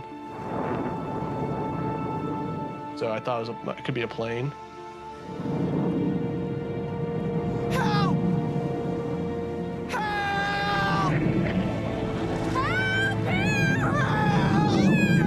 I was ecstatic, like someone knew we were there. And it gets right over us and it starts circling, just circles around and around and around.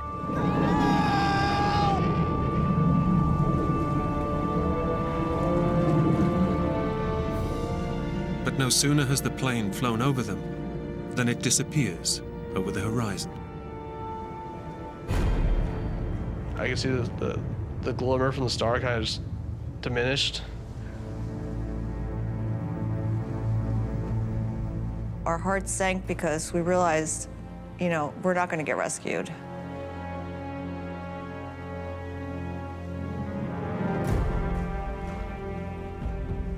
Two more hours pass, and there's no sign of the plane returning.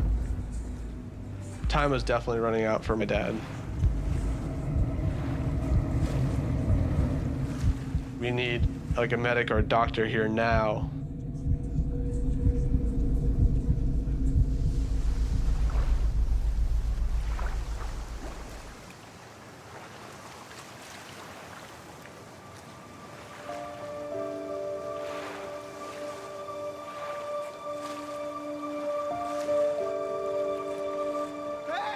I see this boat on the horizon.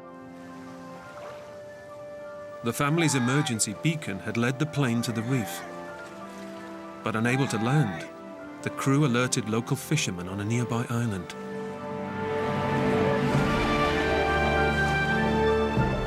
"15 hours after their boat was shipwrecked, their ordeal is finally over.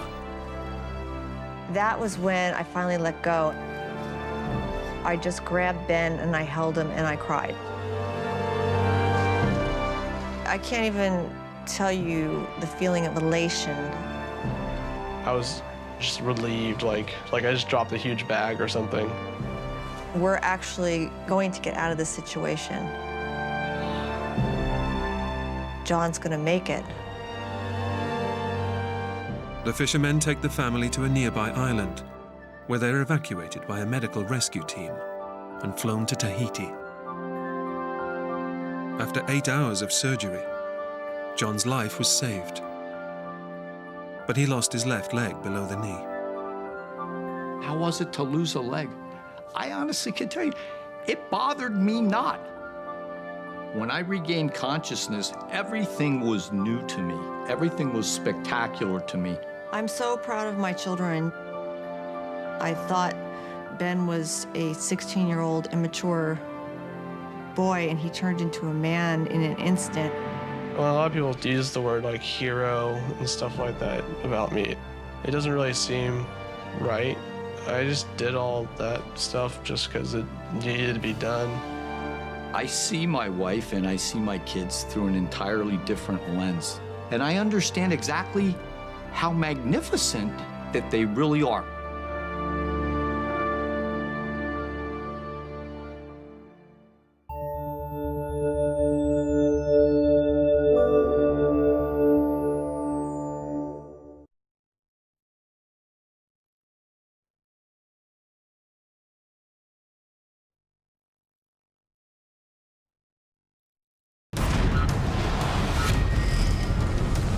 When a solo rafter plunges into the Colorado River.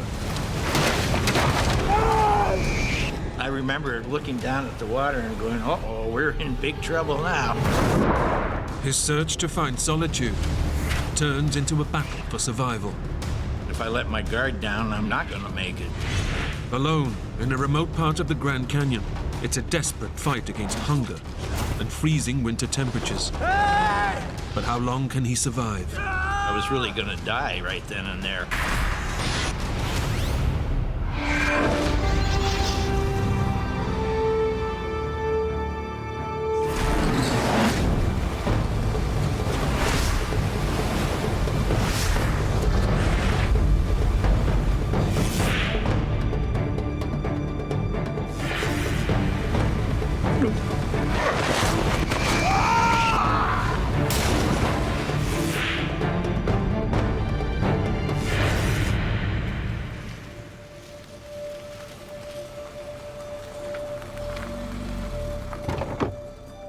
David Whittlesey is about to head off on an epic journey down the Colorado River. As early as I can remember, I was off in a little boat rowing around on water. I've discovered that I really, really enjoyed that kind of activity and the beauty and the solitude of the great outdoors. Well, it looks like I'm going to be the only one on the river. We might as well pull up over there and start unloading. David has been on a waiting list for a permit for 2 years. But when another raft trip is suddenly cancelled, it opens up the window he's been waiting so long for. I was living a life of a bachelor and had no particular personal ties that would inhibit me from doing a trip like this. But while David craves the solitude, the permit has also come in winter, a time when few others dare to take on the river. And this will be his first ever solo journey. I didn't really intend to do a solo trip per se, but I didn't want to not take advantage of the fact that I had a river permit. It was an opportunity for me to use some of my skills in terms of building my rafting frame and figuring out how to package my particular boat. I would guess it weighed close to 2,000 pounds with all the gear I had on it. Despite David's careful preparation, he's still apprehensive about going it alone. I do remember when I first shoved off from Lee's Ferry, I really was quite nervous at the time. My primary trepidation had to do with the fact that I was going to be by myself entirely. As far as cell phones, you might as well forget those. They don't even work in the Grand Canyon. With no means of communication if he gets into trouble, David's only backup is for his friend to raise the alarm should he fail to return as planned. My parting words were, Hey, if I'm not at Pierce Ferry when you get there, call for help, because it means something went wrong.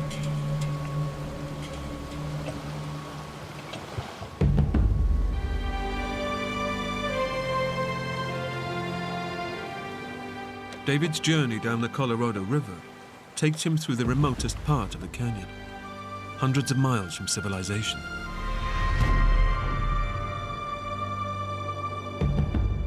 The journey of nearly 300 miles goes without a hitch, and he soon forgets his earlier apprehension. I navigated almost the whole trip. Basically, all I had to do was continue on and successfully arrive at my destination. The trip has tested all of David's rafting skills, and he's had the desolate beauty of the Grand Canyon all to himself. There is no place quite like the Grand Canyon. You're a mile below the normal surface that we walk around on, and there's rocks exposed that are millions of years old. I mean, the beauty of it is just, it's very difficult to put into words. As one of the few people willing to brave the freezing winter conditions, he's found the extreme solitude he was looking for. The silence is unbelievable. I just find it, you know, the solitude down there is just entire, complete.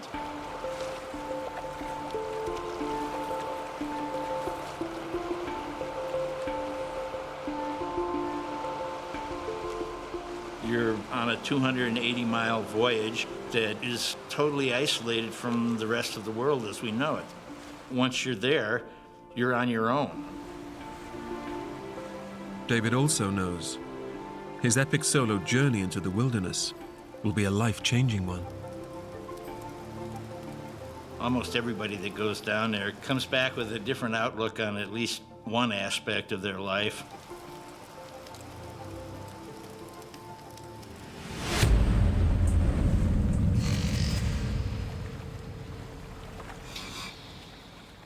David has just 3 days left of his month-long trip through the canyon.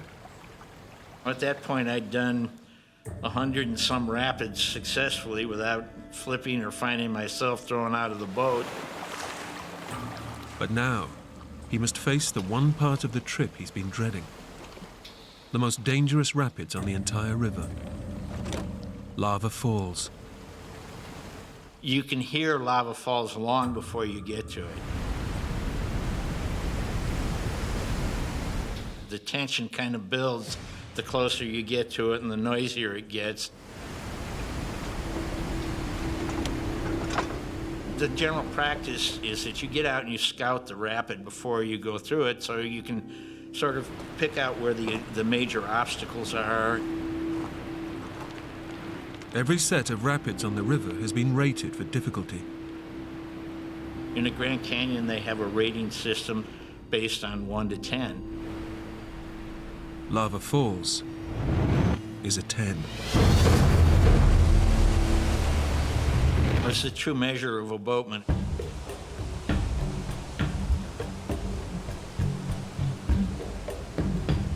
Even though I'd navigated all these previous rapids without use of my wetsuit, I was scared enough of the potential calamitous nature of lava falls that I put my wetsuit on. Above the rapid, there's typically a pool, so the water's really, really slow.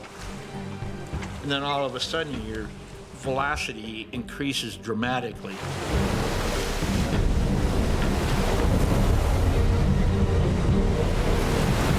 The sense of acceleration can be disorienting in and of itself. Lava Falls has an actual waterfall, a 14-foot drop. I was terrified. It is readily avoidable if you know what you're doing and pick the right course. But David is now completely out of control.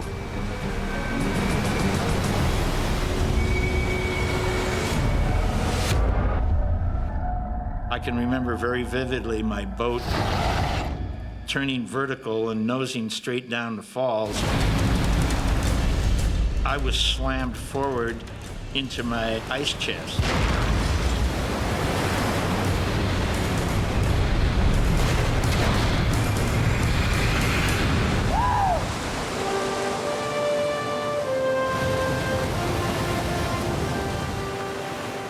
The boat, for reasons which I still cannot figure out today, bounced back upwards, even though my boat by then was entirely filled with water. It was upright and I was still in it and we were still floating. I was thrilled. I figured I was home free.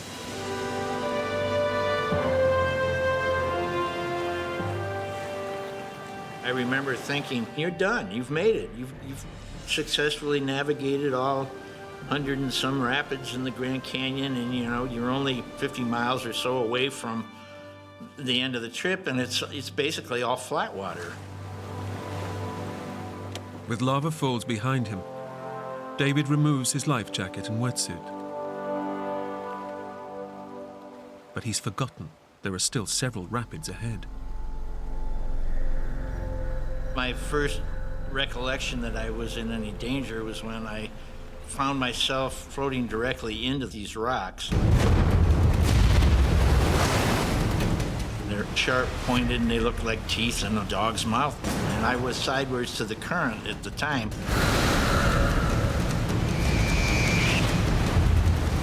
I knew that was something I really did not want to allow to happen. I did take a powerful stroke with my upstream oar in an attempt to pivot the boat around the rocks.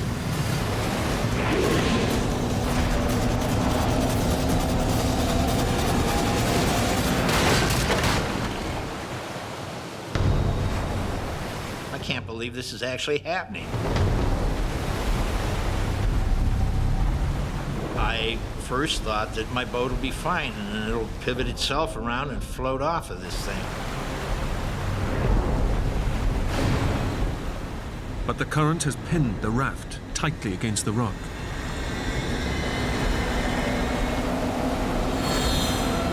And before I know it, the boat shot up in the air. I was just totally stunned. How can the river be that powerful to shoot this 2,000-pound raft up in the air? I remember, looking down at the water and going, uh-oh, we're in big trouble now.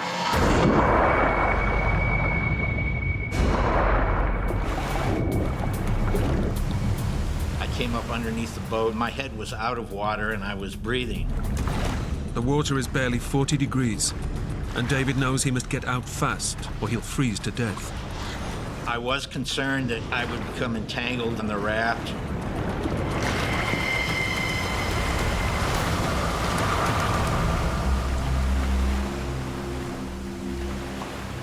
I'm wet and I'm cold, and I'm with an upside-down raft.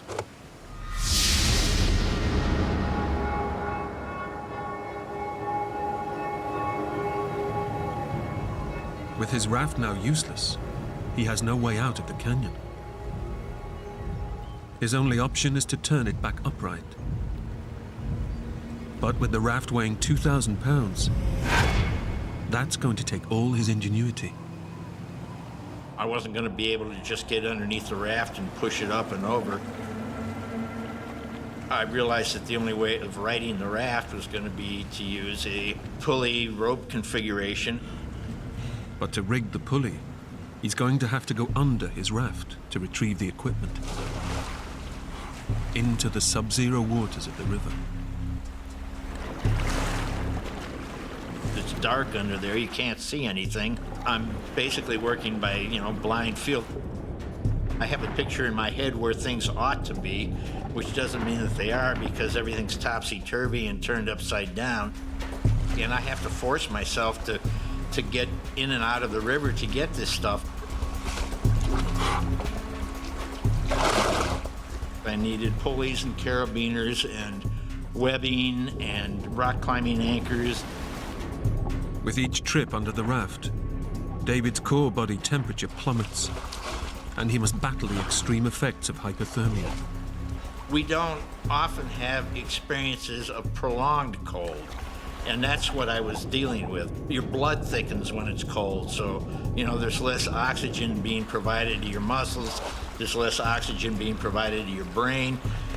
You don't think as clearly or as sharply, and I was aware of that process occurring to me.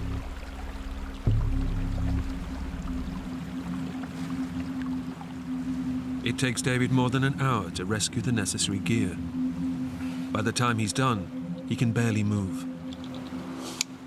But now he must figure out how to rig the complex pulley system.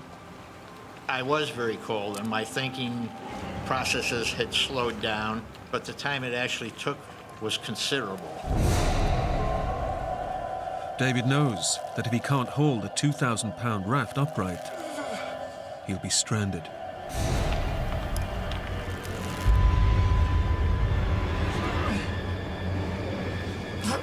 I didn't even get it close to upright. One of the anchors let loose, came zinging by my head.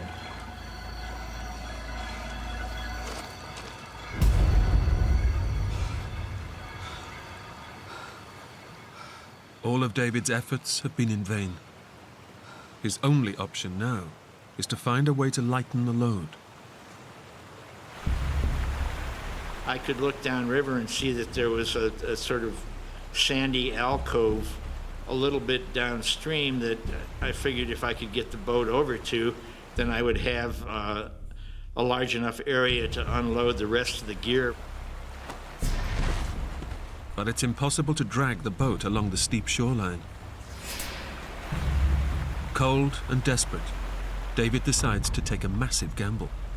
Realizing that I was not going to be able to wade along the shore and pull the boat down with me to this alcove, I got on the boat. I remember standing up on this upside-down raft with one oar, trying to navigate downriver to get to this sandy alcove, sort of like a Venetian gondolier with his one oar navigating the canals. But the river is so powerful, it's impossible to steer. I tend to turn more than the raft when I try and turn the oar. Swept past the safety of the alcove, he's now hurtling towards the next set of rapids. with no way of navigating his way through it. There's literally nothing to hang on to. There are no handholds, no toe holds, nothing.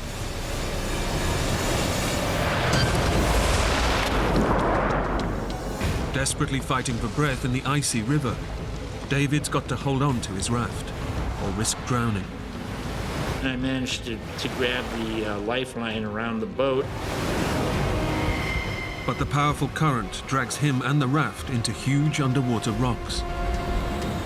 It floated up onto the rocks and dragged me over the rocks with the boat.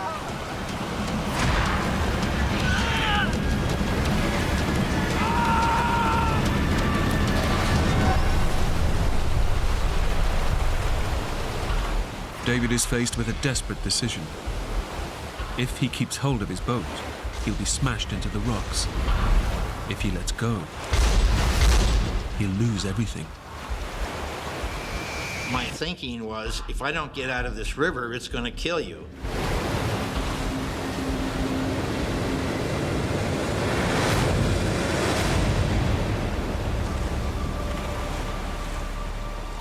So there I am, standing up on this outcropping, watching my boat float away and calling after it, hoping it would come back to me like I was calling after a dog. Come on!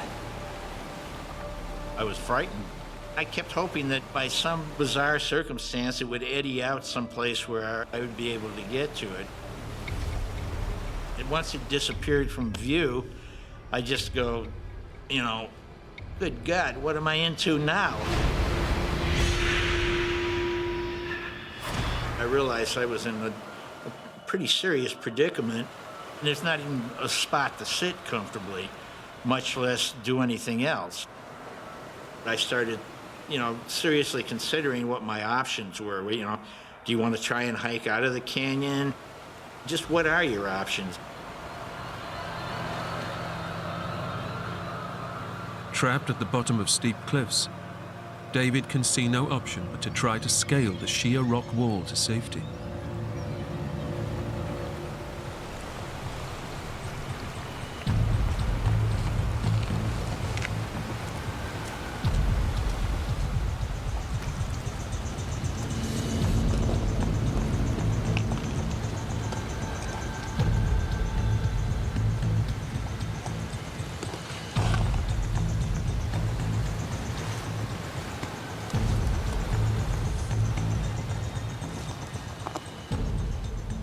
It's painfully slow progress. After an hour, he's still only 30 feet above the river.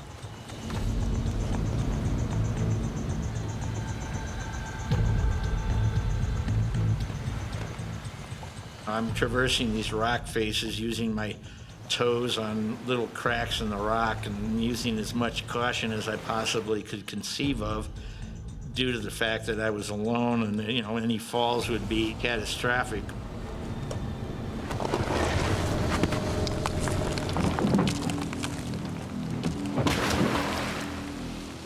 But the higher he climbs, the more unstable the rock face becomes.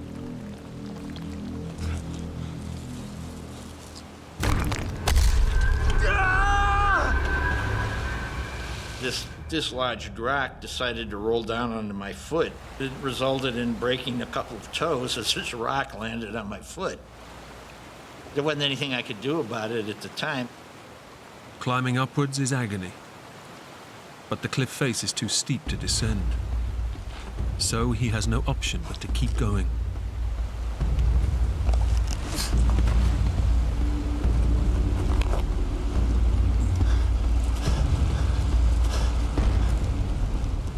I grab onto a rock.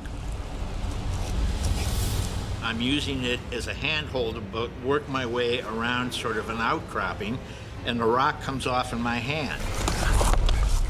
And then I sort of teetered there for a few seconds, minutes, hours, days, lifetimes, who knows. I lost my balance and fell over completely backwards, sliding head first on my back across this rock face, thinking, you're dead. This is it. My life jacket caught on something. It flipped me completely over in a backward somersault. I hit my chin on something hard enough to break 4 teeth, knocked myself entirely unconscious.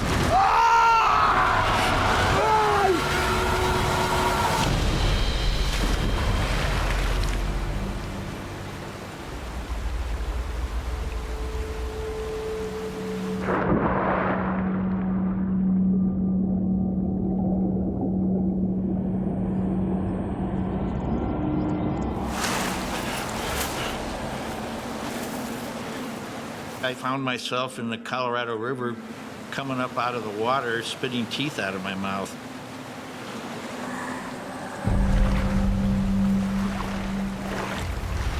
I could see another sandy spot further downstream from me. I'd say a half a mile down from where I was. I knew that just getting myself into this alcove that I could see was going to be a challenge.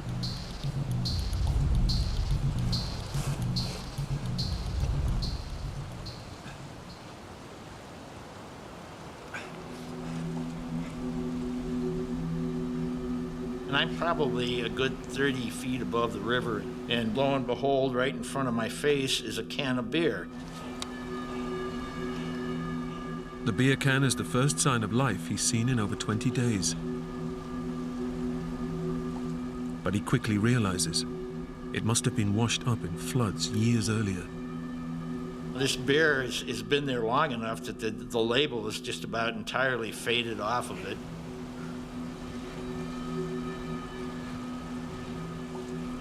Having lost all of his supplies, David knows it could provide a valuable source of energy.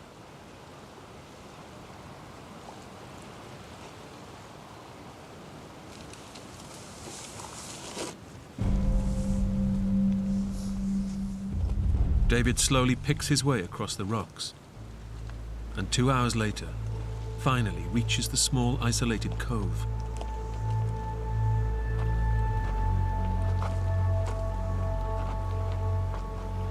By the time I had actually gotten down to the sandy alcove, I'd pretty much dried out and warmed up just from exertion. Only now does David realize the enormity of his situation. His quest for solitude brought him to the heart of the Grand Canyon.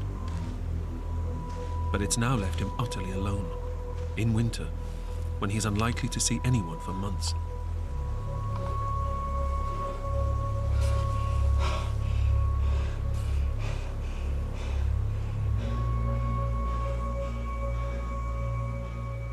Surrounded by mountains at the edge of the river, he's completely stranded.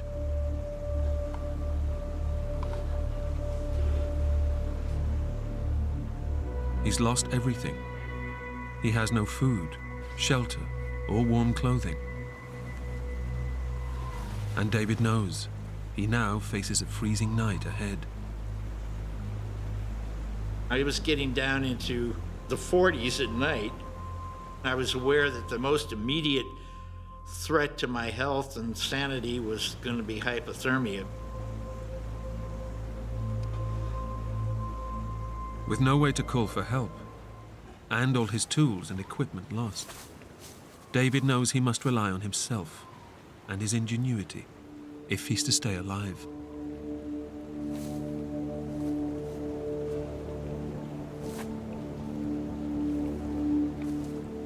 I seriously got into survival mode. I'm trying to figure out ways to keep myself warm and protected from the elements.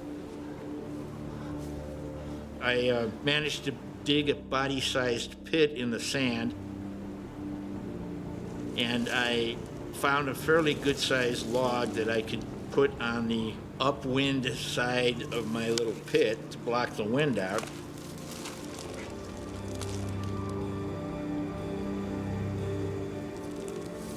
I spent the rest of the afternoon gathering up a gigantic mound of dried grasses. And I lined my little pit in that and built myself a nest, not unlike a bird's nest, basically. I did happen to have a propane lighter in my pocket, and I did manage to get, a fire going as the sun went down.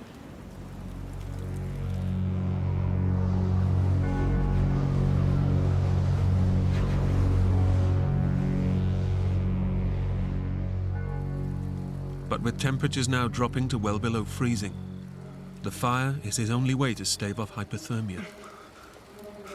If he falls asleep and it goes out, he'll die.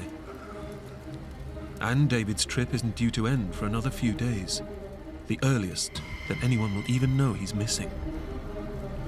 I've got, 2.5, maybe 3 days, as long as I can keep myself from becoming so hypothermic that my body shuts down. I might drift off into a semi-conscious state, but I was definitely never into a full, relaxed sleep.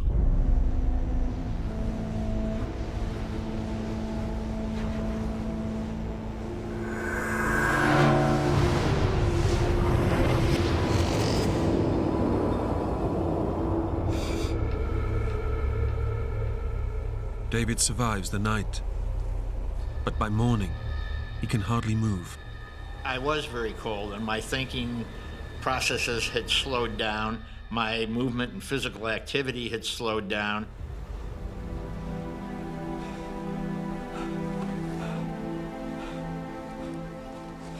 But even during the day, the temperature is barely above freezing, because in winter, little sunshine reaches the canyon floor. I had 2 hours of direct sunlight during the day, and I would follow the sun around and stay in it as much as I possibly could, just for the warmth and the comfort.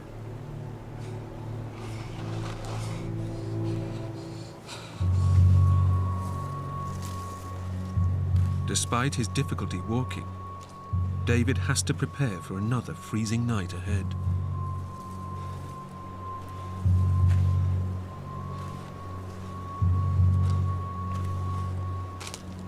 I would have to gather driftwood for the upcoming night so that I would have wood to burn. I didn't burn it during the day. I didn't have enough wood to just, have an unlimited fire.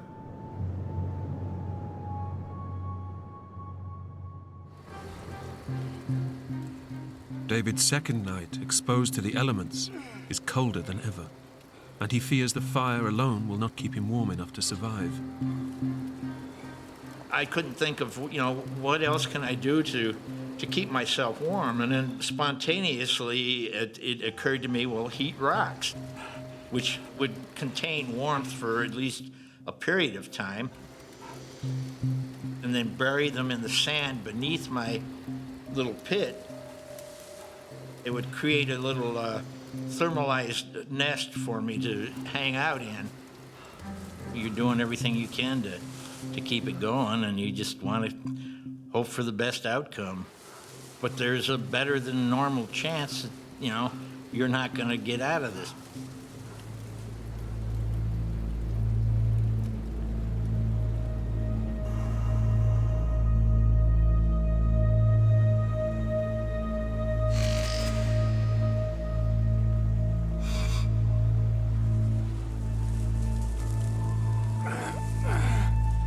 David manages to survive a second night. But it's now almost 3 days since he last ate any solid food, and he's getting weaker.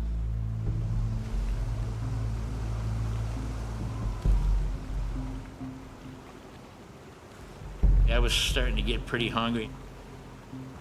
Your stomach starts to get sore, and there's actually a physical pain to it. I could go down to the river and I could actually see fish right there at the edge of the shoreline.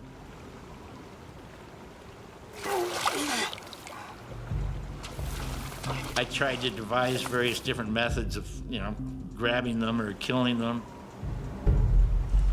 I found a stick and tried spearing them. With absolutely no success whatsoever.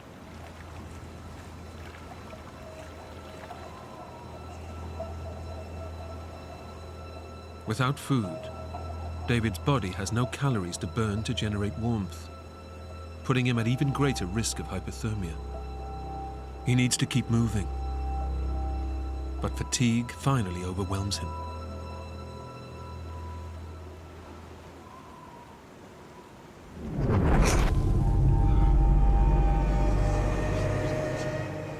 I woke up and was startled that I had fallen asleep and was concerned and frightened by that. Well, geez, if I let my guard down, I'm not going to make it.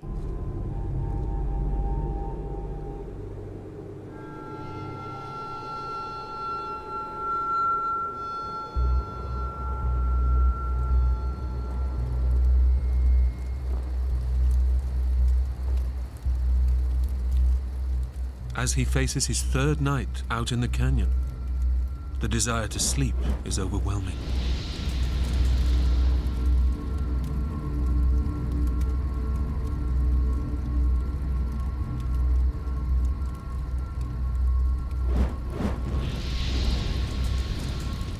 It's only me and the moon and the rock formation and the river, and you may be able to see it again tomorrow, and you may not.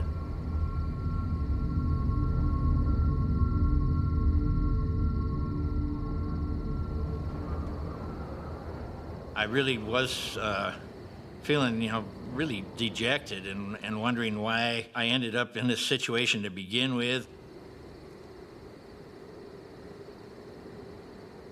David is clinging to the hope that by now his friend will have raised the alarm, and tomorrow rescue will arrive.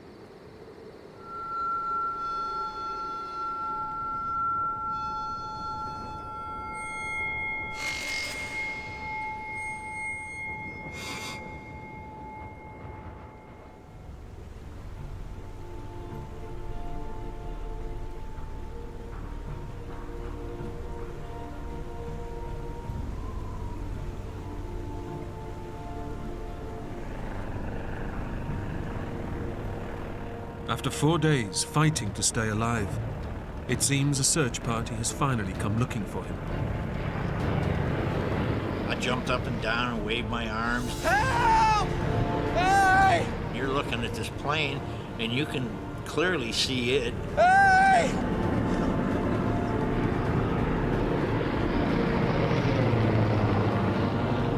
I'm wearing a bright red life vest. Here! It's just inconceivable that they can't see you.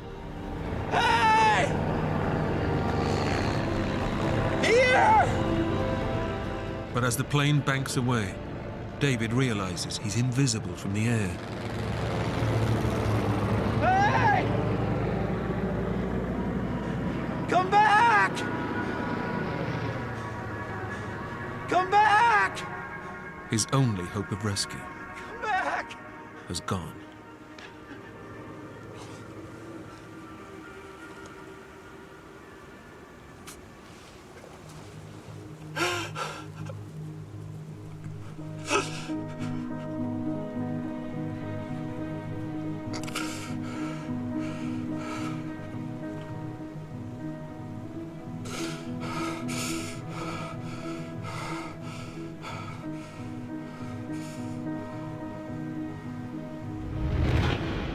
As he prepares for a fourth night, David knows he's in desperate trouble.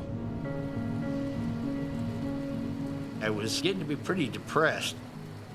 And I realized that, something had not happened the way it was supposed to. If I'm not at Pierce Ferry when you get there, call for help, because it means something went wrong. David is unaware that his friend has assumed he's just extended his trip. No one is even out looking for him. I was aware of the fact that I was in dire predicament, and the longer it went on, the more frightening it became. With no hope of rescue, David is at the mercy of the hostile canyon and totally alone.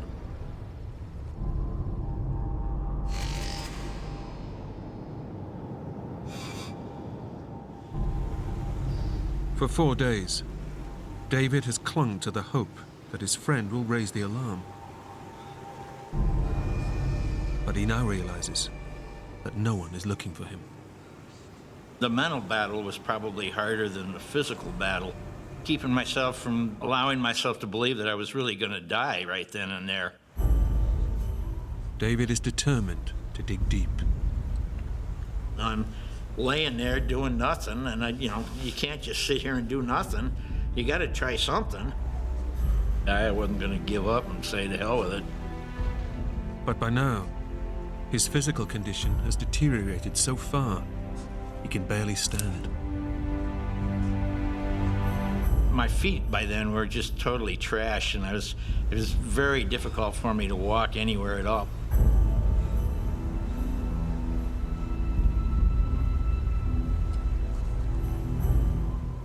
Despite the pain, he decides his only hope is to make himself more visible from the air by building a large distress signal.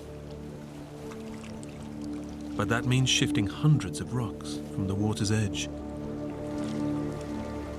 All of the rocks were down in this drainage, so I'd have to, go down there and grab up 1 or 2 rocks or whatever I felt that I could carry, and then drag them back up on this hillside.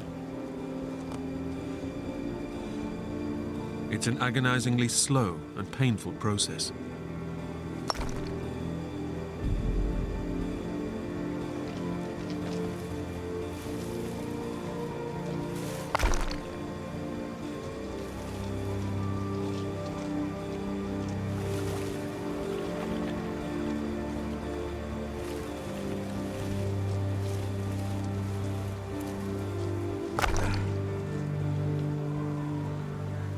I built a rock X that was probably 10 feet long, each arm of it.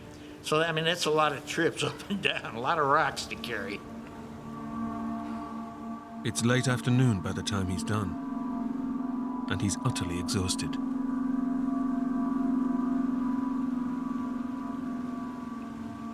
It's 3 days since he last ate anything. He's now so weak, he's desperate for energy. As every barfly knows, there's a sandwich worth of calories in every can of beer.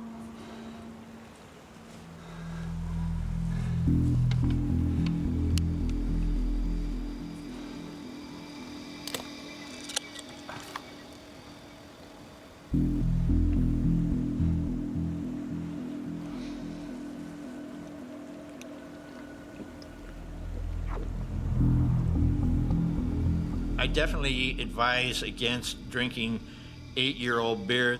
Definitely not one of the tastiest beverages I've ever imbibed.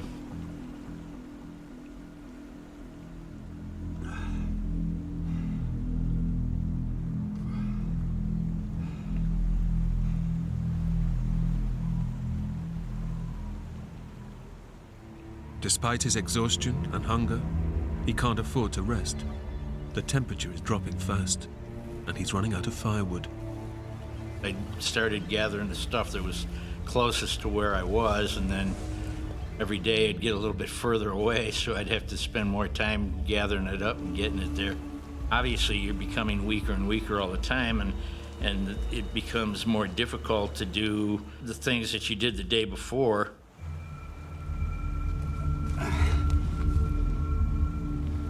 As I was doing that, there's this little tiny lizard. It was probably, maybe 4 inches long, kind of scooted out across a rock. For some amazing reason, I was able to be quick enough to actually swat it.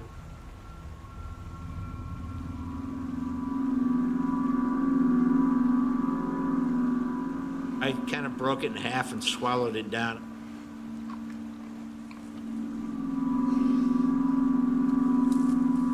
I was hungry enough by that point in time, too, that I could eat anything. I was feeling that since I have no idea how long I'm going to have to do this, any nutrition I can get whatsoever is going to be better than none. You served a good cause.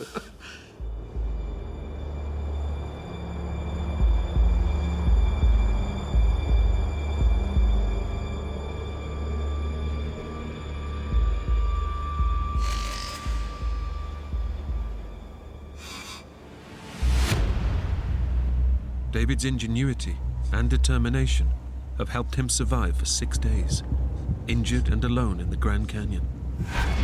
He expected to be rescued days ago. But now the hostile winter conditions have taken a terrible toll on his body, and he's beginning to lose his mind. I had all kinds of wild fantasies occurring, you know. The world had been devastated by nuclear explosions, and I was probably the only human left on the planet.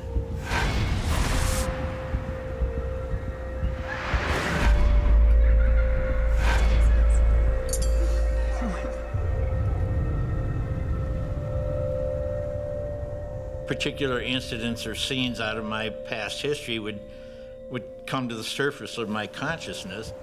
Hey!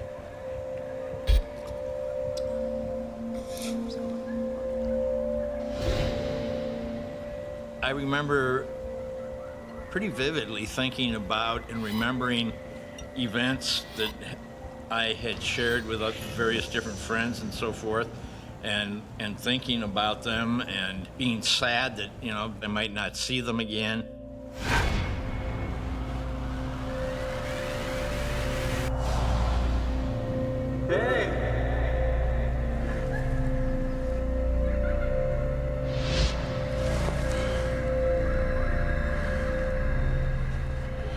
Now too weak to gather wood or maintain his fire, David's core body temperature is dropping rapidly. He's losing his battle with hypothermia.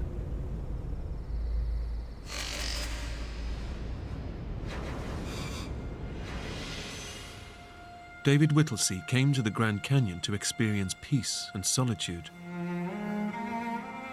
But stranded and at the mercy of the elements, he faces freezing to death, alone. By Saturday morning, I was pretty down. I was, you know, really depressed. I wrote a farewell note to my family and friends and carved it into a little piece of driftwood. I marked down the number of days that I thought I'd survive there.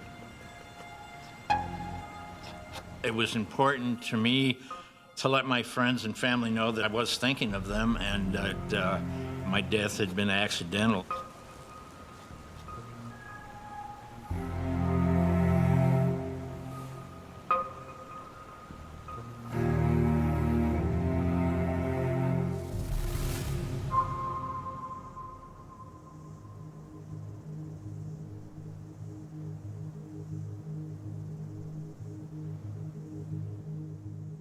After 7 days fighting to stay alive, David has nothing left. All he can do is lie down and wait for death. I had done everything that I could think of to ensure that I would survive, and it seemed like, you know, nobody cared.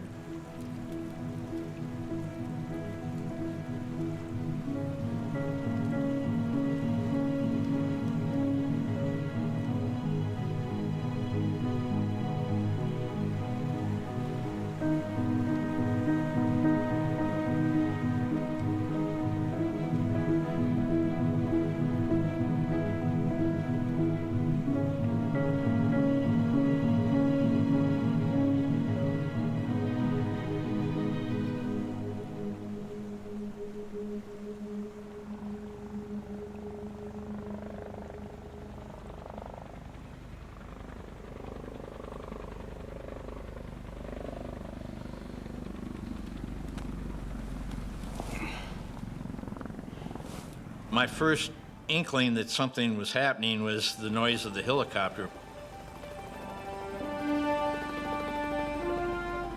Fairly rapidly increased in volume and noise.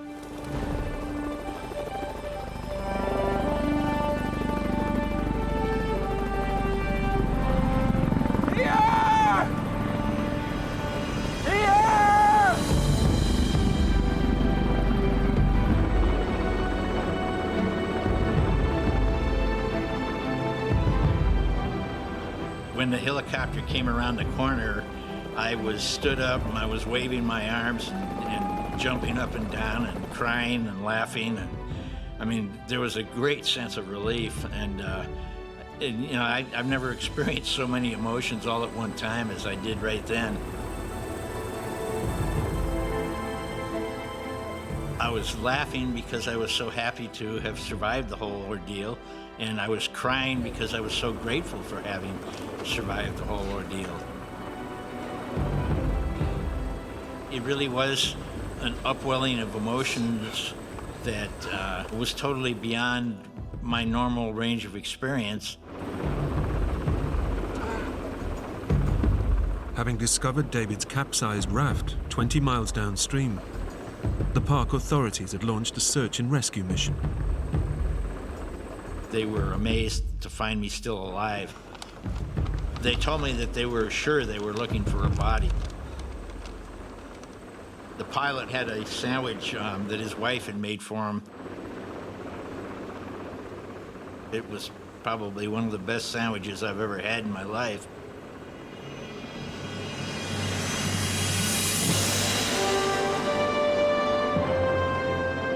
Seven days after his accident, David was finally airlifted to safety.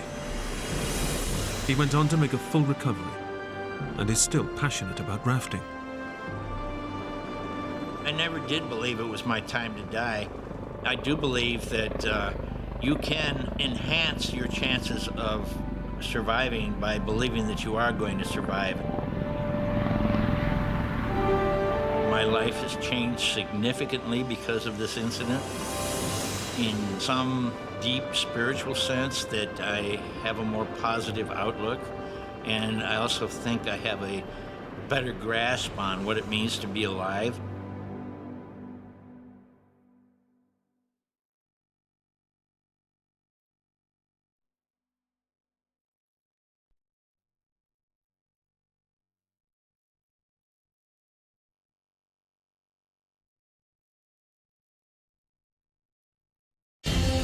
When Benedict Allen and his dog Cashew set out on the adventure of a lifetime, his childhood dream soon becomes a battle to survive. Suddenly I found the situation out of control. Wham! I was having to fight for my life. Stranded and alone, he must fight his way through 100 miles of the most inhospitable jungle on Earth. This place seemed intent on killing me. He must face nature's most deadly predators. Terrifying, waiting for something that was going to spring out at me. Come on! And endure the madness induced by the forest.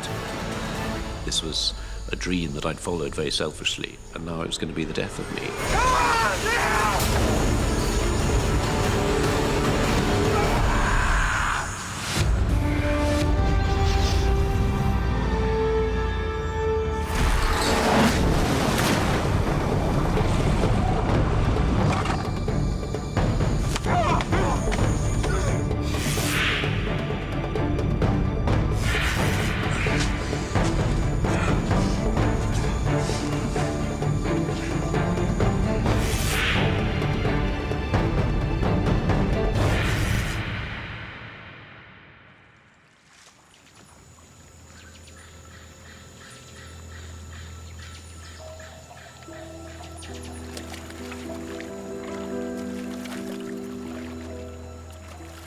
22-year-old Benedict Allen has always been a dreamer, and he's living his biggest dream yet. He's following in his father's footsteps and becoming an adventurer. My dad was a test pilot, and it was very exciting having this glamorous father who used to fly these planes over the house. And I just assumed that one day I'd be an adventurer of some sort, just like my dad. I just wanted to be like one of those great explorers like Cook or H.M. Stanley or Livingstone.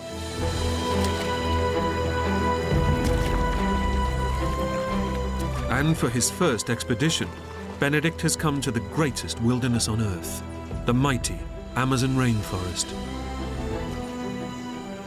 As a child, I read in my books about El Dorado, which was this mythical land of gold. But no one found El Dorado, and I thought one day that would be my destiny.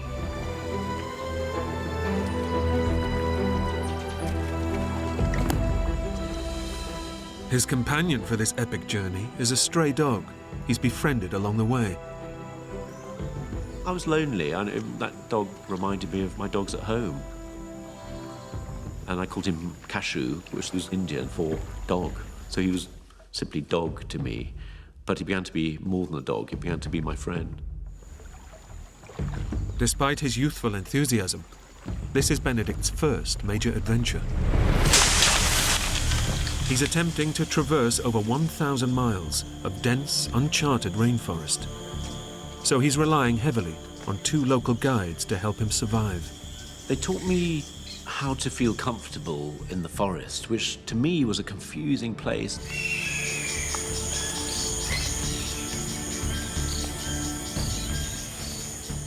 They began to show me what I could eat and what I had to avoid, how to hunt.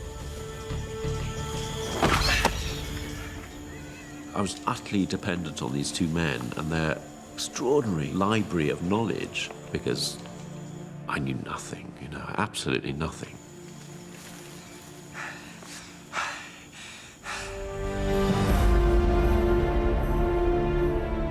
For 3 months, they head deeper into the vast rainforest and are nearing the supposed location of El Dorado, the city of gold.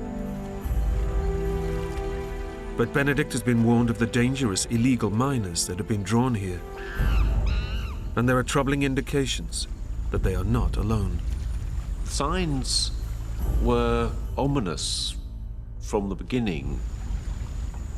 The water, just empty cachaça bottles. Cachaça is a sort of cheap rum. There was a sense that there were outsiders in the forest. I'd been warned that these were bank robbers, thieves, people accused of murder. They'd all headed off into the forest because here was a chance of making a quick buck. Despite Benedict's trepidation, they must find a place to camp as night is falling.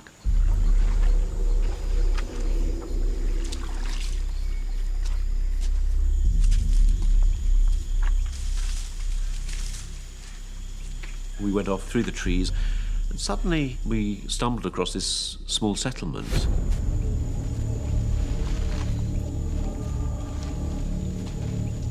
But whereas I was worried, my 2 Indian guides were absolutely entranced. I remember one of the Indian guides picking up a can opener and wondering what that was.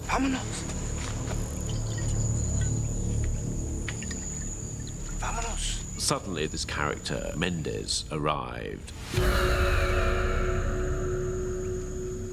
He was the classic gold miner. And I just felt I've got to get out of here. ¿Qué estás haciendo aquí, entonces?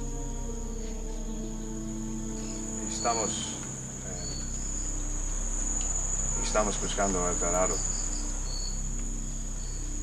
¿El Dorado? Estamos viajando al sur por la boca del Amazon. No, mi amigo. Si viajas para allá, muy peligroso. Los rápidos están lucidos, pero puede ayudarte. Mendez said to me, look, I'll be your guide. I'll take you down the river towards El Dorado. Furthermore, I know a track. You'll be able to walk from the river to the outside world. ¿Está bien? Divertimos. And I thought, well, maybe I've misjudged this gold miner. Maybe he isn't that bad. But I thought I should go along with this plan. I'll be heading in the right direction at least. Bien.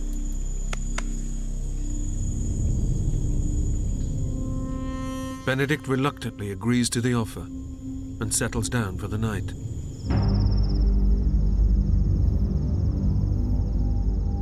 But as the night wears on, he has a growing sense that all is not what it seems. That night, I woke up in my hammock feeling that something was wrong.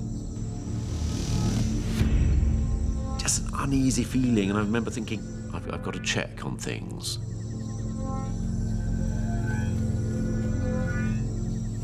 So I put on my boots, potted down to the river to see if my canoe was still there, see my supplies were there. I think effectively I was making sure that my exit was okay.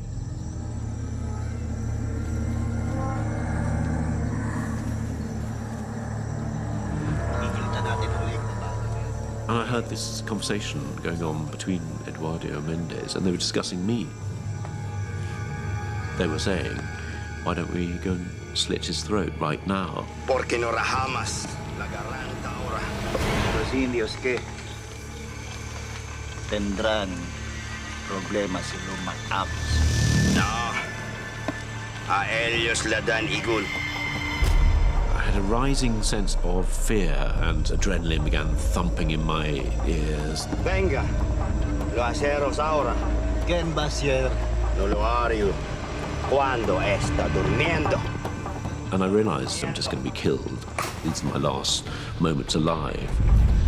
I just thought, go, I have to run, get out of here. Gathered my hammer together, my mosquito net, ran to the canoe. And suddenly, I was in the darkness in my canoe with my dog. And with his loyal friend Cashew, Benedict makes it away from danger. My first thought was relief.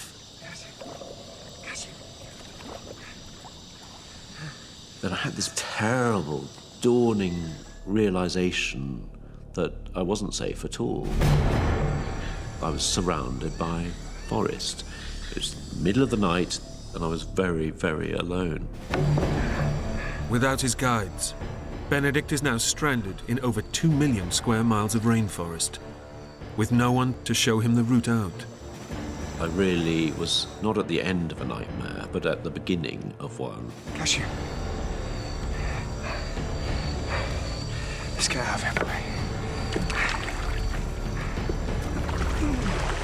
I paddled upriver for maybe an hour, and I thought, I'll just calm down, I'll just pull into the side.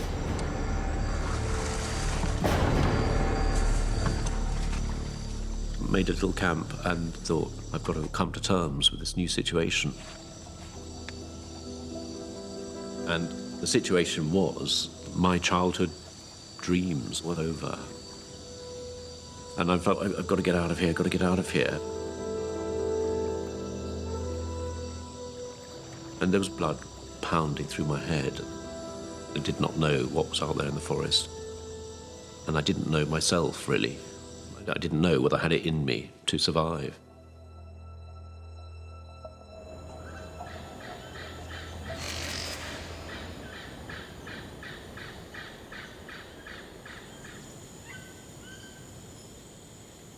As the first light came up, I could see this forest, absolutely immense, and there I was in the middle of it, absolutely alone. It was terrifying that first morning.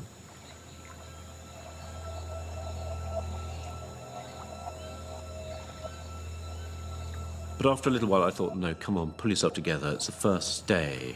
So I began looking at my supplies, trying to work out whether I had enough to get me out of the forest.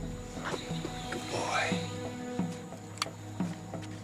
And by Benedict's estimations, he has enough rice, sugar, and dried meat to last him approximately 2 weeks. And he has a mosquito net, a machete, and a survival kit. All the basics he needs to stay alive. If I wanted to see my mum and dad again, I was going to have to take a chance on finding a trail out of the forest, and that's the option that seemed to be the only sensible one.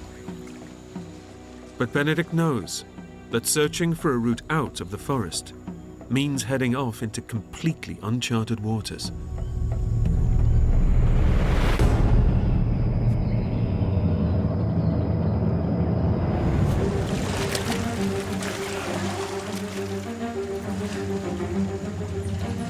I was actually going into the interior. I was heading upriver. So for the moment, until I found that trail, I was heading into oblivion.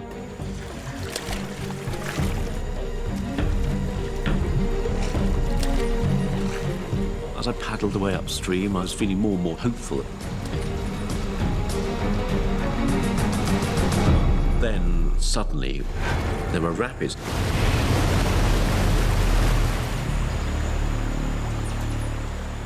And I remember thinking, come on, Benedict, pull yourself together. You've got to get out of here.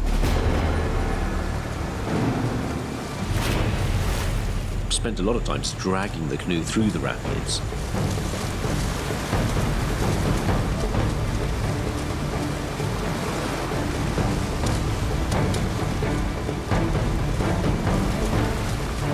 It was immensely hard work. It just seemed relentless that I was just fighting all the time this river.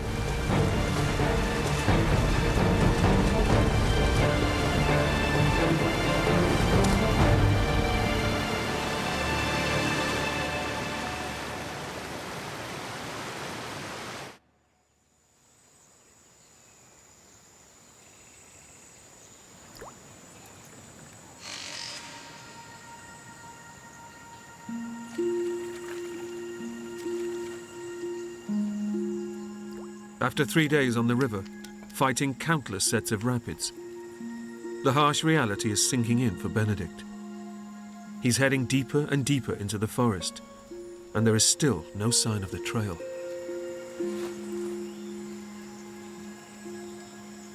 By the third day, all my early enthusiasm had drained away. I kept on thinking, how many rapids are there? They weren't marked on any map. It just seemed relentless.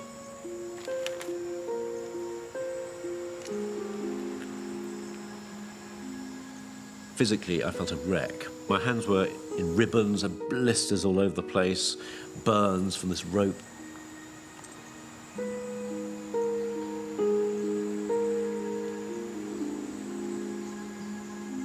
The big question mark was how long I could keep on going, and it wasn't that I was running out of food, I was just running out of belief in myself.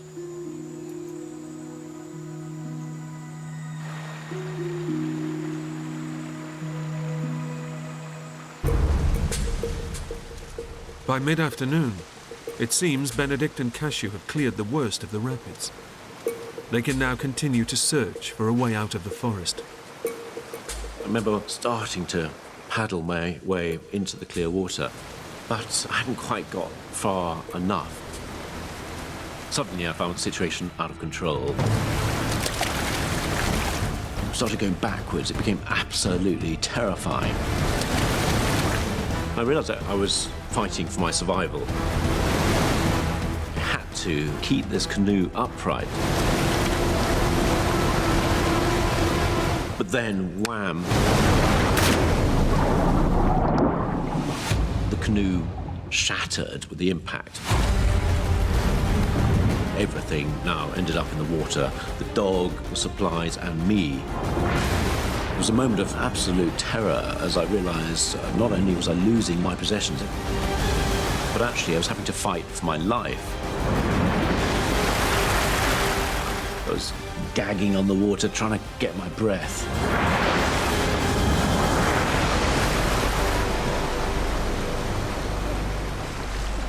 Finally got some purchase and waded my way towards the riverbank.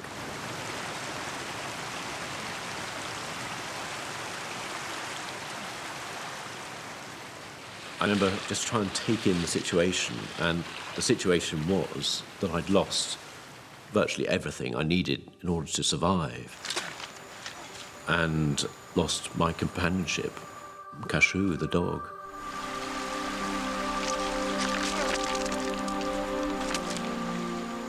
Yeah, it was a sad moment just because he was my friend, my companionship. He was everything to me.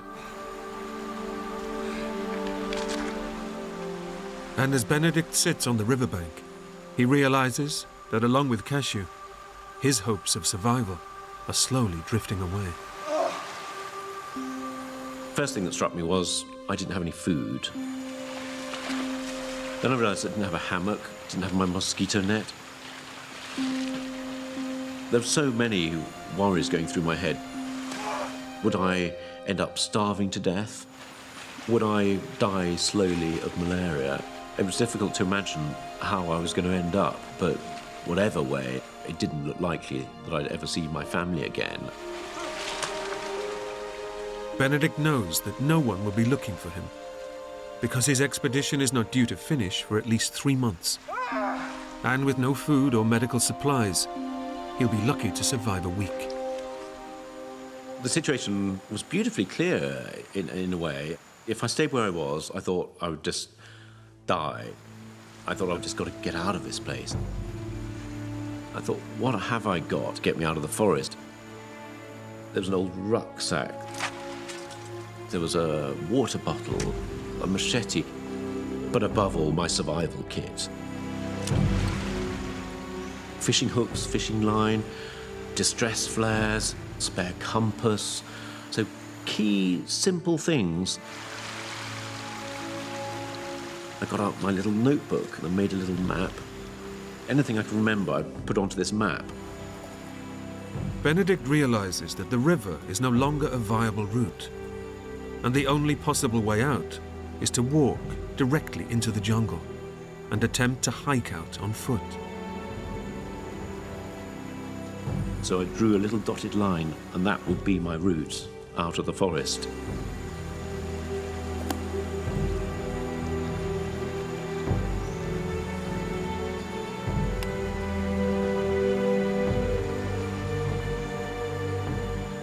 And it was a huge, huge moment as I'd walked away from the sunlight into the unknown.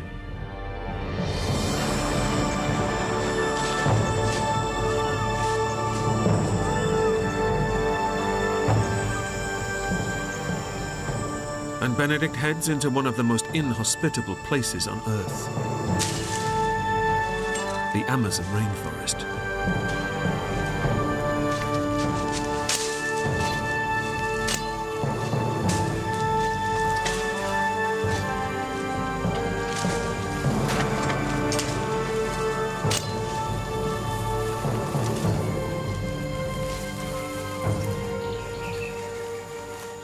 The forest that I saw seemed a very different forest from what I'd remembered. Very, very thick, difficult to get through. And so I thought, I've got to keep absolutely clear about what I'm meant to be doing.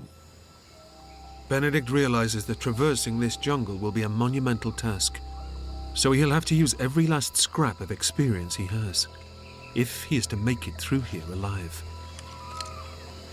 And I reckon I walked absolutely straight, maybe 100 miles. That would take me to the outside world. So I thought, I'm going to count every single pace. When I got to 100 paces, I made a little notch in a stick. And that way, I'd know that I was nearer help.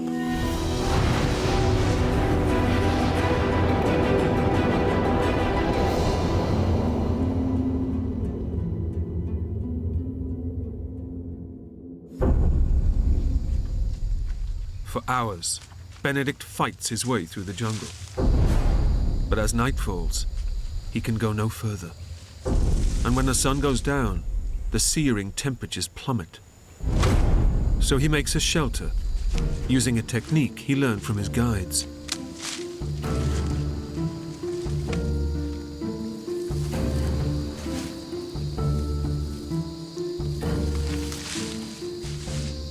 Oh, it doesn't look too bad, really. I felt a little bit of pride.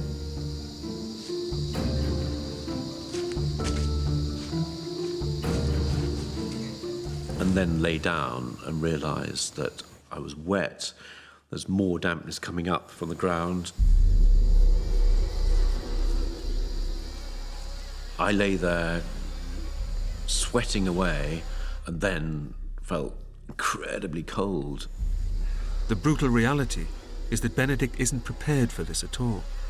In the 100% humidity, he has no way of keeping dry or warm, and with his mosquito net gone, no way to protect himself against the deadly disease he fears the most, malaria.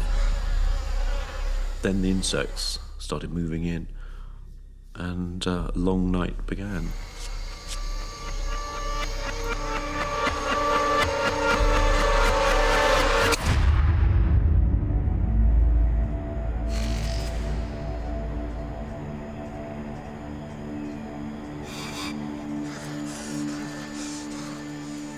I was feeling absolutely terrible, wrung out, because I'd been awake all night with the insects.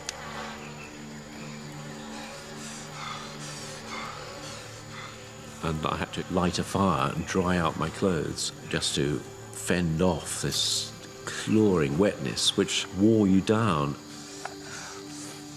I felt very burdened by the forest.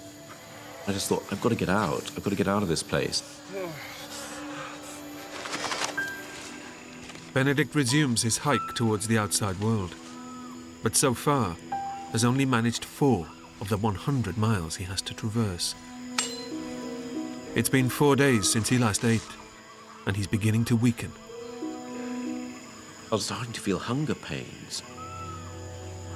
And I knew that unless I sorted out some sort of way of getting food, I was just going to die of starvation. I started to think how I could get nourishment from this place that seemed intent on killing me.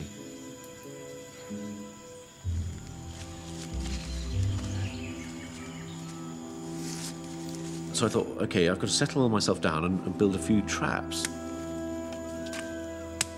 And Benedict knows that if you want to trap an animal, you have to find its trail. You make 2 parallel lines of sticks that you jab into the forest floor, and you funnel the mouse along. And there's a little bit of bait that you put at the end, and it triggers a mechanism, and boom, a log comes down and flattens the mouse, and you get this flat rodent for your supper.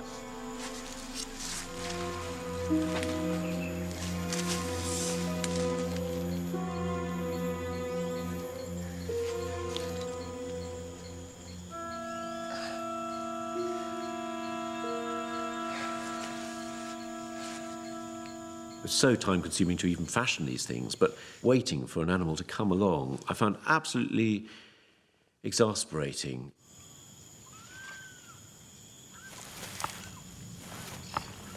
I thought, I'm totally incompetent here. I don't belong in the forest, and furthermore, the forest seems to know it. It's almost like I'd been found out.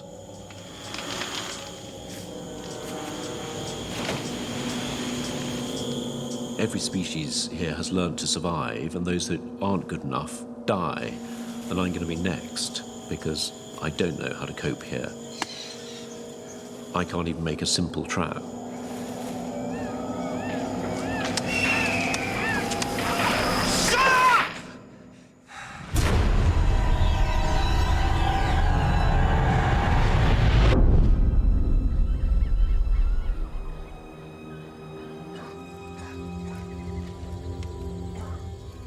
I began to dread every evening. It was a question of trying to light fires, then I had to find water to boil so I could drink it.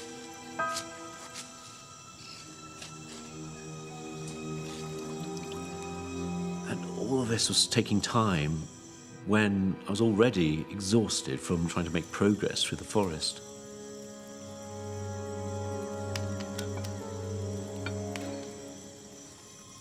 I used to dread the loneliness of night and wish for the morning again, but in the morning, no relief.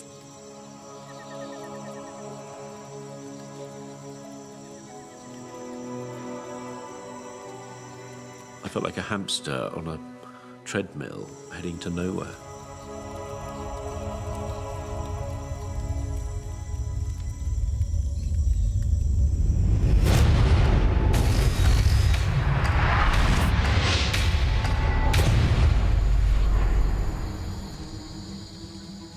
Benedict has managed to fight his way through 25 miles of jungle, a mere quarter of the distance he believes he needs to travel to reach the outside world. The only food he's eaten are the tips of ferns, but it's not enough, and he's beginning to experience the first effects of starvation. My hunger was really bad. I felt weak. I was doing less and less miles every day and feeling more and more confused. And weakened by hunger, his body is becoming too frail to withstand the jungle's constant onslaught. Insects were more of a problem, and so were the bites. Some of them were starting to fester and weep.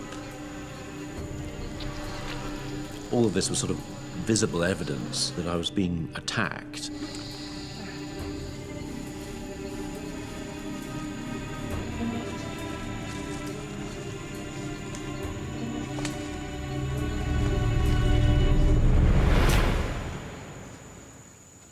And suddenly, there was a palm tree.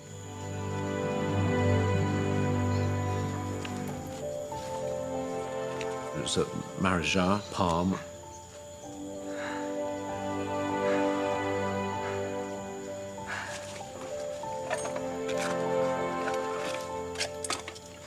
And I remembered how my guides had taken the berries and they'd made a wonderful purple mush.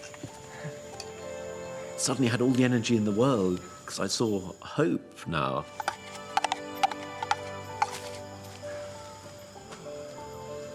I drank down this wonderful, nutritious liquid. God, it felt so good to have my stomach full.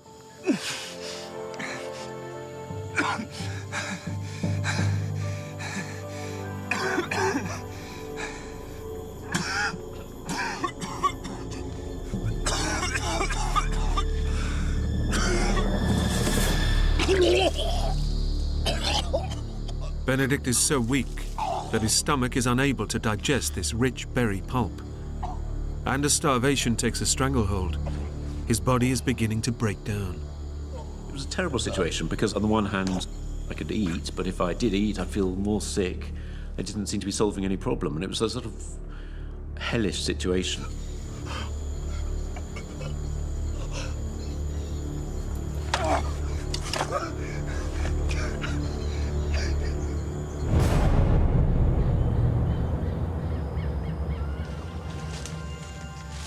Despite his sickness, Benedict pushes onwards, but he's getting weaker by the hour, and it's not just the result of malnutrition.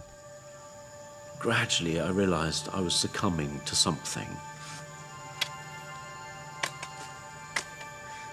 Sweat was becoming more and more obvious to me. Looking at my hand, I'd see it shaking and shaking.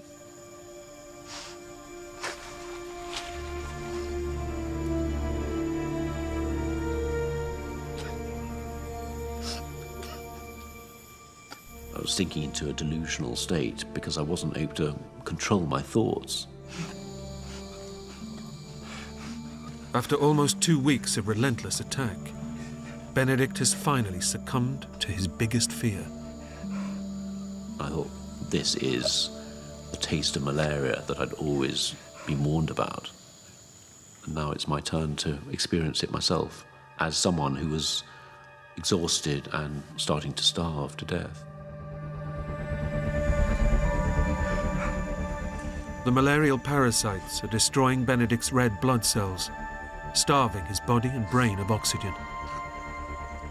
And knowing he faces almost certain death in the forest, his thoughts turn to his family, over 5,000 miles away. It was a sort of sadness at first, feeling of terrible defeat. I thought no one's going to be able to imagine what my last days were like. I had a feeling also of disappointment. I'd beat my mum and dad. But the truth was, this was a dream that I'd followed very selfishly. And now it was going to be the death of me.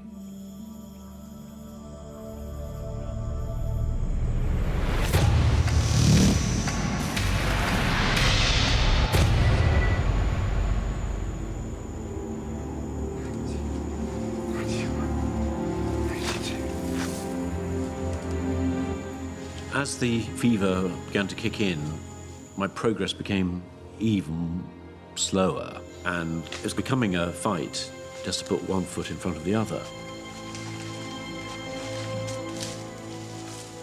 And my hope of getting beyond the trees was fading away.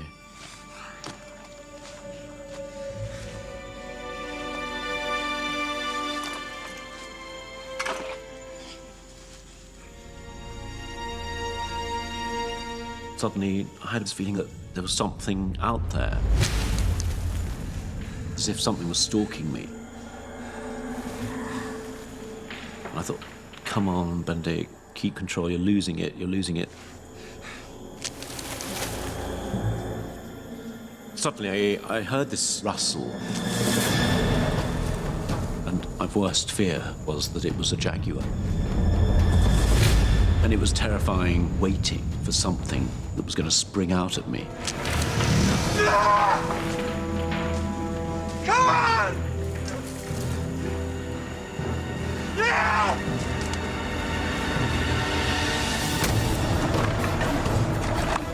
I fired off a couple of distress flares. Bang, bang. Come on!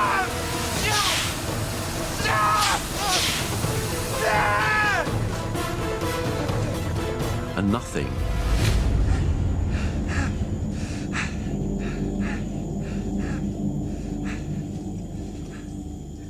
And then I heard a whimpering sound.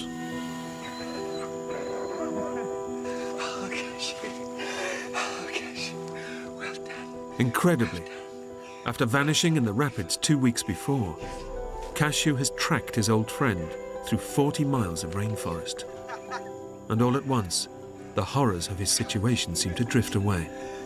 It suddenly felt like I'd been given a miracle, a sign of hope that everything was going to be okay again.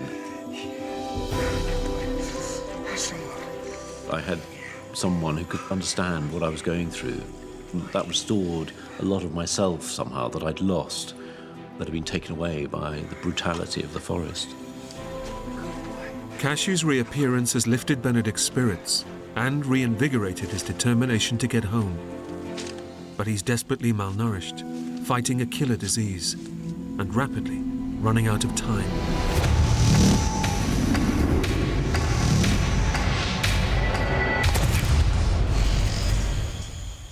Now, I was 3 weeks into this trek, 3 weeks of really hardly eating anything.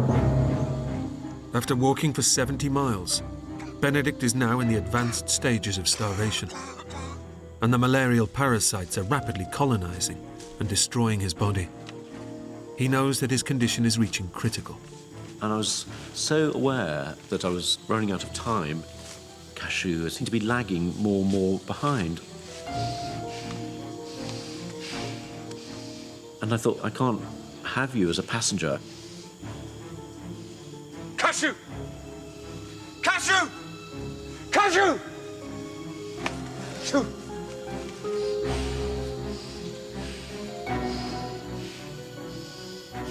I began to think, hold on, there's all this flesh on you.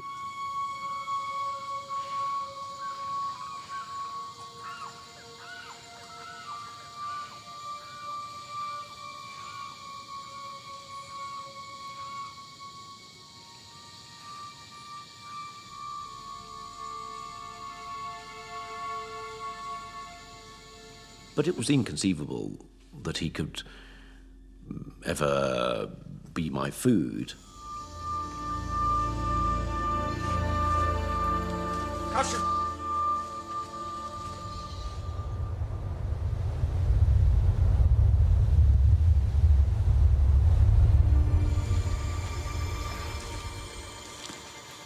As the day wore on, I began pining for water, and I realized I wasn't just starving, I was dehydrated. Benedict's life is now hanging in the balance. The combined effects of starvation and malaria mean that he must take on more and more fluid, but it's becoming ever harder to find. And whereas a normal person can last 3 days without water, in his condition, he won't last 24 hours. I was desperately licking leaves, I was licking stones just to get a bit of water into my system, just to sustain myself.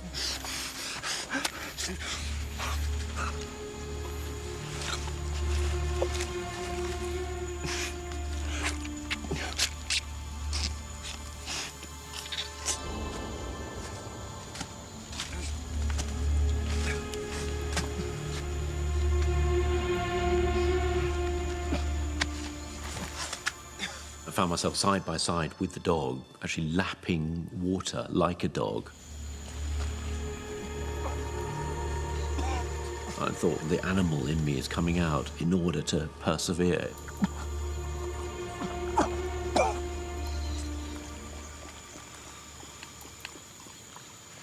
Becoming like you, Cashew. I was in a desperate state.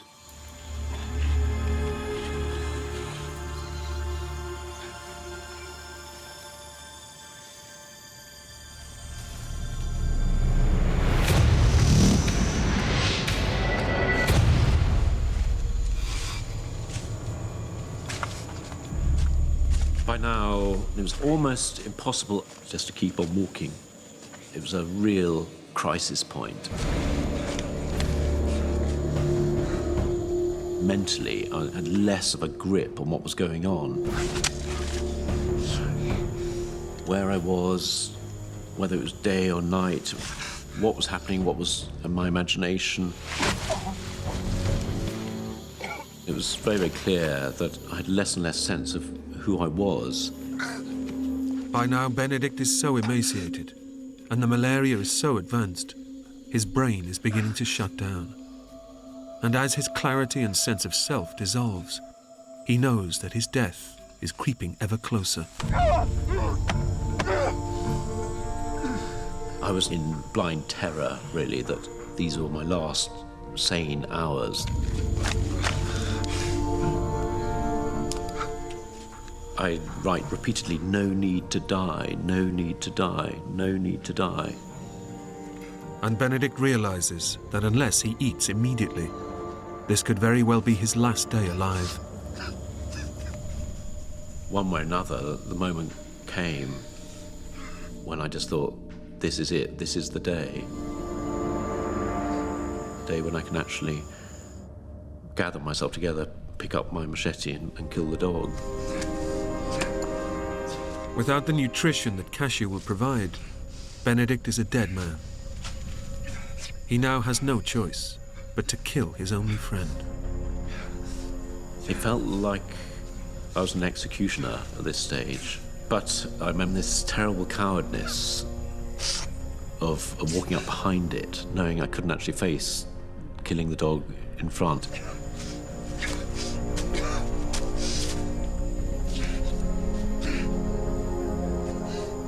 I struck it a blow on the head from behind.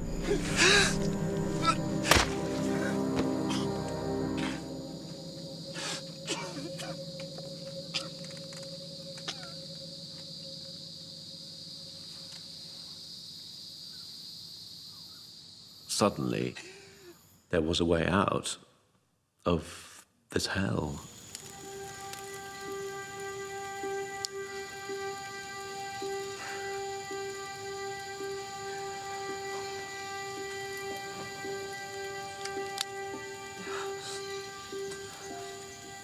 For now, I'd concentrate on the most nutritious parts, the kidneys, the liver, heart, and I put them on the fire.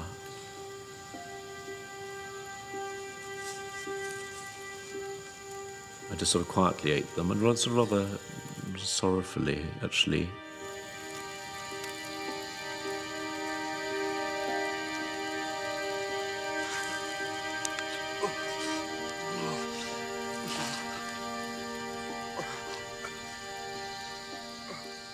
But Benedict cannot ingest the meat.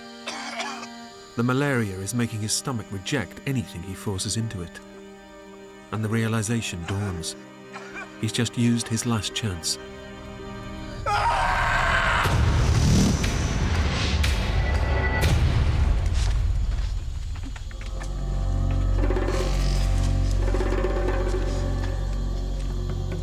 When I thought it couldn't get any worse, it did get worse. I lay on the forest floor, racked by pain.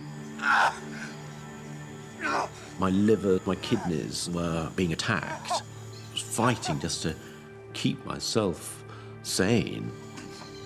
Benedict's malaria has now reached the final and fatal stage. The parasites are aggressively multiplying and destroying his vital organs, causing his body to collapse. Within 24 hours, he will experience first coma, then death. This was the moment when it could all end very, very quickly. I had this rising sense of panic that I had to get out of the forest. I had to do whatever it took.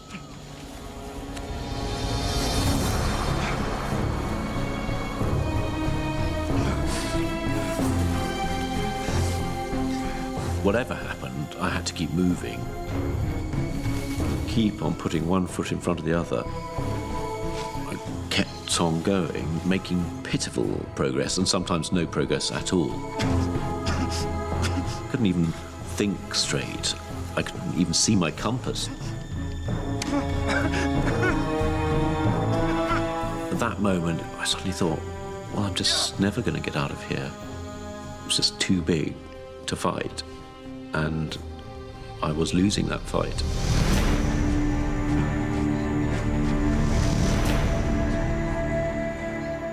Benedict simply cannot go on. He's just too weak, too ravaged by disease. It was a terribly lonely moment, thinking this is the end.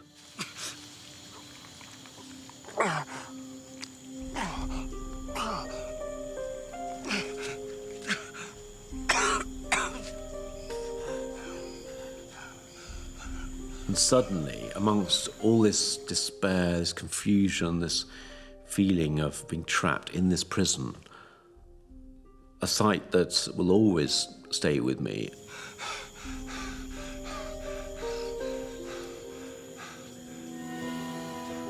I saw this cut branch.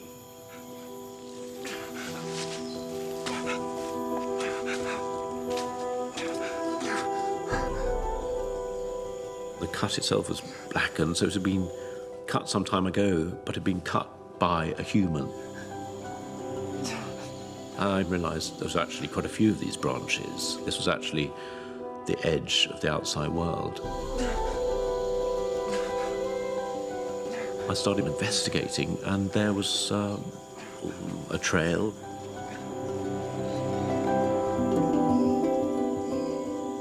And then the extraordinary thing of just seeing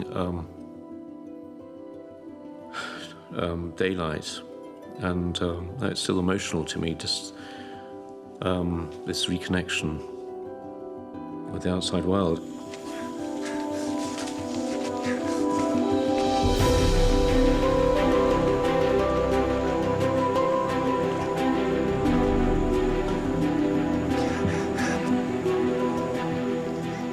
The one thing I've been looking forward to, praying for, imagining, was suddenly there, and it was absolutely overwhelming.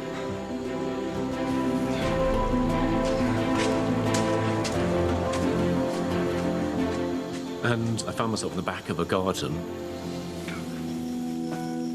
There, ahead of me, was a little hut, and there was a little man in front.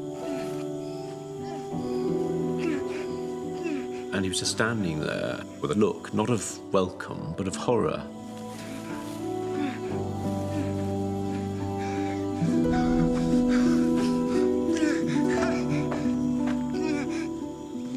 And that was my last memory.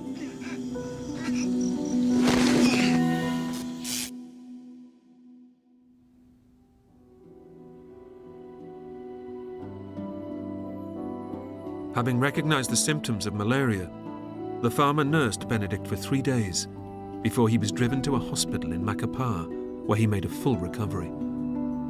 Benedict returned home to be reunited with his parents 1 week later. My life was never the same again. And Benedict has been exploring the world ever since, fulfilling his dreams of becoming a renowned adventurer, just like his father. I've been going off to the jungle, going off to the desert, going off to the Arctic, pushing myself to the limit, trying to touch that experience that I had that was so profound. That has always haunted me, and it's something that'll always be with me, and it's steered the rest of my life.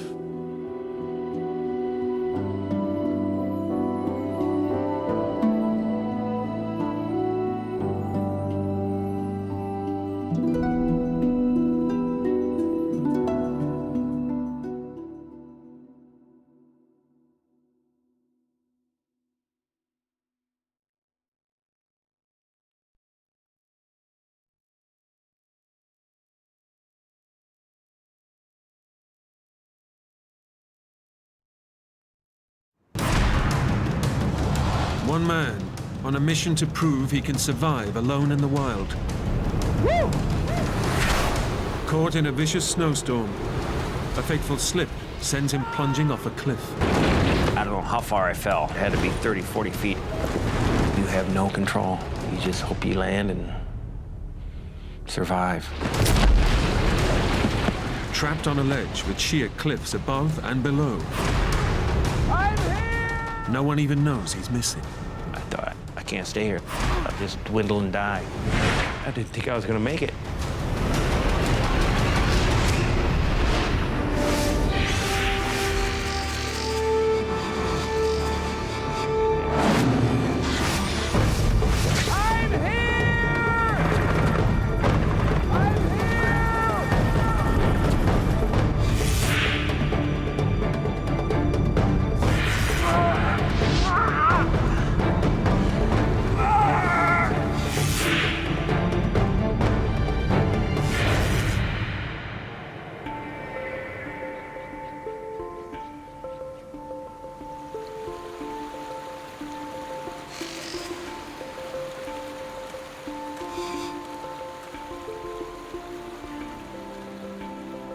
Charlie Hedge is beginning the challenge of a lifetime.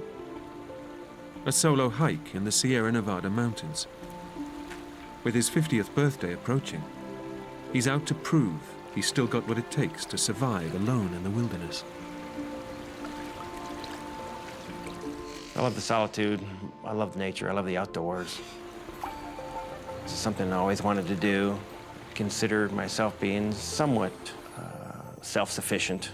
And so I think I kind of went up there alone in an attempt to prove that to myself, I think.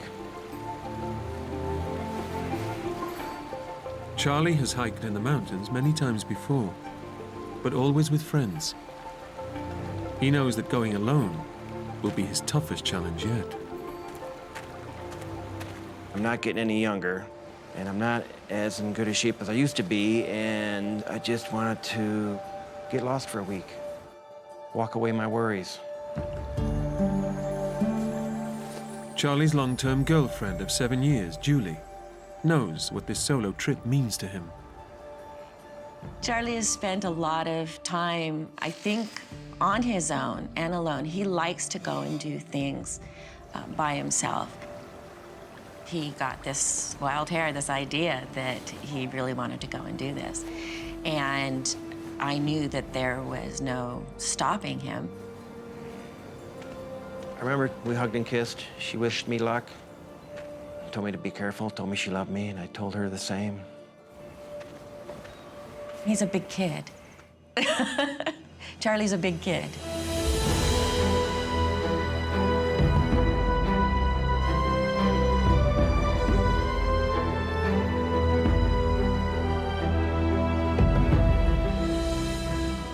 Charlie has planned a challenging route, a 30-mile circuit which he hopes to complete in just 5 days. His first day's climb takes him high into the Sierra Nevada peaks.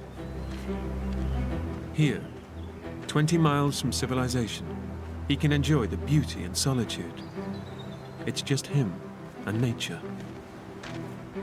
The Sierra Nevada mountains, just a gorgeous spot. Being alone in the wilderness appeals to me because of the beauty. I just think Mother Nature has so much to offer. Unspoiled, quiet.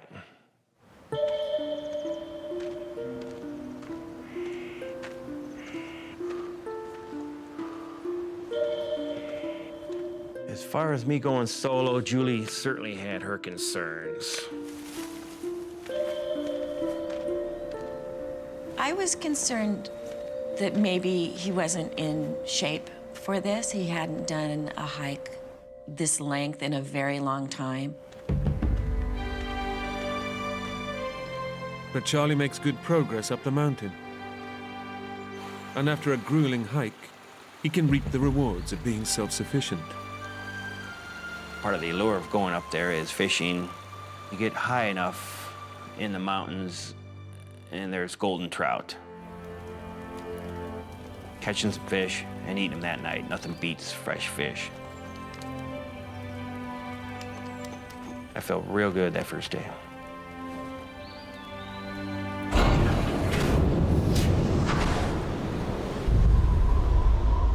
In September, conditions in the Sierra Nevada mountains can change instantly and dramatically.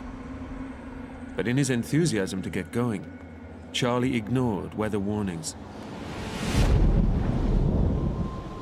By early evening, a fierce wind blows in, and his peace is shattered. Wednesday night, the wind started picking up. And that's the first time I really felt exposed. You know you're alone, the wind's picking up, you're not sleeping, you're wondering, this isn't any fun, you know?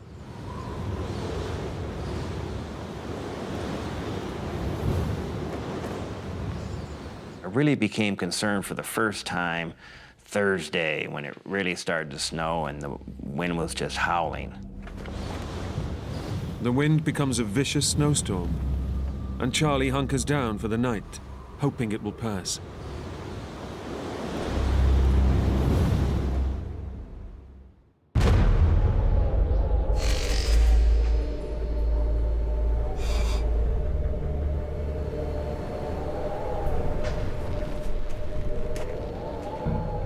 When I woke up, pretty much snow everywhere. Woo! I got up and literally I was half buried in snow. But the weather was kind of breaking.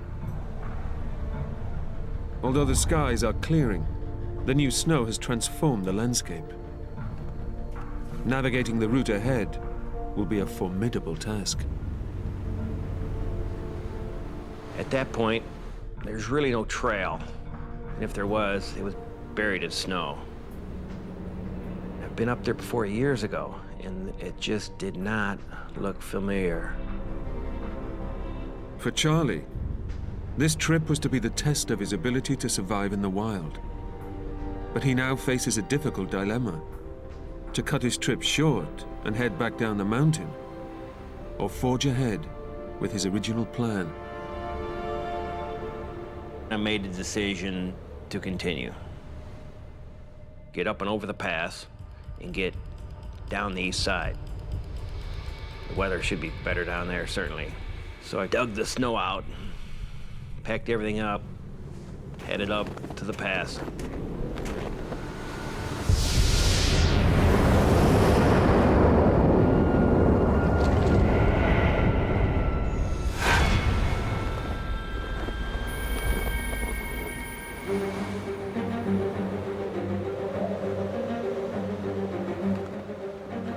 Charlie struggles on for 2 hours, but hiking blind across the snowdrifts, he's way out of his depth. It was just very tough. I realized that I might have made a mistake proceeding.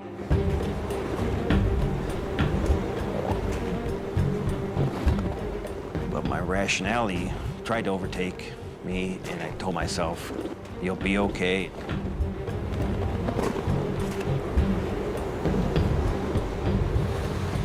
Having committed himself to going forward, Charlie continues on over the hazardous pass. But here, the terrain is perilous, and now the weather takes another dramatic turn for the worse. It really started to snow, and the wind was just howling. It was just blowing in my face. Despite the worsening conditions, Charlie is determined to complete his ambitious hike. But as the raging blizzard intensifies, he starts to realize that he's in over his head. While I was thinking what to do, my face is getting all cold from the wind, and I remember just turning around with the wind at my back.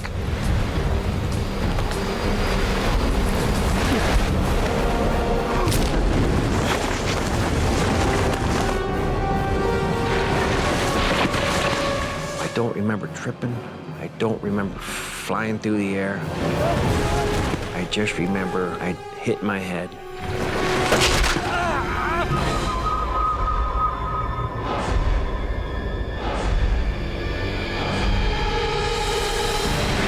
I don't know how far I fell, but it had to be 30, 40 feet at a time. You have no control. You just hope you land and survive. Charlie helplessly plummets to certain death.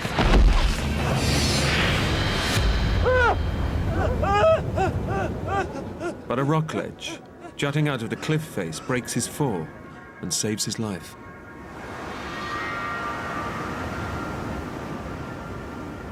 The ledge that I landed on was no more than maybe 6 feet deep and maybe 10 feet wide. I looked up. I couldn't go up. It was too steep. Looked down. It was steeper than heck. I was trapped on a rock. It's just an awful feeling.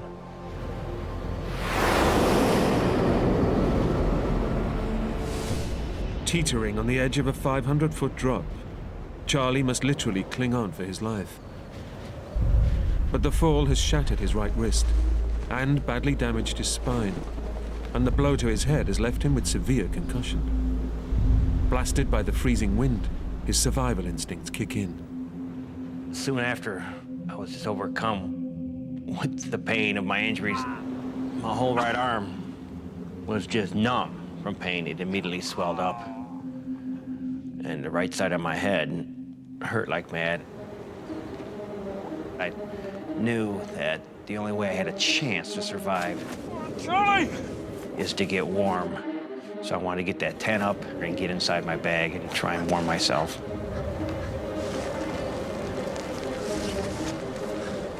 I was in such a confined space, there was no room to move. The ground was hard.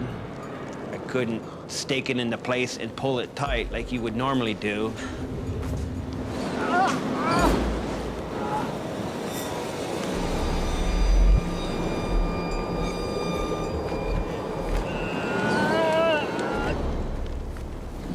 So I finally got on my bag and rubbed myself, tried to get warm and dry off. I distinctly remember, for one split second, realizing how lucky I was to survive.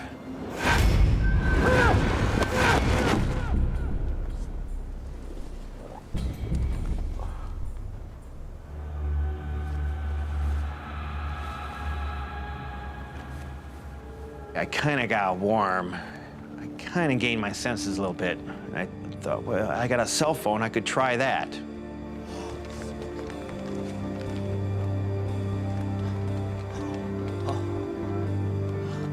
Okay.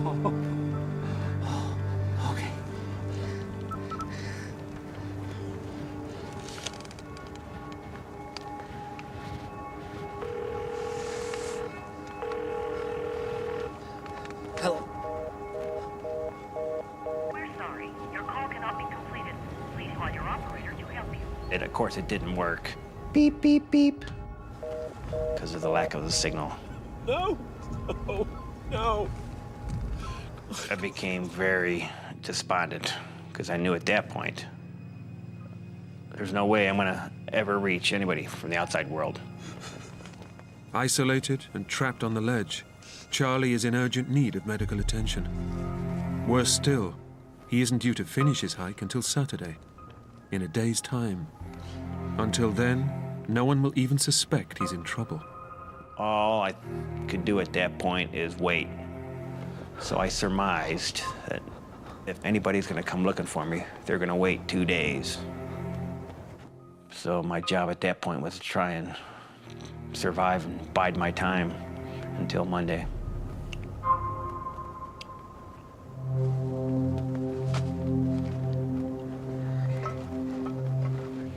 But Charlie's food supplies are running dangerously low.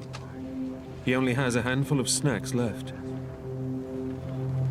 I knew I had to kind of ration what little food I had left, which is mainly trail mix and granola bars. I was hungry all the time. Once his food supplies run out, Charlie knows he won't be able to last very long without help.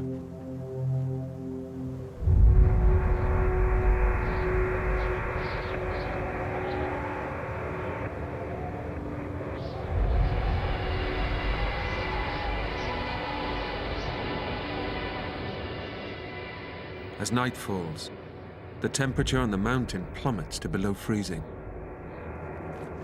Physically and mentally drained, Charlie desperately needs rest. But pained by his injuries and balanced precariously on the tiny ledge, he's too terrified to sleep. I quickly became aware of how uncomfortable this ledge was.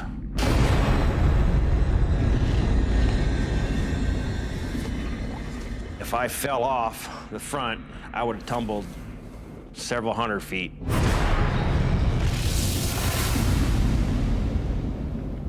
I just could not sleep. I don't think I slept the whole time. Most of all, I was scared.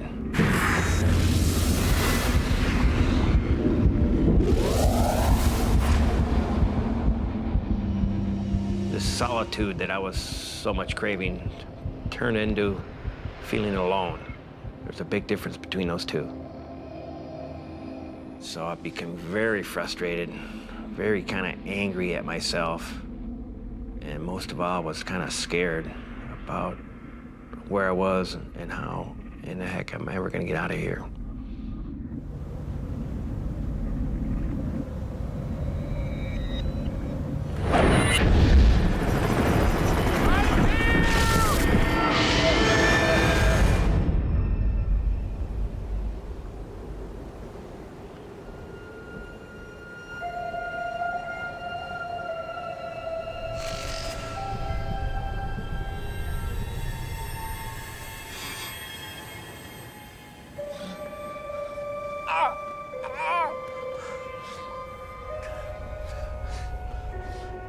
In the fall, Charlie lost all his precious water. Without anything to drink, his condition will rapidly deteriorate. I was thirsty. I hadn't had a drink of water probably in, 10, 12 hours.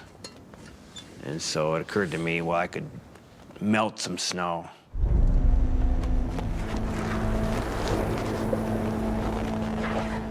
Charlie is surrounded by snow, but he must melt a huge amount to get just a tiny drink to quench his thirst.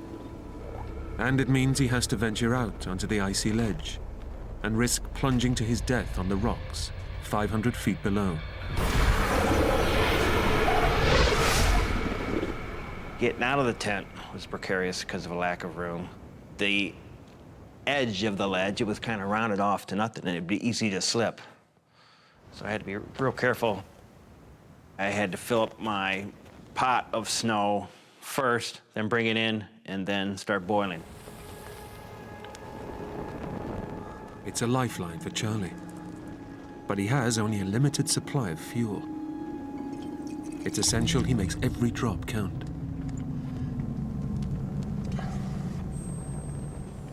And you boil a pot full of snow, you only get about this much of water. It was quite the effort to melt snow just because of my hand, and I didn't have much fuel. Once I did melt snow, that little bit of water sure tastes good. Charlie's meager water supply is enough to sustain him for now. But he will have to keep melting vast amounts of snow to stay alive. Back home, his girlfriend Julie is wondering if he has successfully completed his solo hike. Charlie was due to come out on Saturday. I was looking forward to seeing that, hearing from him and seeing that he'd made it out. But there's no sign of him at the agreed rendezvous point. I suspected that he was just delayed because of the weather and that he would be out soon. We didn't think it would be unreasonable to wait one more day. Maybe he needed an extra day to get through. And at that point, I really wasn't terribly concerned. For Charlie, this solo mountain hike was a self-imposed test before his 50th birthday. But his desire to push himself beyond his ability has left him facing the prospect of dying alone in a freezing wilderness. It was just unbelievably cold. You are just chilled to the bone, and it plays games with your head. You're almost on top of the world up there, and the wind was just howling. You're alone. I was really questioning my motives, my desire about being up there.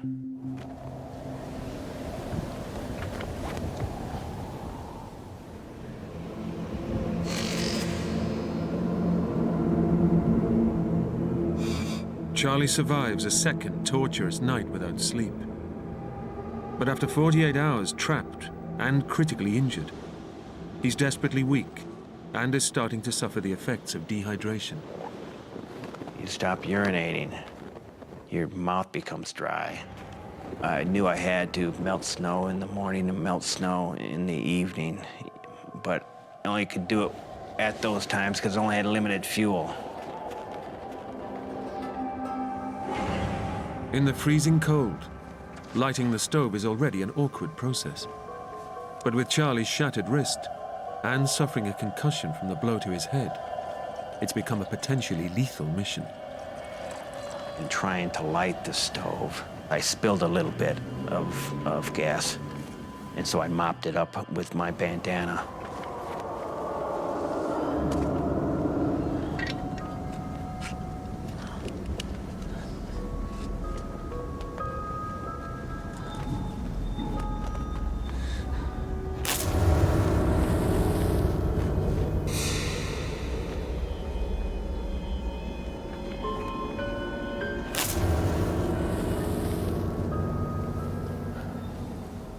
When I finally did light the stove, the gas beneath lit on fire.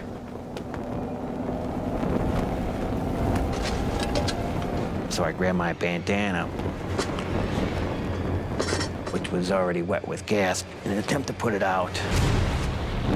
That lit on fire, burnt my hands. I released it, and it started my tent on fire.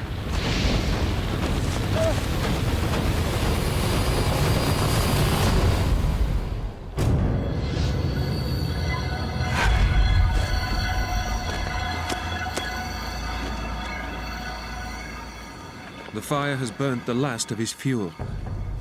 His only way to produce water trapped on a tiny ledge, hundreds of feet high on a sheer rock face.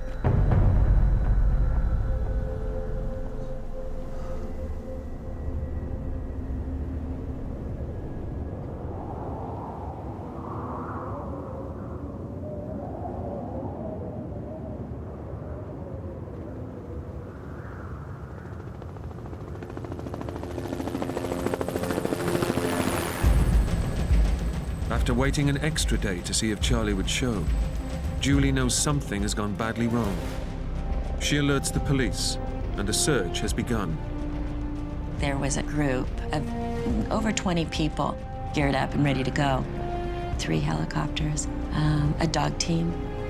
I felt worried for him, wondering, did he fall? Did he get hurt? I was very concerned about his food and water situation. Being that he had only planned for so many days, I was completely consumed. That was all I was interested in, was finding Charlie.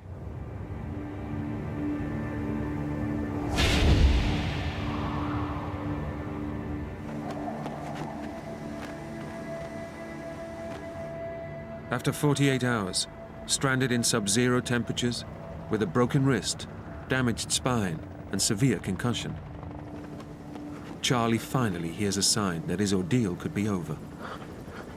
I heard some helicopters. They were quite distant at first.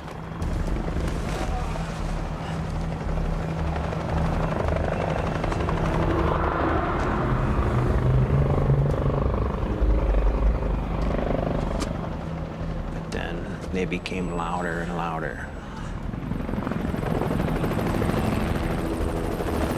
So I heard them, couldn't see them.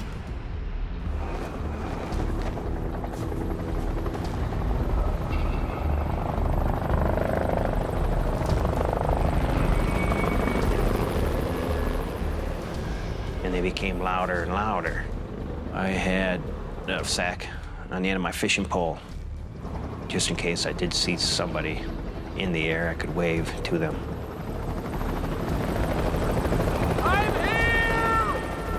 But from the air, Charlie is a mere speck in a vast mountain range. This could be his only chance. Despite the pain of his damaged back, it's vital he makes himself visible. I shouted, but it was useless because it's so vast out there. I'm here!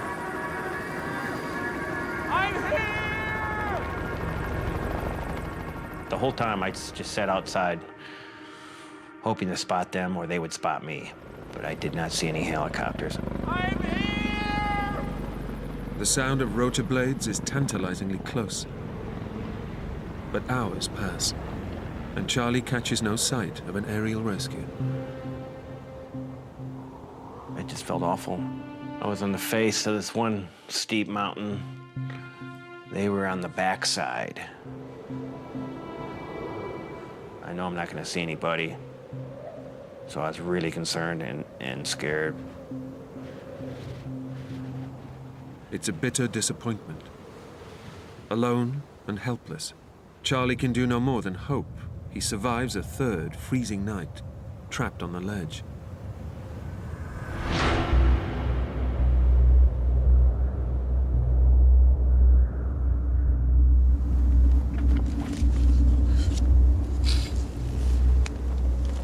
I had this little map that I jotted notes on the back. It was like, you know, a little journal, so to speak. I recall noting that it was probably the worst day of my life.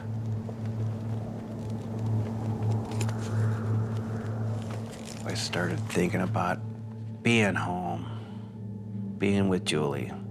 I wanted to get back to normality, you know.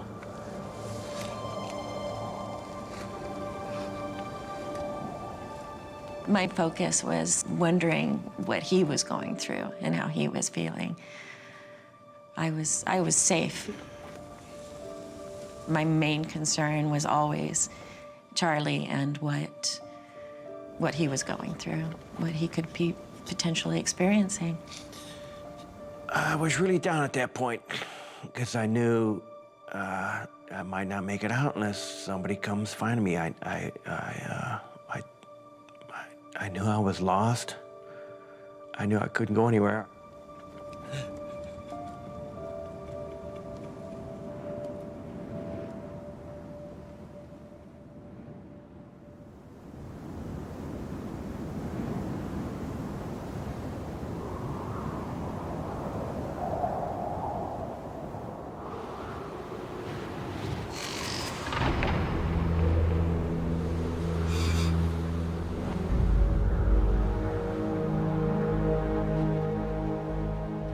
Charlie Hedge has been trapped on a rock ledge for 3 days.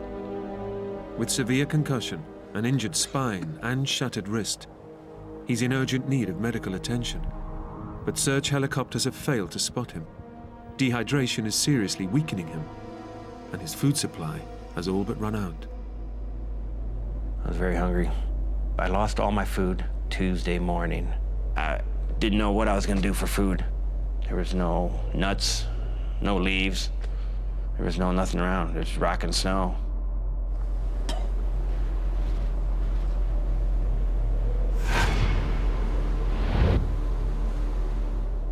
Starving to death at that point became certainly a possibility. It was a desperate feeling. I really do not want to feel that way anymore. The whole ordeal was just extremely terrorizing. I was scared. I was in a lot of pain. I was feeling alone.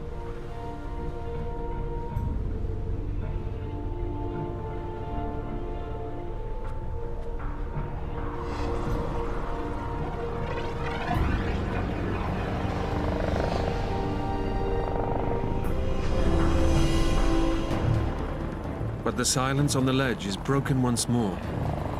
It's a glimmer of hope.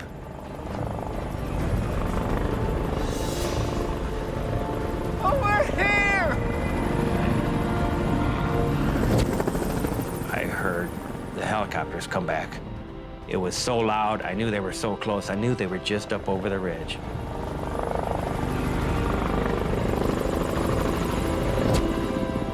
even saw one briefly coming in sight out of the ridgeline. Over here!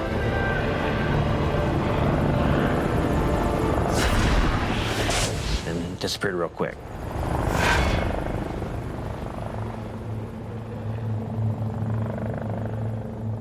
A second attempt to find Charlie has ended in failure. He knows his girlfriend Julie has details of his planned route, but he can't understand why the helicopters aren't searching closer to the path from which he fell. Things became real quiet. And so Tuesday afternoon, I thought they quit looking for me. I didn't hear a thing.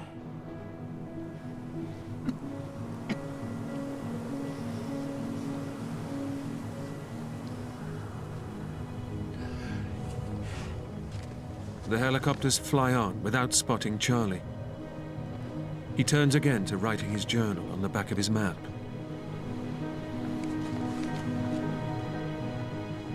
But this time, he takes a closer look at the route he was supposed to have taken and makes a shocking discovery.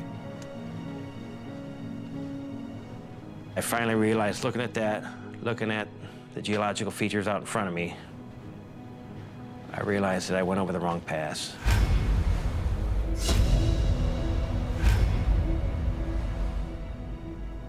I was not facing east on Italy Pass. I was facing north. So I was on the wrong pass. It's a devastating blow. Charlie knows the helicopters are looking for him in a different valley. All hope of rescue is gone.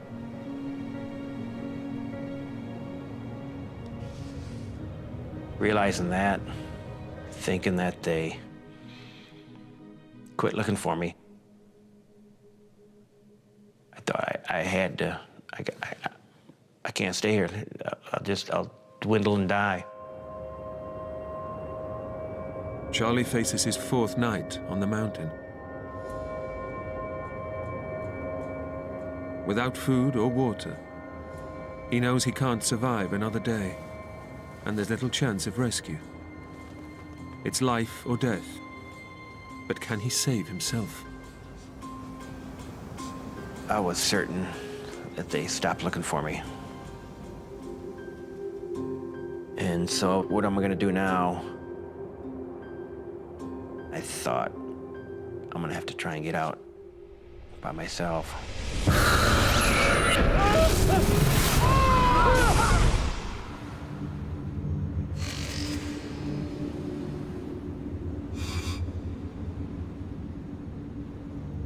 Pinned to an icy ledge, Charlie Hench realizes that rescuers are looking for him in the wrong place and may never find him.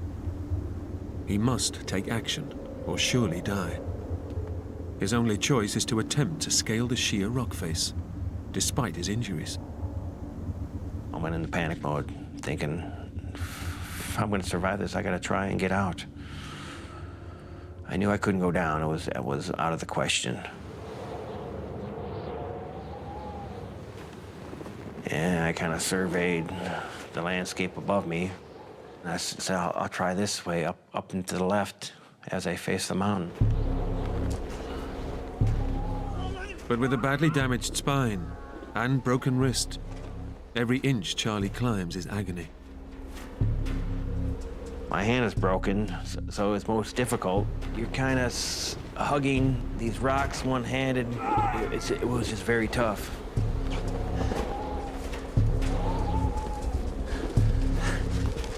I made it under, around, over these humongous boulders.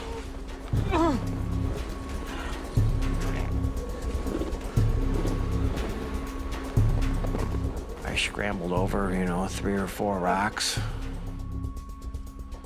And then just, I couldn't go up anymore.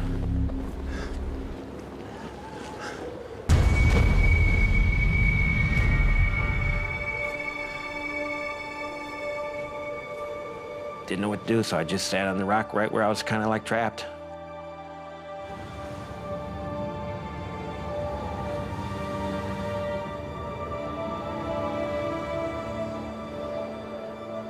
I was trapped on an even smaller rock, and I thought I couldn't go down and couldn't go up. I was literally stuck even in a worse spot.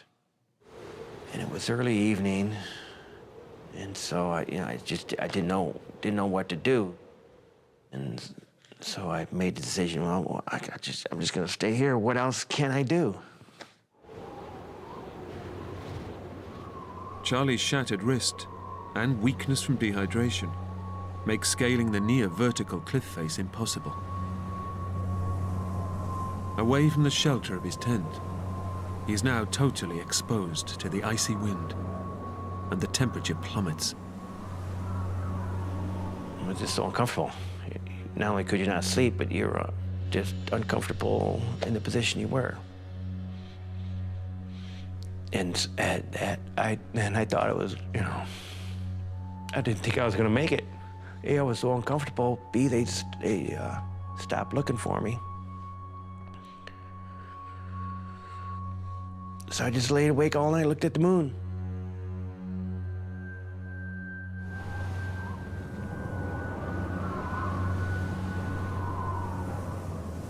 That was the darkest time, I'd say. I was very discouraged at that point. I did not sleep well during those nights. I thought something had happened, that I would never see Charlie again. As the night wears on, exposed to the freezing temperatures, Charlie risks dying of hypothermia. It was the longest night of my life. I had to stay awake all night. Didn't have to, had no choice. I wrote a few things out, like a lousy attempt at a will, because I thought it was all over, and I just kind of, divvied up the little things I have to people I know and love. It's an awful feeling.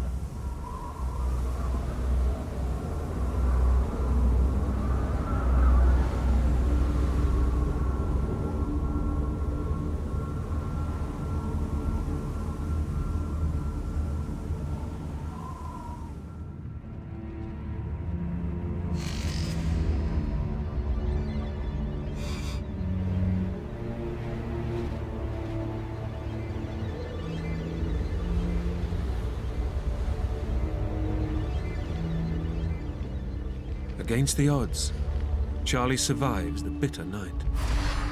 But the ordeal has taken its toll. I was not going to spend any more time on this rock, and so I chose the lesser evils, which was the ledge.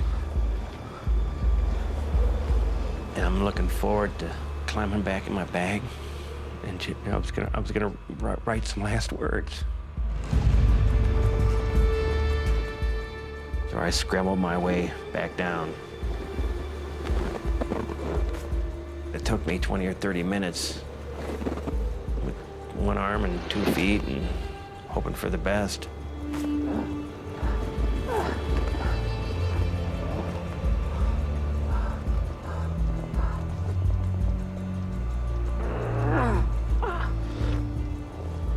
But just as Charlie has all but given up on life, he finds a last possible lifeline.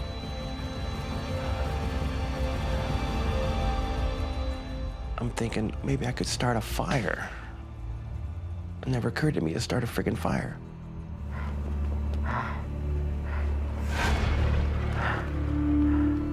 Maybe I could light a fire, as a signal for another helicopter or other hikers. But I didn't have much. I had some old magazines, and I had some plastic slippers. I figured, well, plastic sandals might smoke.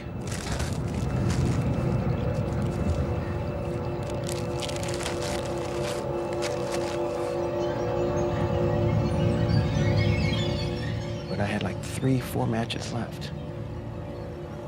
My hands were just all torn up. My wrist was broken, so I think I tried to strike him with my left hand. First match, lit and wouldn't light the paper. Second match, got wet because my fingers were so wet to begin with.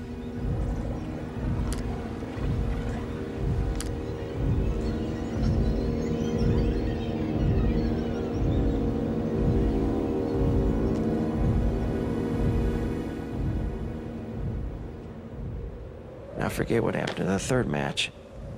And so at that point, that's when I started to say, well, I'm just gonna maybe go to sleep. I was so tired.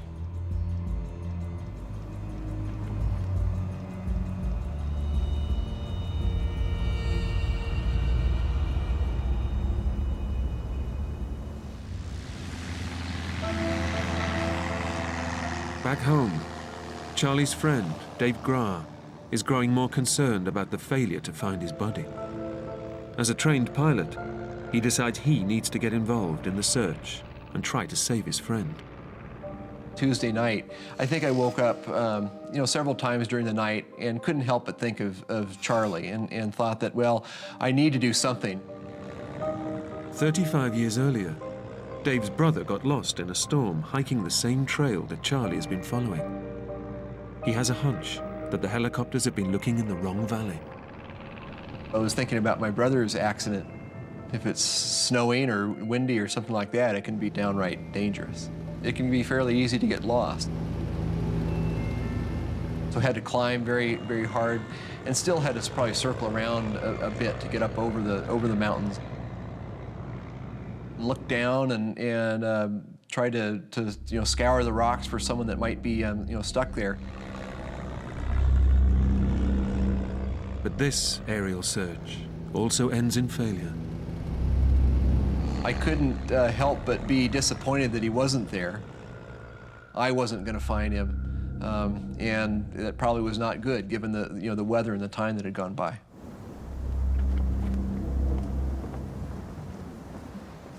After almost 6 days, trapped alone on an icy rock ledge, Charlie has given up all hope of surviving his ordeal.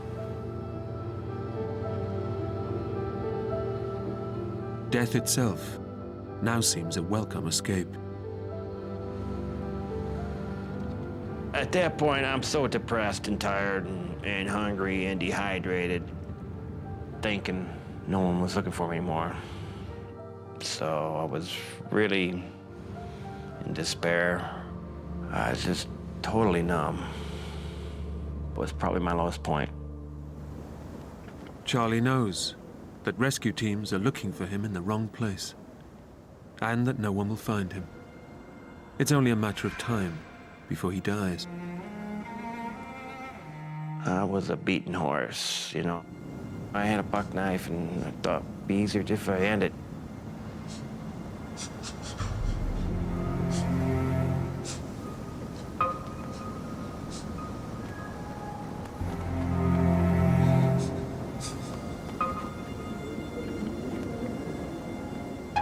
I never would have done that. I got too many friends that love me, and I love life too much. There's no way to go for a man like me.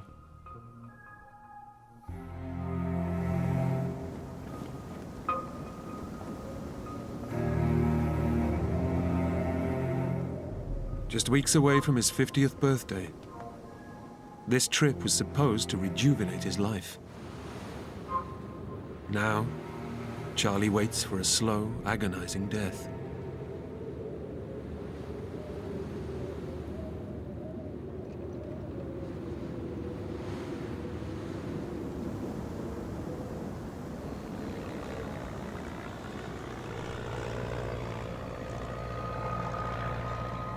I hear this plane, and he's above me.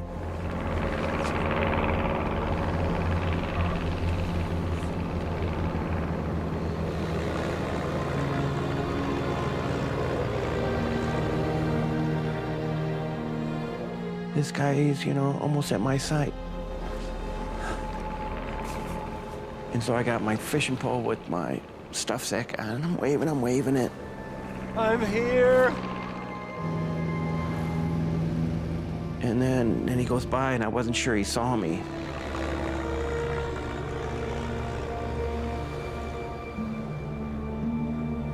Over here.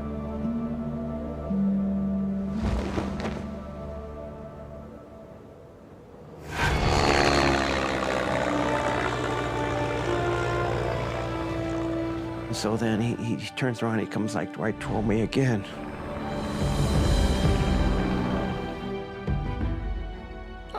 wave my bag. And he does the wing dip, you know, like you see on Star Wars and that. And I just thought that was the best thing that Rafting right there. After nearly a week, trapped alone on a small rock ledge, Charlie Hench is finally found. Following a gut instinct, his friend Dave decided to search the far side of the mountain pass, close to where his brother was lost, one last time. Well, it was pretty amazing. I mean, I guess Charlie could be described as a needle and the mountain's a haystack, and I did find that needle in a haystack. I've actually been to the ledge where he was stuck, and I've been there during the summer. And it's a pretty scary place. Charlie could have been killed. My experience in that whole thing is that it turned out good. I mean, Charlie and I have quite a bond that we wouldn't have had before, and that's something pretty special.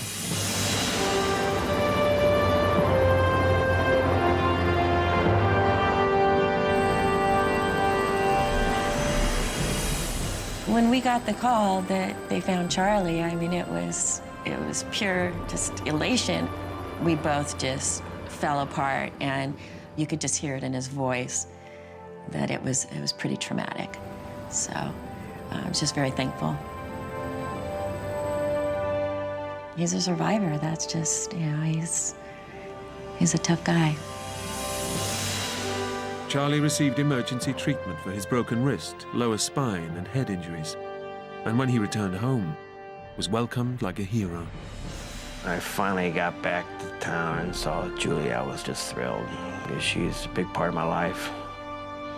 And I was just very happy to see her.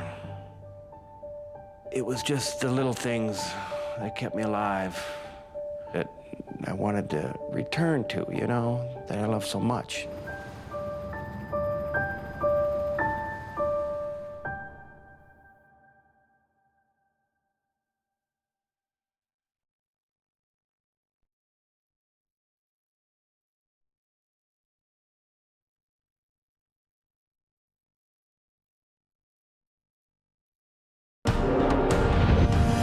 When a plane carrying a newlywed couple crashes into a mountain,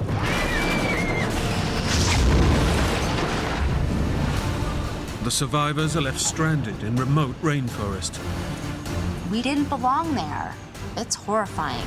To stay alive, they must battle the hostile environment. You just couldn't stop your body from shaking. Risk all to get help. Brenda, get out of the plane! What goes through your head is that you're not going to live through this. And keep a grip on their own sanity. We were all injured. We were all exhausted. There was no hope left.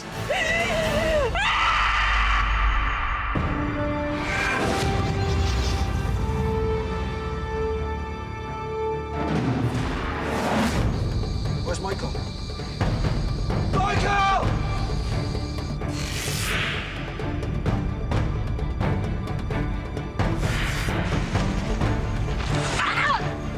I can't help it.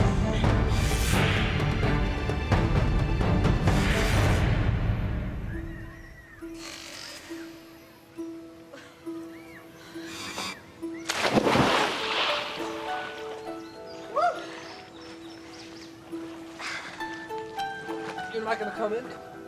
No. Why not? Fine. College sweethearts, Brandon and Brandy Wiley, have come to Costa Rica in search of travel and adventure. They've been planning this trip since they married 6 months ago. I met Brandy in 7th grade, and she moved away to another high school, and then we reunited in college and began to date. Can I get 2 orange juices? He was very adventurous, very independent. I think what attracted me to him was the adventurous side of him, that he kind of took me out of my box a little bit. Okay, thank you. We had basically sold everything that we had owned and moved on to just travel.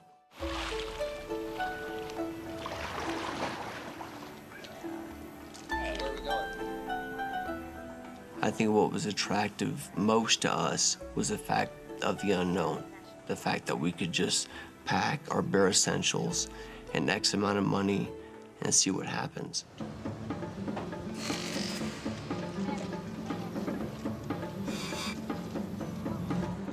Their adventure starts with a 100-mile flight to a small town on the edge of the Corcovado National Park. Have fun, guys. Bye.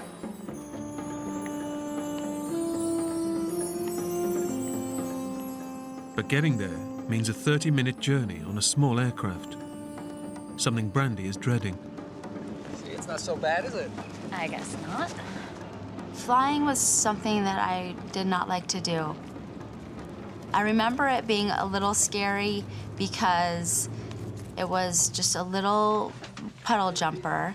It wasn't tall enough for you to stand up straight. It was really small. It was really small. Yeah, let's sit in the front row. Come on, it'd be really cool. We can sit at the cockpit. No, let's just sit one seat behind. Brandon said, hey, babe, let's go sit in the front row.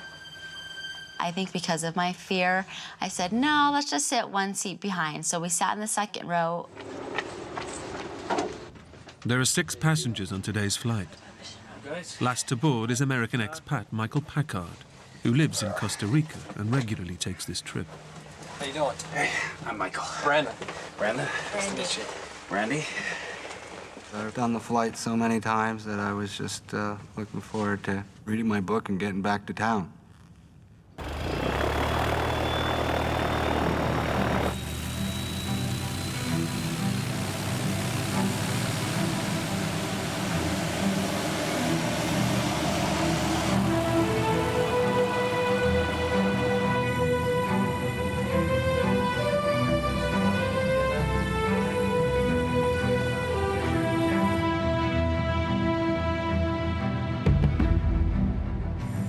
For me, taking off is scary. Hey, it's gonna be okay, baby. So I remember just concentrating on being still and just being calm and breathing.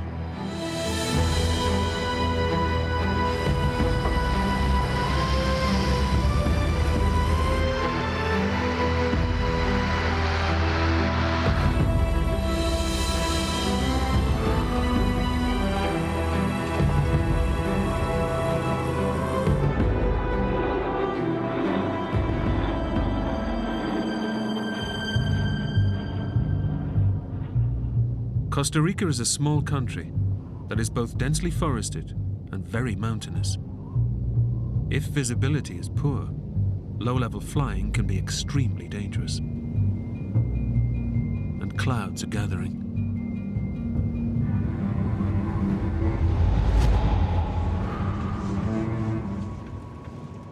When I look out of the window and I see clouds, that's a little frightening to me.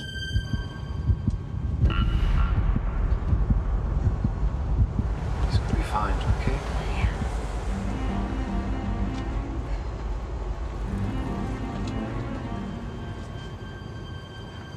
I don't particularly like flying up there because it is rough rides sometimes. They are small planes. But on this flight, Michael sees something out of the ordinary.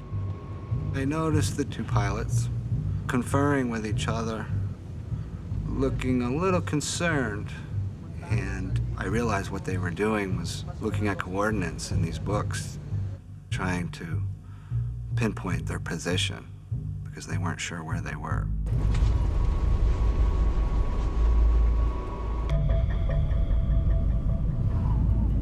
The plane has basic navigation equipment on board, but the pilots are relying on charts and maps to reach their destination. But now they're flying in dense cloud and almost zero visibility. They're unaware that they're already off course and heading for a mountain.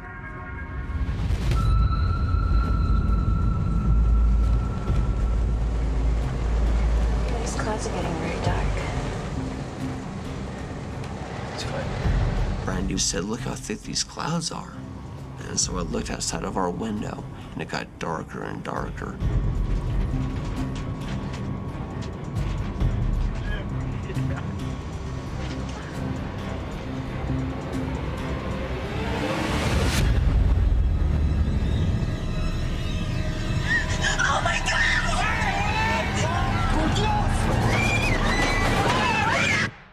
It's horrifying. That was my ultimate fear coming true. What goes through your head is the fact that you're not gonna live through this. You're headed for the mountain. You're headed for the mountain to die.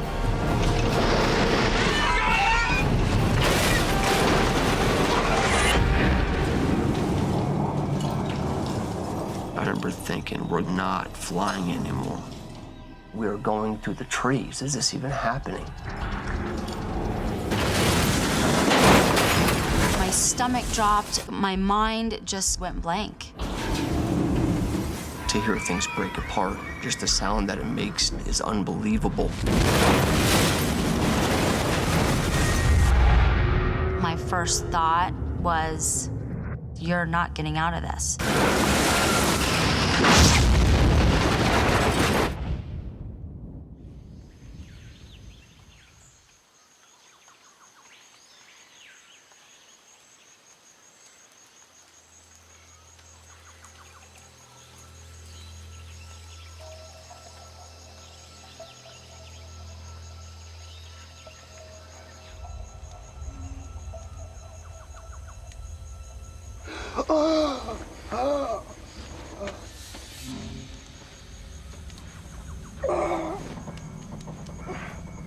I wake up and it's freezing cold, and my entire body was soaked in jet fuel. I was in a plane on vacation, and now I'm in a black hole that I can't move my legs, and it's blood just everywhere.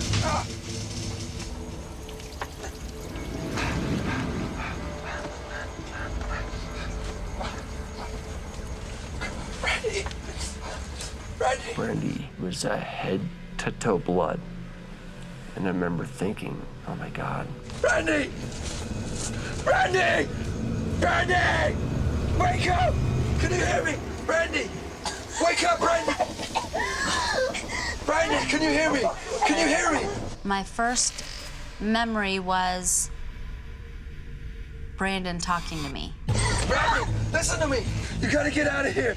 We're covered in jet fuel. Oh my God.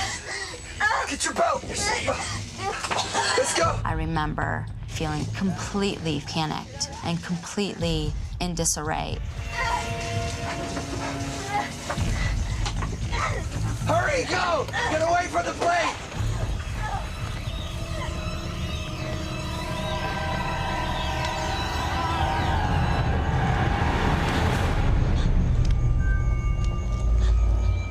Outside the plane, Brandy is horrified by the devastation of the wreckage and the bodies of the two pilots. Trees were knocked down. There was a mess of plane parts, wires. There's smoke everywhere. There's people wandering around. There's people that are dead. How could this have happened? How could the pilots have let this happen? German Silke Freebold and Costa Rican Alvaro Zuniga have also survived the crash. But the danger is far from over. Leaking fuel is soaking the wreckage, and Brandon is trapped inside.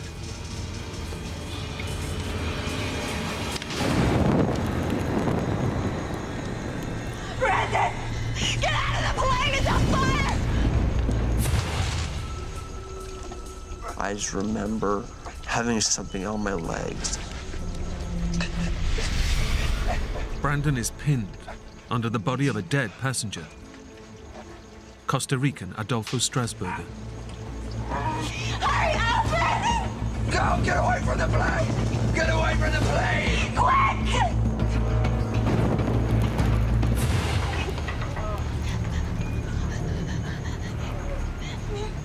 Get away from the plane! The survivors need to get a safe distance from leaking fuel.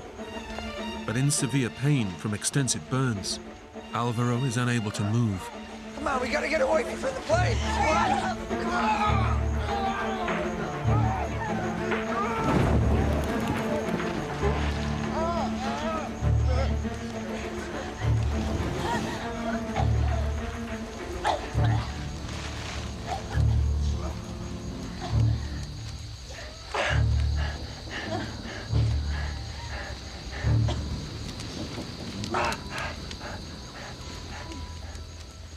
Now able to take in the extent of the wreckage, Brandon and Brandy realize just how lucky they are to be alive.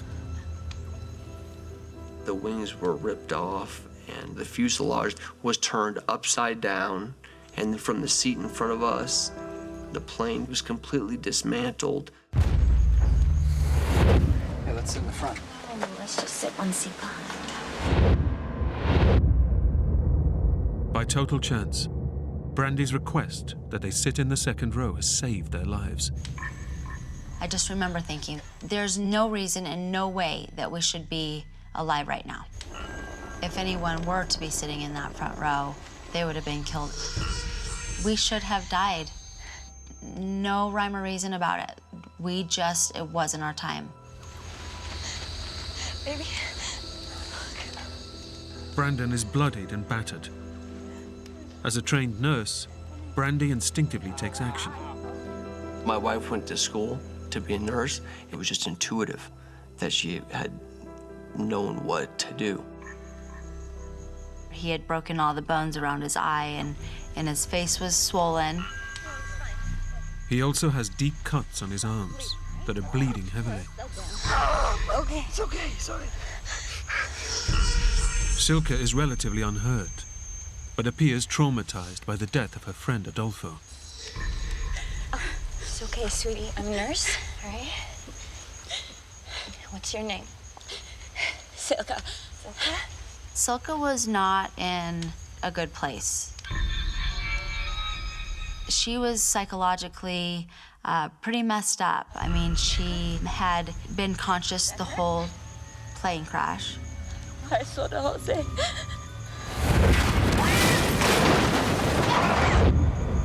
I was really worried about her mentally.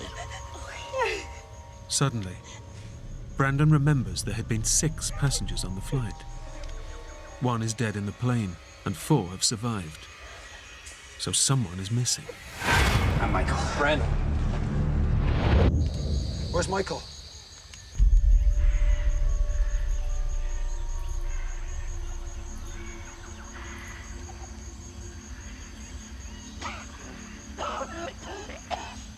The next thing that I remember is that I woke up on my back, looking up at the sky and the trees. And I thought to myself, oh my God, I was just in a plane crash. And I'm alive. I remember just thinking about where I was, about where the plane was, because I didn't see anything around me except for trees.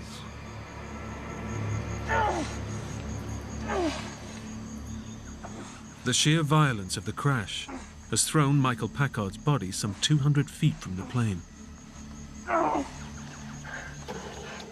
Adrenaline floods through him. He's unaware of just how seriously he's injured. I was in shock, so I really didn't feel the pain yet.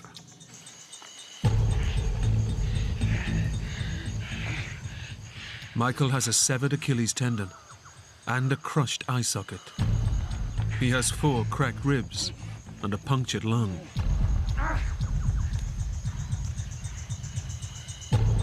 It's a miracle he's alive, but he'll need an even greater miracle to survive.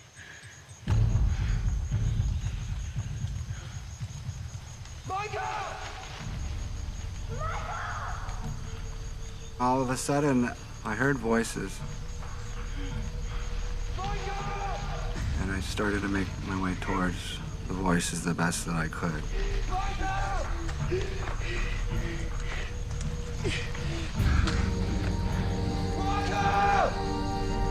He's here. We got you, man. It's okay.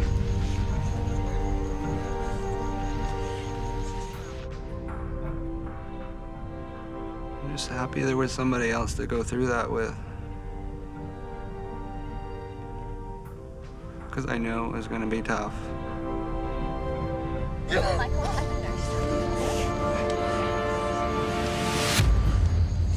Put your weight on me. It's okay.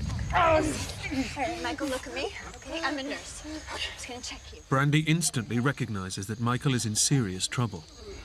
He didn't look right. He was pale, really dehydrated. His eye was sunken in. He worried me the most. Brandy is concerned that he may have internal bleeding, which, untreated, could kill him within hours. But imminent rescue is unlikely. They've crashed miles off their original course and are totally lost in Costa Rica's 10,000 square miles of impenetrable rainforest. And with both Michael and Alvaro seriously injured, the clock is ticking.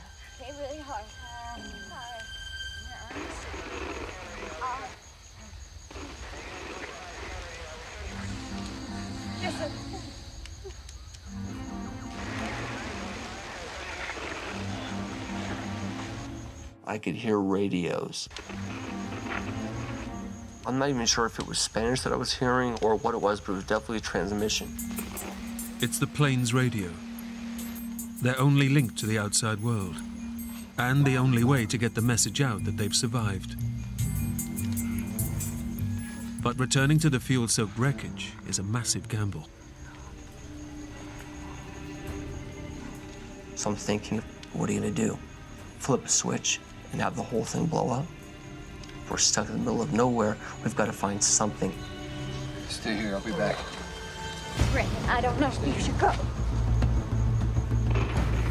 It was a lifeline, but I was terrified that the plane would blow up. Absolutely.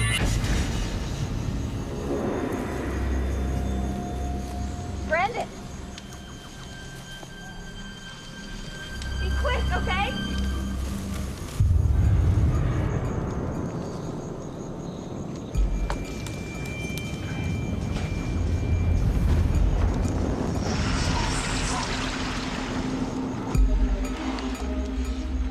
I had to get up over the pilot and more fuel and more glass and more metal.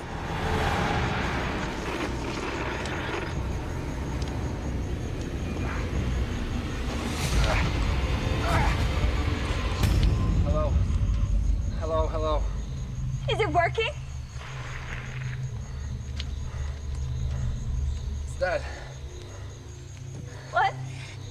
It's dead.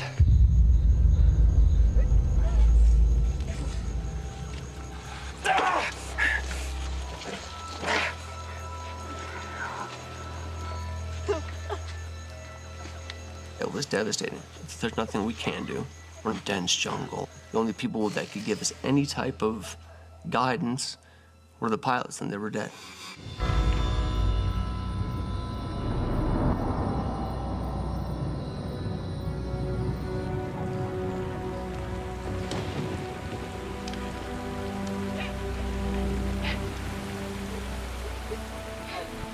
It's rainy season in the jungle. And while the downpour douses the fuel-soaked plane, it quickly becomes a deluge. The rain was just insult to injury at that point, you know? It was just torrential downpour.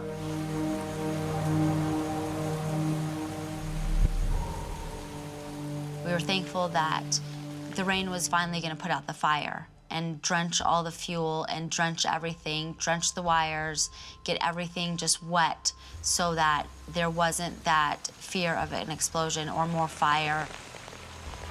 You need to get Michael water. The rain has finally allowed them to give a desperately dehydrated Michael a drink. Michael? Okay, we're gonna get you some water, right? You lean back on me. Listen, Open Michael. your mouth. Hey, listen, Michael, you're dehydrated, okay? Put your head back. You gotta drink. Put your head back. This water, okay? You're dehydrated.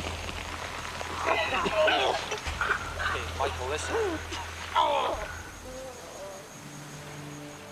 And with the rain, the temperature drops fast. It was dark, it was cold, it was wet. I knew that we were in dire straits. And the jungle was taking over. Despite his injuries, Brandon knows that if they're to survive, someone needs to take charge. Listen, I know your face is broken apart and your nose is broken and your friends have their ribs are broken. And why don't you figure something out to do about this?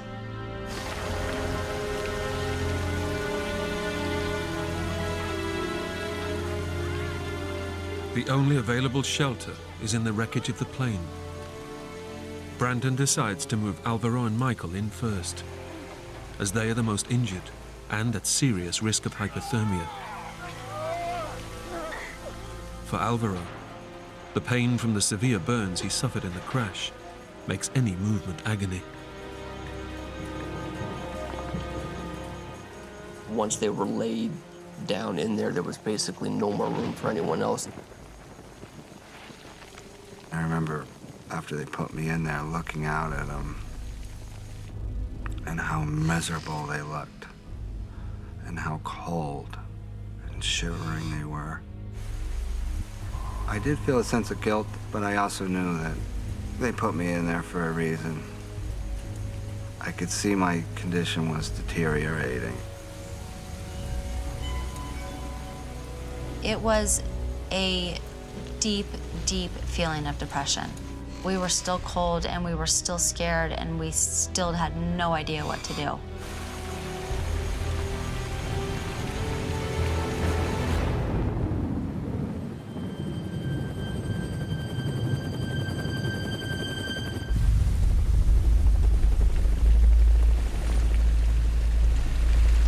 Listen!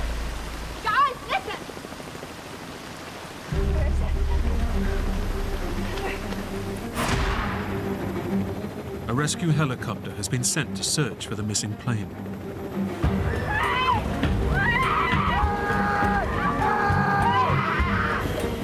But the crew can't pinpoint its location, as the plane's emergency beacon has failed. By pure chance, the helicopter is flying directly over the wreckage. It was a great feeling. We knew then they were looking for us. I started thinking, oh my God, I'm gonna make it out of here.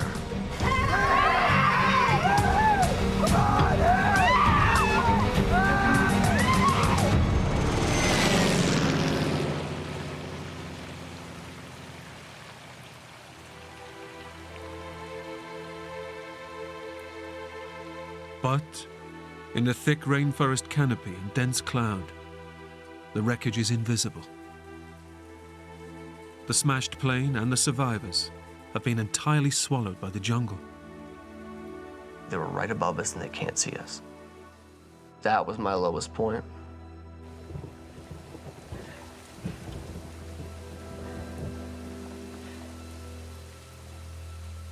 They're lost in thousands of square miles of jungle, with no beacon to transmit their location.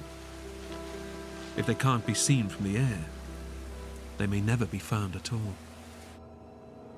I remember thinking we have absolutely no chance of being seen now. None.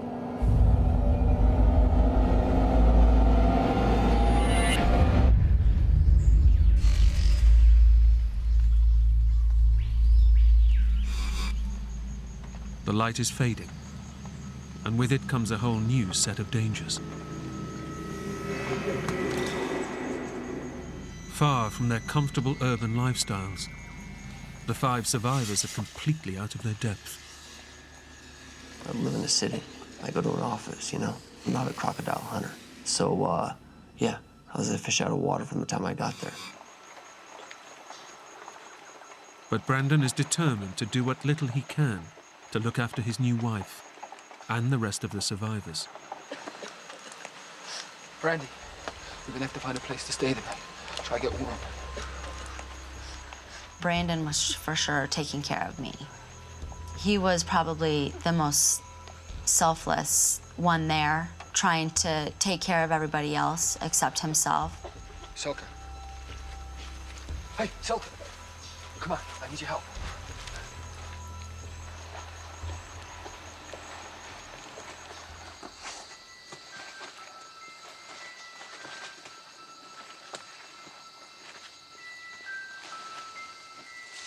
Luggage was scattered for the full 200 yards of the wreck site.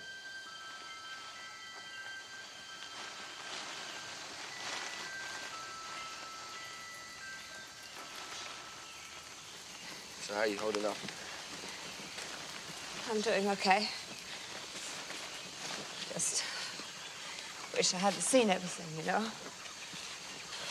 Can't even imagine. Hey, look, it's my stuff. Try and get as much of it as you can. She had purchased a lot of sarongs in Bali to go back and sell in her shop.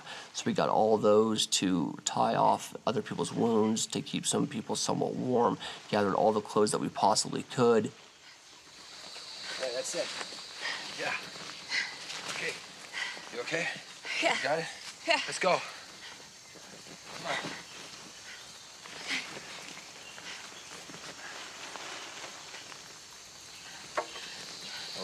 Wait. Wait. The jungle has closed in around them. No, I thought it was this way. With no landmarks and no reference points, it's impossible to tell which way is which. No, wait. It's not it. Come on. It was amazing to me that we might have walked not even 50 yards, and the plane itself was entirely gone. I don't know. It all looks the same. I think we're in trouble. It's a dangerous situation. If they head off in the wrong direction, they could be lost forever.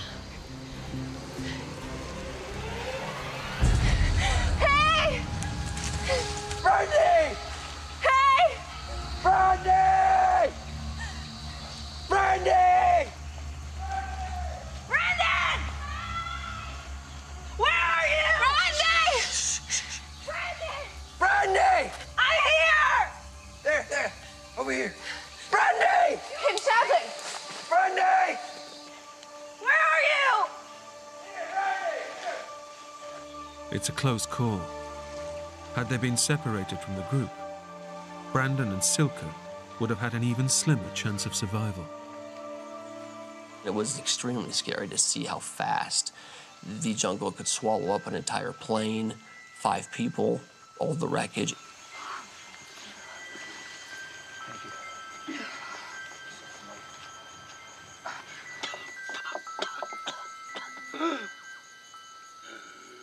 Back in the wrecked fuselage, Michael's 4 fractured ribs move and grind with every breath.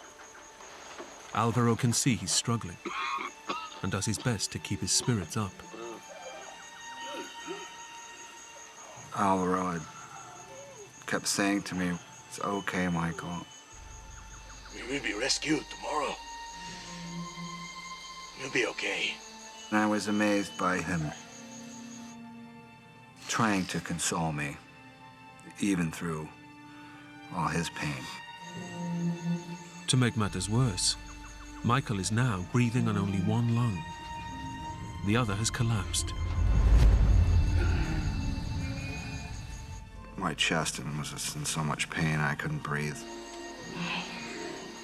I was definitely thinking about whether I was going to make it through the night. I knew it was going to be probably the longest night of my life, and I wasn't looking forward to it. You gotta keep warm, okay? As darkness descends, Brandy is concerned that Michael won't survive the night. I thought the clock was ticking for all of us, but I thought Michael would be the first one to die if we weren't found. She knows that any rescue efforts will be put on hold until the daylight hours. Now we really have to live this out. I just remember feeling just this sense of overwhelming doom.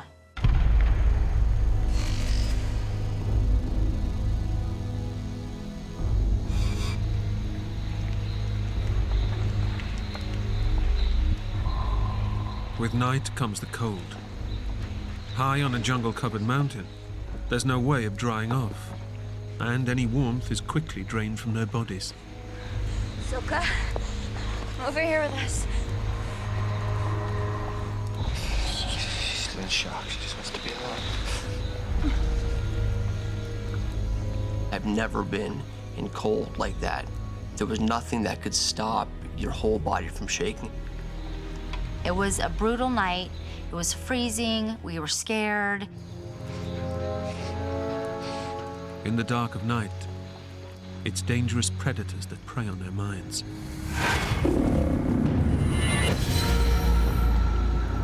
I can remember smelling blood, having blood all over all of us. I knew the smell of blood, we're gonna attract something. The smell of jet fuel smells so distinct. But the smell of blood is even more distinct, and you could smell it above everything. What the hell was that? It's just a howler monkey. Listen. You're scared every second of that night. In the pitch-black jungle night, every sound becomes a potential deadly threat. A different sense of panic set in. Suddenly, something moves just feet away in the undergrowth.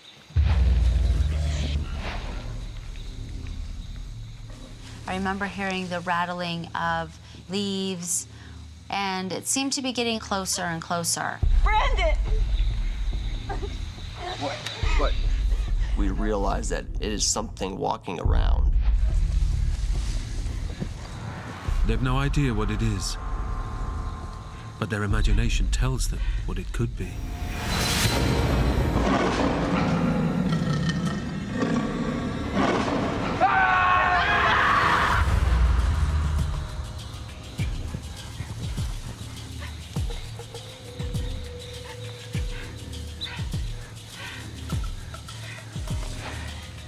Our adrenaline was out of control at this point.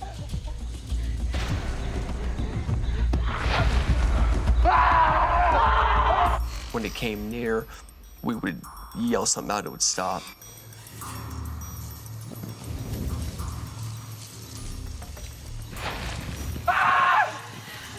What is it? Michael! Alvaro, get as far back in the plane as you can! Michael was bloody enough to be a target, and Alvaro was absolutely immobile.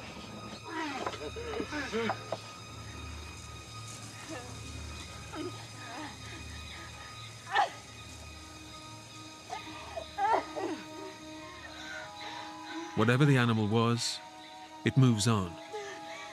But there are still hours until daylight.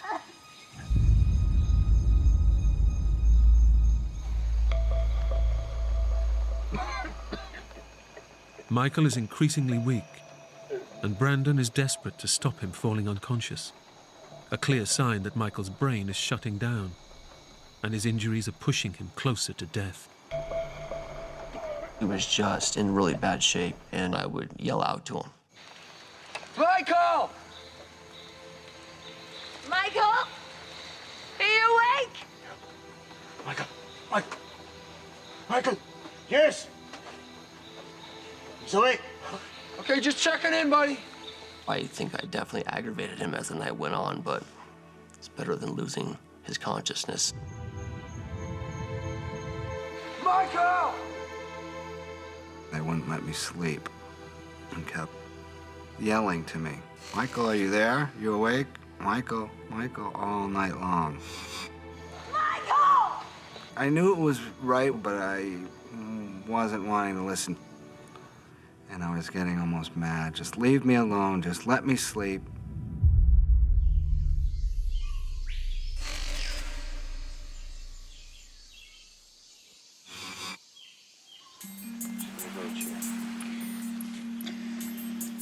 In the cold light of dawn, Brandon and Brandy know that time is running out. Michael has made it through the night, but his body is increasingly starved of oxygen. His breathing is shallow, and he looks like he's dying. There you go, buddy. Hang in there, Michael. Okay? I think we would have lost him and another day. It was like, how are we gonna get through this day? It was a paralyzing feeling of what to do next. They've been missing for 18 hours. They've crashed in remote jungle, and there's no sign of help. We had given up hope for rescue. We thought if we're gonna stay alive, it's gonna be because of us. Okay. We can't sit here any longer. So we're on a mountain. There's a valley below. Why don't we go down there, see if we can find a river to follow? By leaving, they risk getting lost, with no guarantee of finding their way back. But they must take action. If they do nothing, Brandon knows Michael will not survive the day. To be forced to come up with the answers that are going to make you survive or not is something that I wouldn't probably wish on anyone.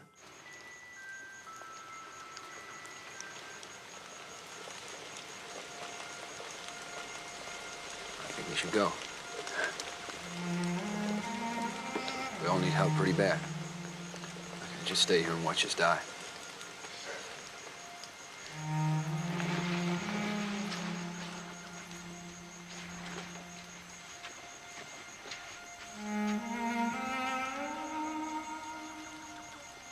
We had no other choice. We had to do something. You have to take that risk, or else you're all gonna be dead. Michael, we're gonna go out, okay? See what we can find. Michael fears that if they're left behind, he and Alvaro will die. He kept saying, "Don't leave us. Please don't leave us." I didn't want to be left alone because I thought if they got lost, they wouldn't be able to find their way back.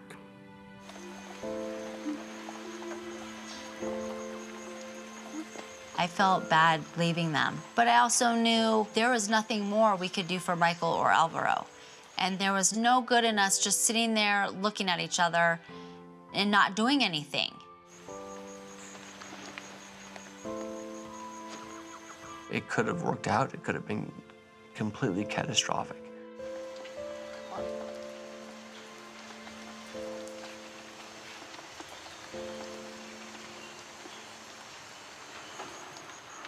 I remember when they left, I had this lonely, empty feeling. The others have set off in search of rescue, leaving Michael and Alvaro helpless and alone. I was incapable of taking care of myself, and Alvaro was also incapable of taking care of himself.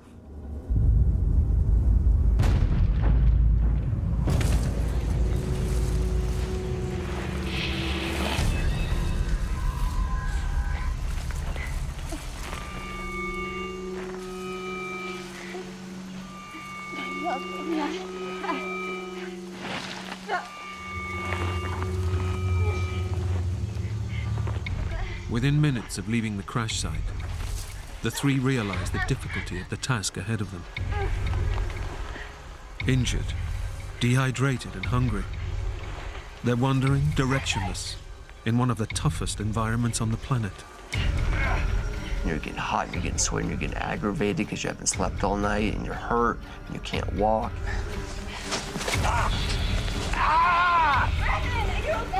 I'm okay. So, not only were we falling down, but there were thorns in the side of bushes that were 2.5, 3 inches thick.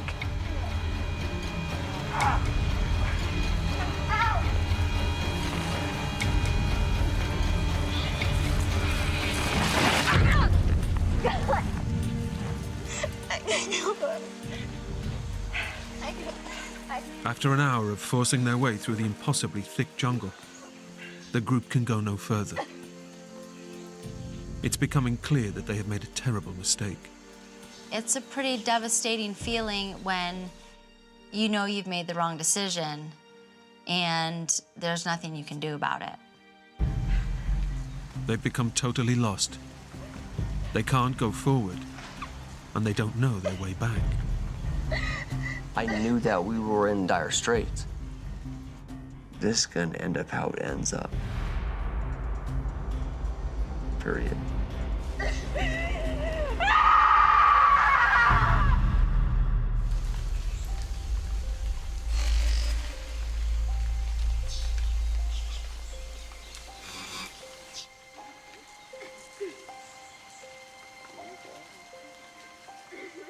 There's nothing we can do at this point. There's nothing we can do to help ourselves.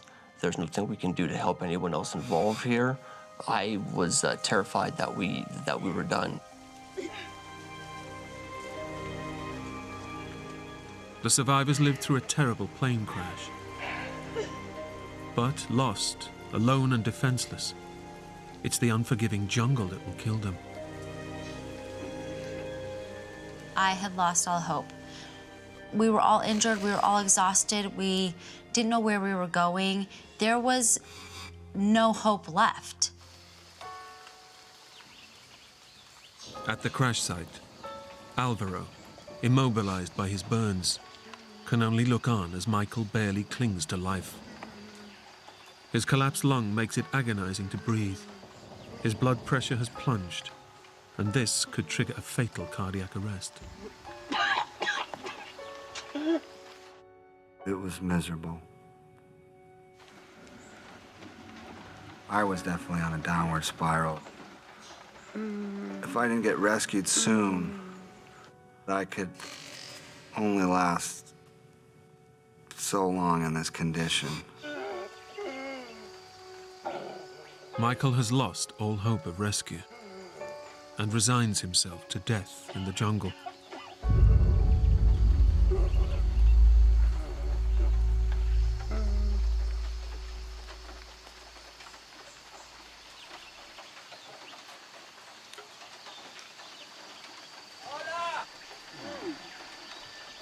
I heard voices yelling.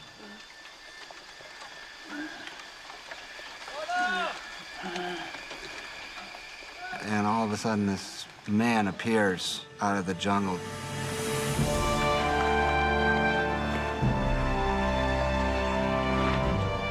Are you all right? Over here! Over here! You're safe now. An army of Red Cross volunteers has been combing the area for 24 hours and has finally found the crash site. I just started crying, and it was the most emotional period. I couldn't believe it. What was that? For the others, believing they're lost forever, a miraculous stroke of luck saves their lives.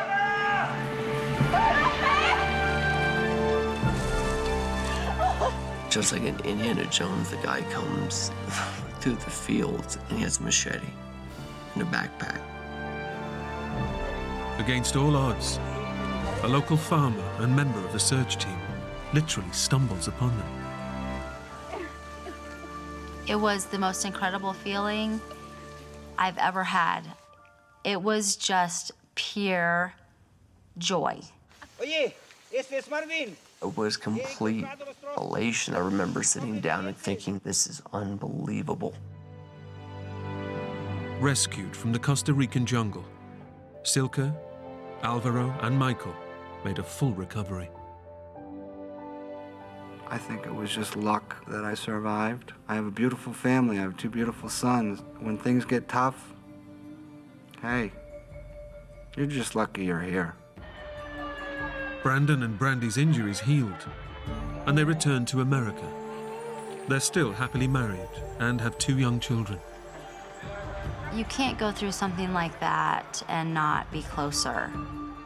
I was with my husband. He was my family, and he was right next to me, taking care of me. I am definitely happy to be here. I'm happy to have a second chance. And I'm happy to have my wife and 2 beautiful little kids that remind me every day of the reason that I'm probably here.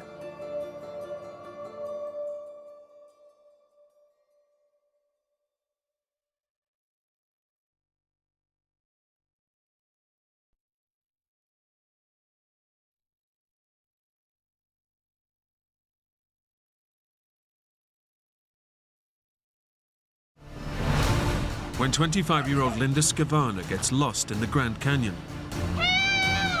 Her dream holiday turned into a living nightmare. I was starting to panic, and I wasn't thinking real clearly. It was very, very scary. For over 20 days, she must battle hunger, dehydration, and the extremes of the mighty Grand Canyon in a desperate bid to stay alive.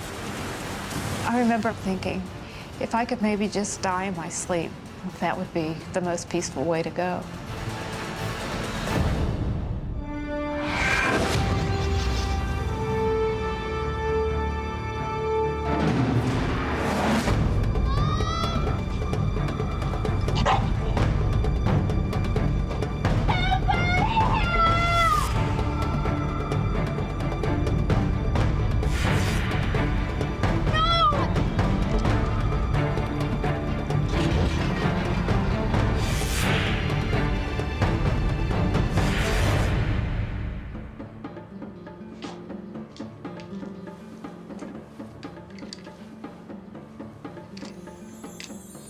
Twenty-five-year-old Linda Scavana is preparing to set off on an epic solo driving trip.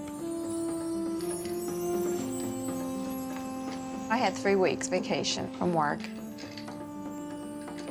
It was definitely an escape, just a time to get away from the stresses of everyday life. A student nurse from Pittsburgh, Linda is heading off across the length of America. A trip that she hopes will satisfy her sense of adventure. I was kind of a rebel at times, my own idea about things.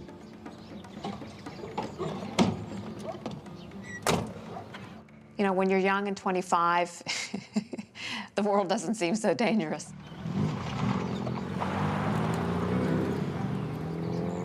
I just wanted to see America.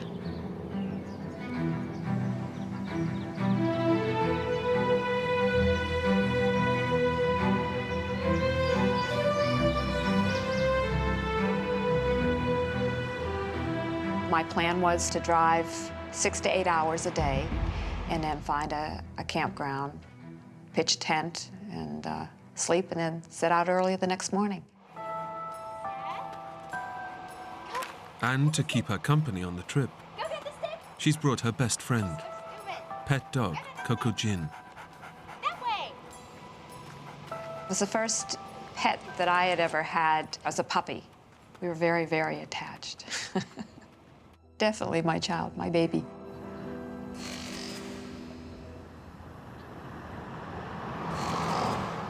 Linda spends 2 weeks traveling over 2,000 miles across the country. But before she heads home, she wants to make the trip extra special with a final hike into the mighty Grand Canyon.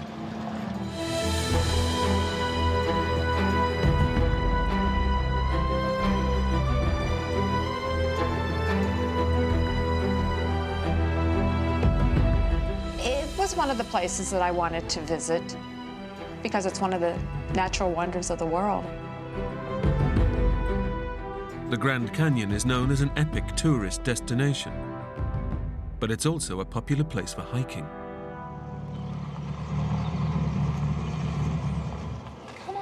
Before she heads off into the canyon, Linda stops off at a local store to buy postcards and let her family know that she's fine. On one of the postcards, I saw a set of waterfalls, and I thought, oh, you know, I'd like to see those. But I wasn't sure where you leave and what kind of a hike it was. Do you know if there are any organized tours to the waterfalls? No organized tours as such. If you drive up to the hilltop campsite, you can make your way down to the Supai village, and the falls are right down there. Okay, that's good. Thanks. So I wrote my postcards up, and I recall sending one off to my brother and sister-in-law.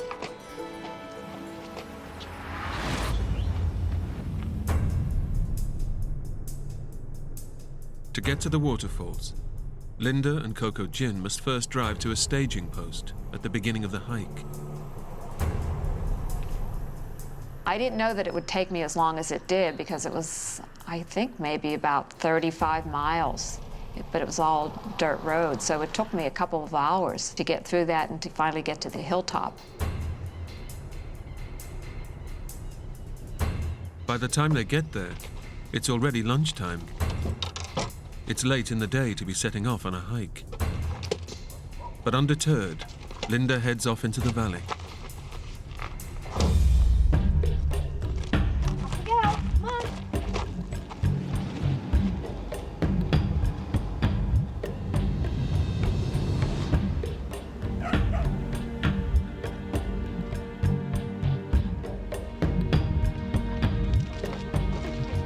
Yes, I was overwhelmed by the size and the enormity of it. It made me feel small.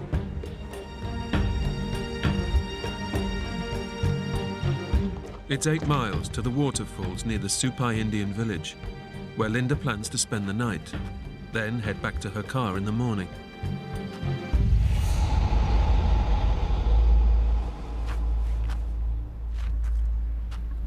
The heat makes hiking slow, and after a few miles, the trail becomes hard to follow.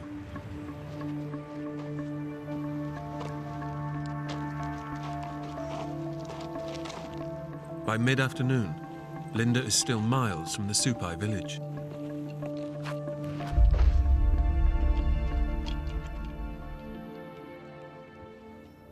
I heard sound behind me, and when I looked around, I saw that it was a mule train.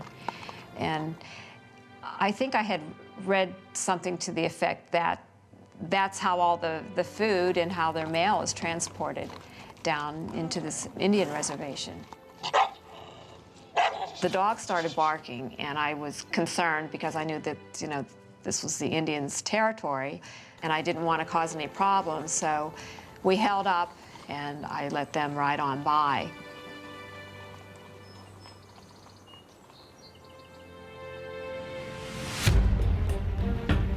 But as the afternoon draws on, the trail appears endless. As I kept walking, I noticed that the sun was starting to go down.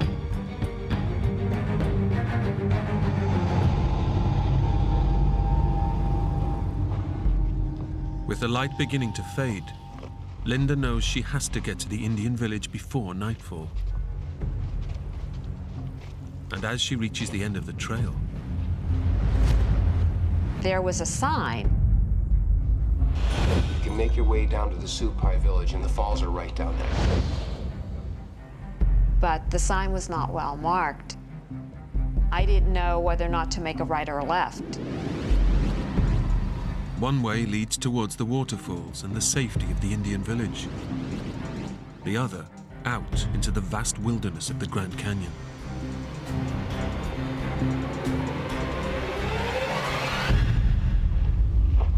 For some reason, I made a right-hand turn. Thinking she's heading towards the village, Linda heads off with Coco.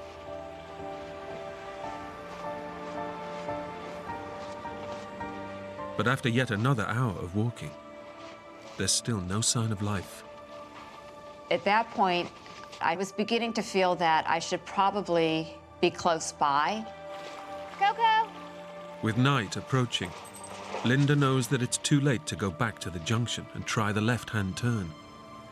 She has no option but to keep going. If she doesn't make it to the Indian village before dark, she'll be stranded in the middle of nowhere.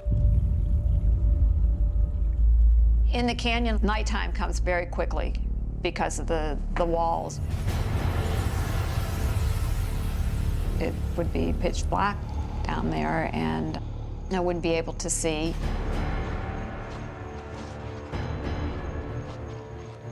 As I kept hiking and the sun was going down, that became a major concern.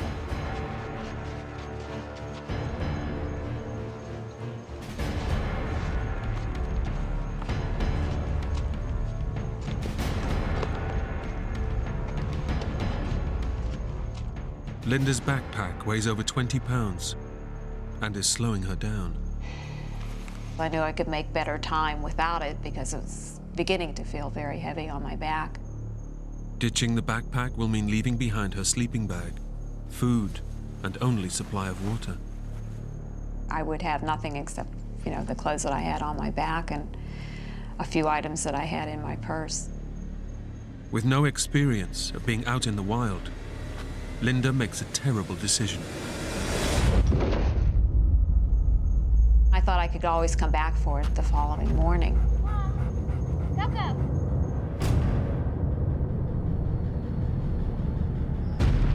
My priority at that point in time was just to make it to the Indian reservation, make it somewhere safe before dark. Hello! But as night falls, Linda and Coco are just tiny specks in the vast canyon floor. Is anybody there? Yeah, I was totally alarmed with getting dark and not being where I needed to be. That was my realization that I wasn't on the right trail. And with the light fading, Linda has no chance of retracing her steps to her backpack. You start thinking about the worst sort of things that can happen. Help! And just kind of overcome by fear.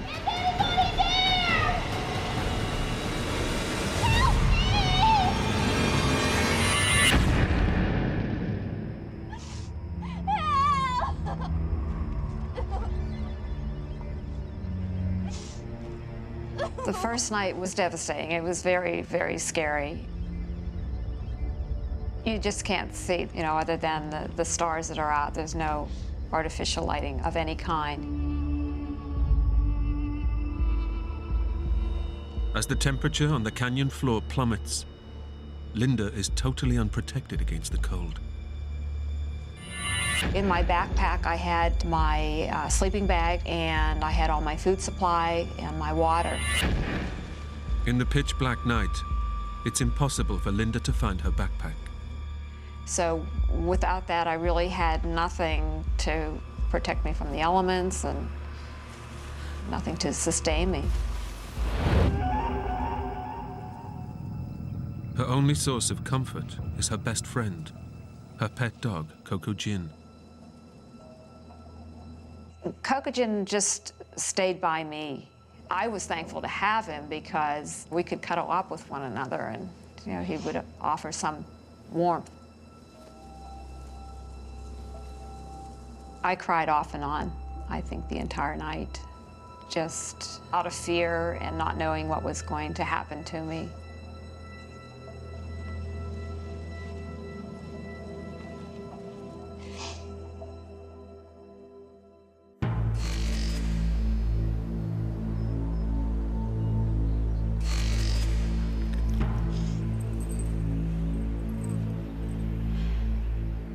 The next morning when the sun came up, because I had wandered around, I wasn't really sure where I was. I wasn't oriented.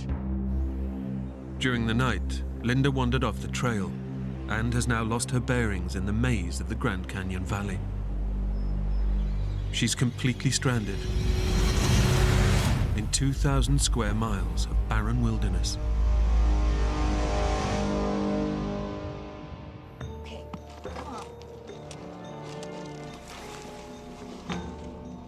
Linda has no option but to keep looking for a trail that will lead her to her backpack and out of the canyon to safety.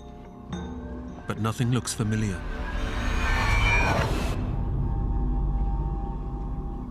As I would follow trails, they would just lead nowhere.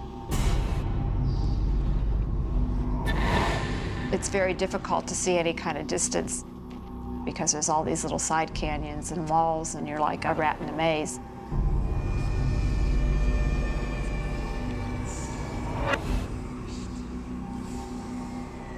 I kept hoping that I would see someone, which I never did, or that I would see a low-flying plane, but nothing. After hours of walking, all she can see is the relentless monotony of the canyon wilderness.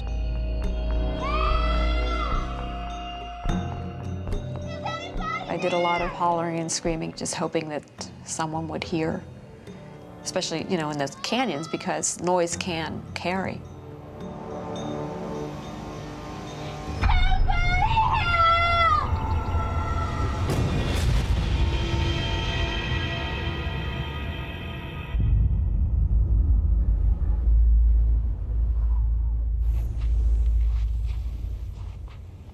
By mid-afternoon, the temperature in the canyon rises to over 100 degrees.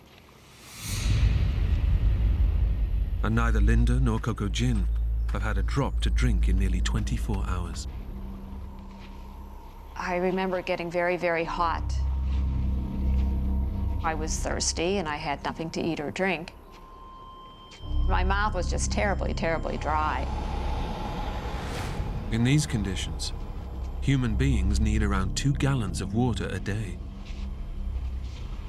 My nurse's training told me that I needed to have water, that there was no way I was going to be able to survive without water. I knew I could live without food, but the water was going to be essential because it's so hot during the day down there. And I guess real fear set in at that point.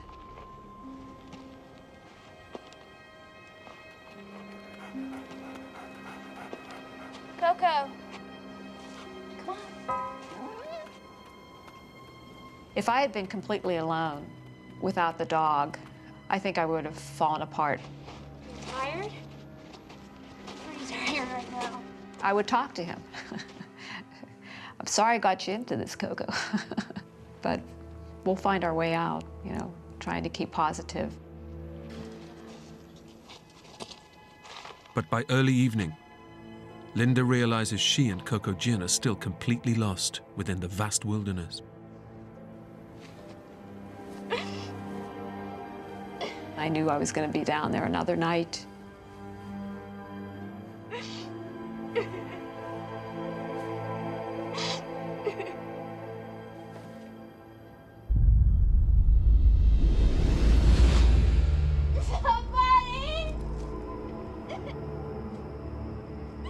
I think it was on that second night a little harder than the first night, because by that time I realized that there was something terribly wrong.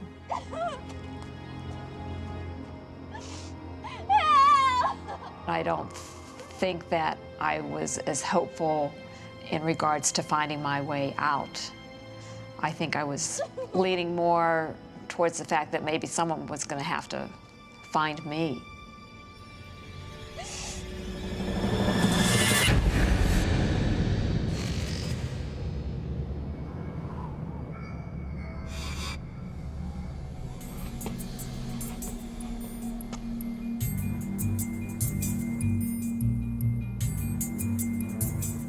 Day 3, I knew it was Monday, and I said, well, you know, I survived the weekend down here, but I still knew I had to find water. Every year, around 4 people die of dehydration in the canyon. In this heat, Linda will be lucky to survive another day without water. My nose and my mouth and my skin was just very, very dry. Linda is desperate to find a water source. But in the dry and arid Grand Canyon, they are few and far between. But late on the 3rd day, she sees her first glimpse of hope. In front of me, I could see that it was dripping. It was almost like, is it real? I wasn't certain if it was truly there. So I walked up all the way, and sure enough, it was moist, and the dog started lapping up water. Linda has found a lifeline, a tiny desert spring. I looked up to see where the water was coming from, and it was like 15 feet above my head, just coming out of rocks. But the water is trickling down agonizingly slowly. I was then thinking, well, how am I going to be able to gather up this water? And so I looked through my purse. I did have this little plastic eyeglass case. It was one of the few items that was in my purse that was of any worth to me. I thought, well, if I could get that set up in between the small rocks, then after a period of time, I would be able to collect enough to get a cup that I could actually drink.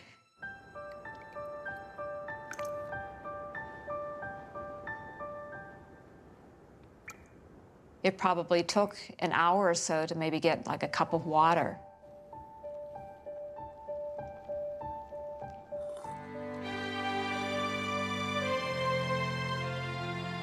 When your mouth is just so dry and you can barely talk, and then to have the moisture of the water and just knowing that that was going to possibly save my life, just sheer joy.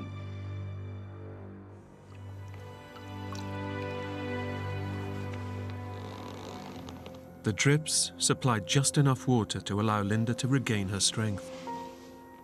I knew that it was going to be important for me to stay there to kind of like regroup and recover a little bit, because my feet were swollen and I had blisters on them, and I was just exhausted.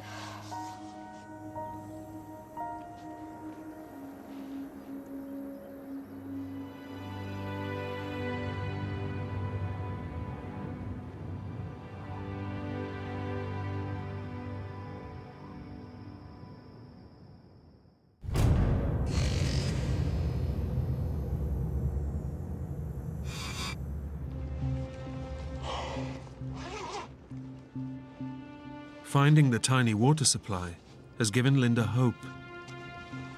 But the next day, she looks in her diary and makes a devastating discovery.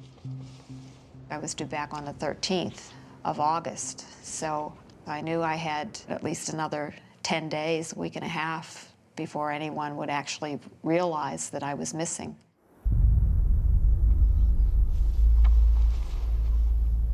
In her last postcard home, Linda told her family she was well and having a great time. No one knows she's missing. If she's to have any chance of survival, the independent spirit that brought her here alone is going to have to get her out.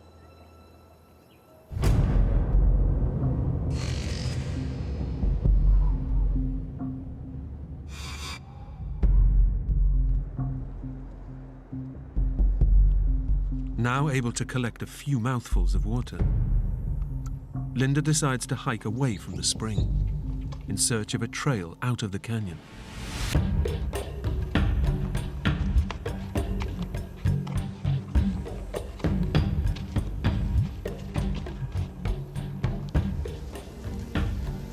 My new plan was to drink as much water as I could before I would set off that day, so I would be hydrated, and then follow a trail and see where it would possibly lead to. As long as I can retrace my steps and get back to my water supply, because I knew that that was paramount.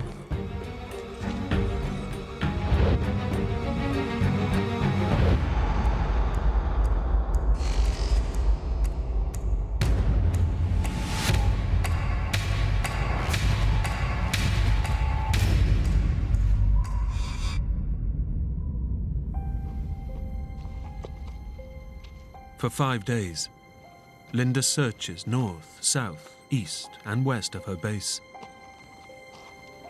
But each day ends in crushing disappointment. I might feel up in the morning with big plans to follow a trail and hope that that would lead me out, only to be devastated that it didn't lead anywhere, and I wasn't going to get out that day. Linda is trapped in the endless maze of the canyon, and she starts to believe she will never escape.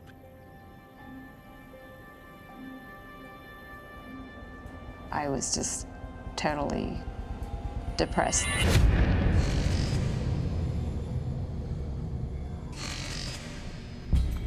Throughout the ordeal, only her mental strength has kept her going. She has survived 12 days without food, and very little water. And now her body is beginning to wither away. It's not like the hunger you go through, like if you've missed a meal or a couple meals, where you get that gnawing sensation in your stomach. That had come and gone. Having used up all of its fat reserves, her body is now eating itself away. I knew that I was losing weight just the way that my clothes were hanging on me. And I had a belt that I would have to adjust every couple of days so my pants would stay up. So I knew that the lack of food was taking a toll on my body. Without food, her meager water supply and the companionship of Coco Gin are the only things keeping her alive. Coco, no! But when Coco knocks over 2 hours worth of carefully collected water, it's too much for Linda to bear. Stupid dog! I was annoyed, and I hollered at him, and he knew I was angry with him. Frightened by her outburst, Coco disappears into the canyon.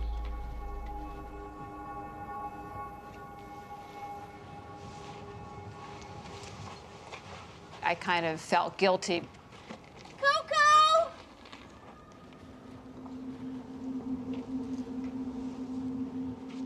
Terrified at the prospect of being left alone without her best friend, Linda is desperate to find Coco Gin. Coco!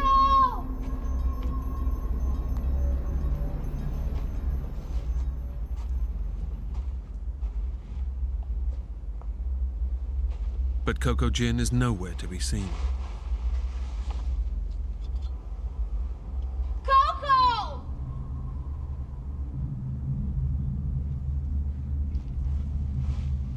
It gradually dawns on Linda that she might never see him again. I thought maybe once I got back there that night, he'd be waiting there for me. Coco!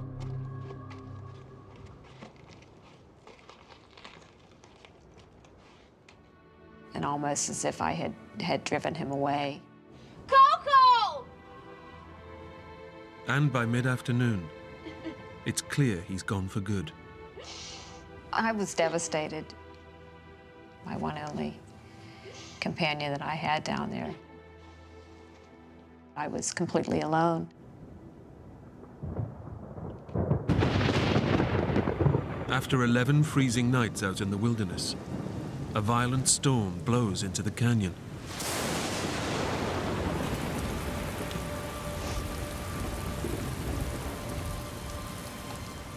I built a shelter for myself in between two rocks that came out of the sand, and then I took some of the shrubbery around and built a little roof on top.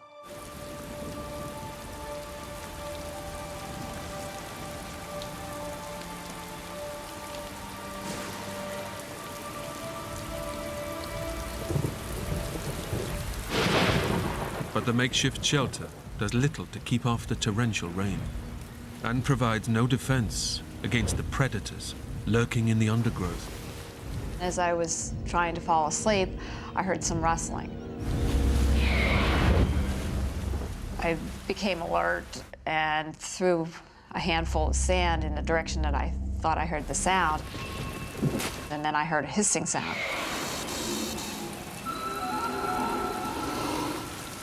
Fearful of deadly rattlesnakes hiding in the bush, Linda is forced to abandon the shelter. It was one of the toughest nights. There was thunder and lightning and a lot of rain, and it was very frightening down there because I didn't have any shelter. I was out in the open. It was definitely cold, and definitely that was a concern, the hypothermia.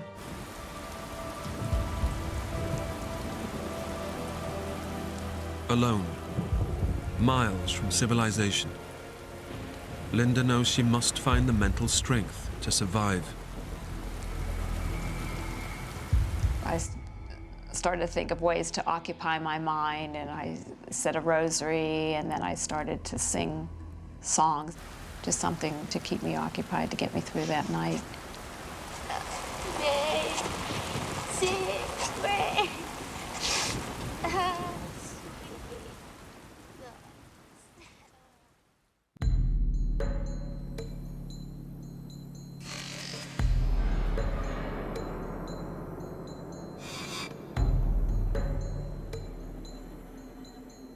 Linda has been making daily hikes away from her base to try to find a way out of the canyon.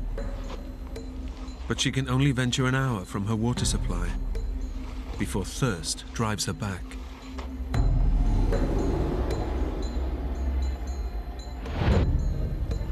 I was trying to go under some of the rock hangings in order to keep cool.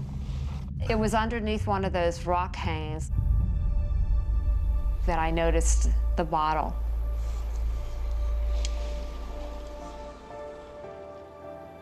The bottle is a glimmer of hope. This was something portable that I could carry water in and go out and hike even further away from my main water source. Linda knows that finding the bottle might just save her life. If she can fill it with water, she can travel further than ever before and maybe find a way out of her ordeal.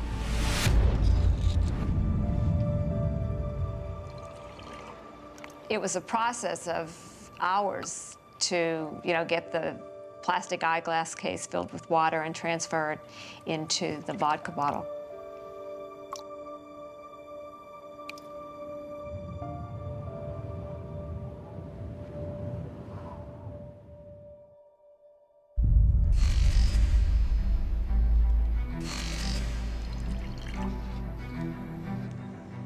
For the first time in 13 days, Linda sees a chance of escape.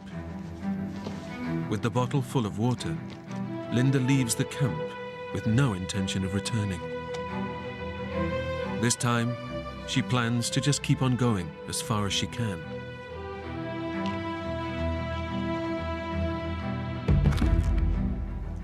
I was in a positive mood that day because I was feeling bound and determined that I was going to get out. The realization hit me that I wasn't going to just lie down and give up. I was just 25 years of age and I had so much life to live yet. I had so much more that I wanted to experience. To give up was just, it wasn't an option at that point. My will to live was greater.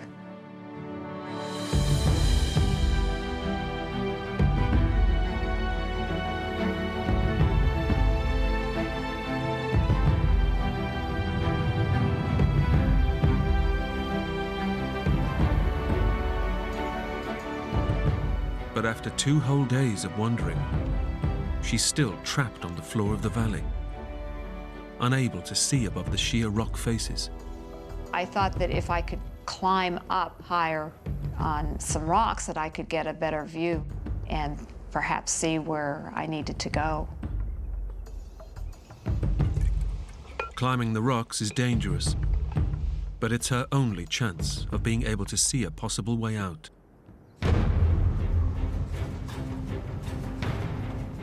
I risked falling and breaking an ankle or something like that. I didn't realize how weak I was because of the lack of food. My coordination wasn't as good as it normally would have been. I was looking for handholds and footholds. Plus, I had this purse hanging off me with the water bottle in it, so I was trying to be careful of that, too.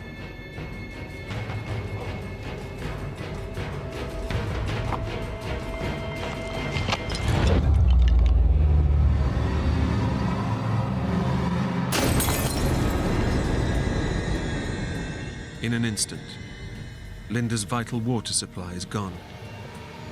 Now she has nothing to sustain her in the searing heat of the Grand Canyon.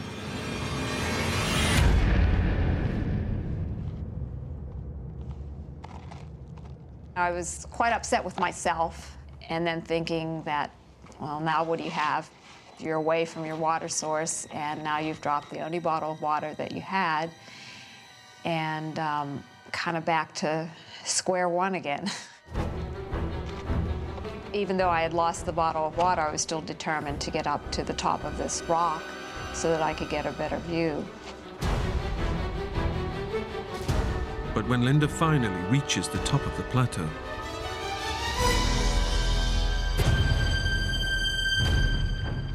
she realizes her efforts have been in vain. I couldn't get much better view than I really had when I was on the canyon floor. The area is just vast, just all these little side canyons, and really nothing suggesting any kind of civilization, and just numerous rock formations. Not any kind of landmarks that you could pick out. For the first time in days, Linda discovers she's not alone in the canyon. Seeing those wild horses, I thought, well, if there's animals down here, where are they getting their water? The other hopeful thing was that if there's horses, then maybe there would be men that were hurting them or whatever. In the barren landscape, this sign of life gives Linda renewed faith.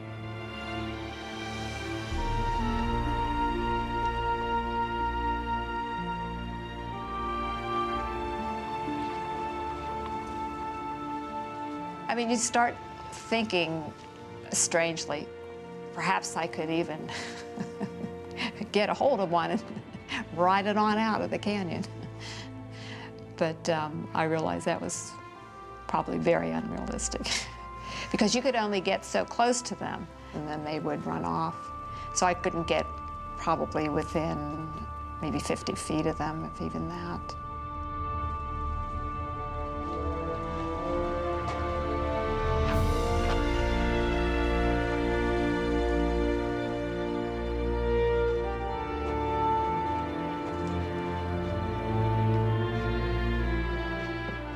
Once more, Linda is alone. But following the horses has led her to a welcome sight. I noticed pools of water, and I remember looking at it and seeing little insects or whatever swimming around in it, and I thought, well, I don't really have any other choice except to drink it because that's the only way I'm going to survive. The water was kind of bitter, but it was wet, and I knew it would get me through another day.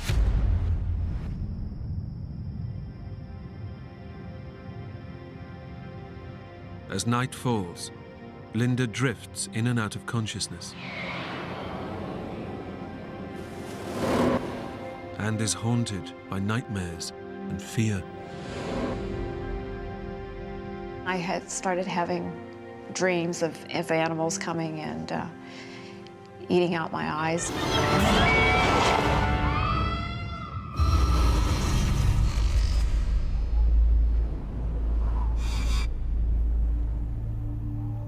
Now seriously malnourished, Linda is starting to fantasize about an end to her hunger. I began thinking about food quite a bit.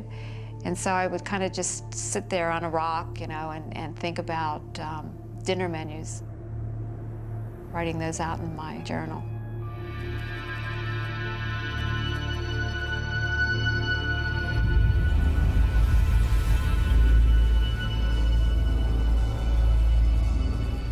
Spare ribs and potatoes au gratin, tossed salad, and cauliflower with hollandaise sauce. So kind of vicariously, I was eating through my menus that I would write.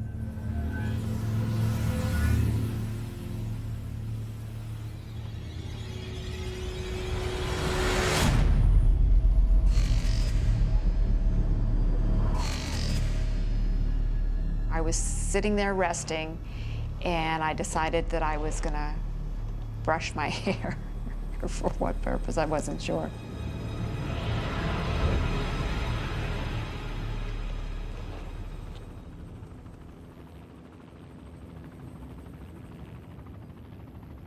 Almost 3 weeks after getting lost, Linda finally hears the sound she's been yearning for.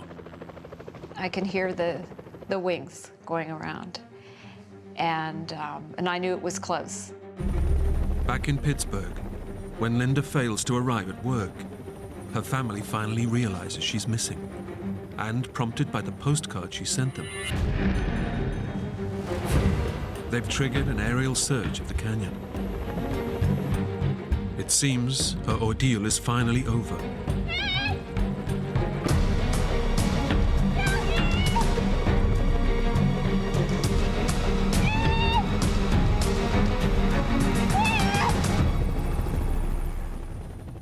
But Linda is impossible to see from the air. It was devastating that they didn't see me, but I could figure out why. Linda realizes that if she can't be seen from the air in the vast canyon, the chances are she'll never be found.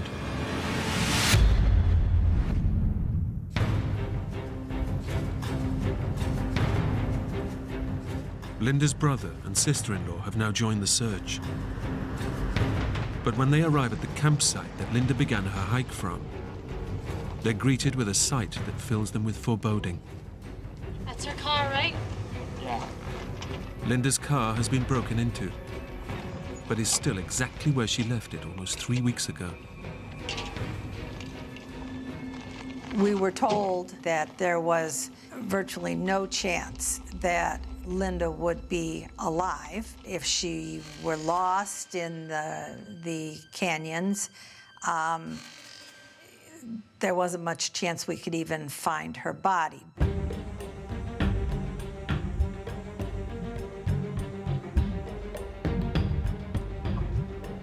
We were on a gruesome kind of mission. The scary part was that all the canyons look the same, and they're not marked by anything except for an occasional old wooden sign.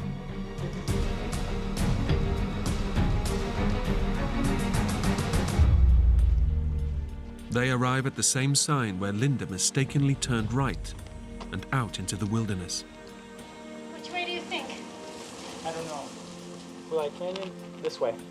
Maybe. Linda's brother and sister-in-law turn left towards the Supai village and away from where Linda remains stranded in the canyon. I was afraid for Linda. The chance of survival after being lost in a place like that just seems so remote.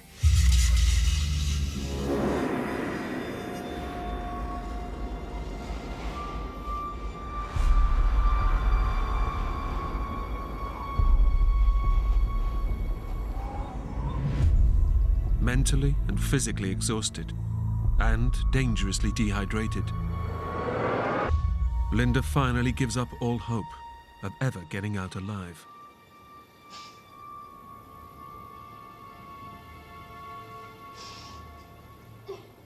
Now, death is her only way out. My priority was to find a place where I could just fall asleep and then hopefully die in my sleep.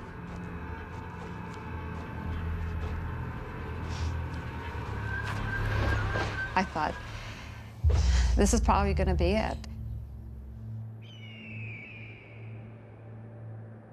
I remember lying down and thinking, if I could maybe just die in my sleep, that would be the most peaceful way to go. I thought, you know, if I don't make it out of here, my parents will never really know what happened. My mother had lost a brother, her baby brother. And, you know, here's a woman that had gone through a lot of trauma in her younger years. And to me, that was kind of devastating to think that they would be going through that. After 19 days, battling to stay alive, Linda finally gives up.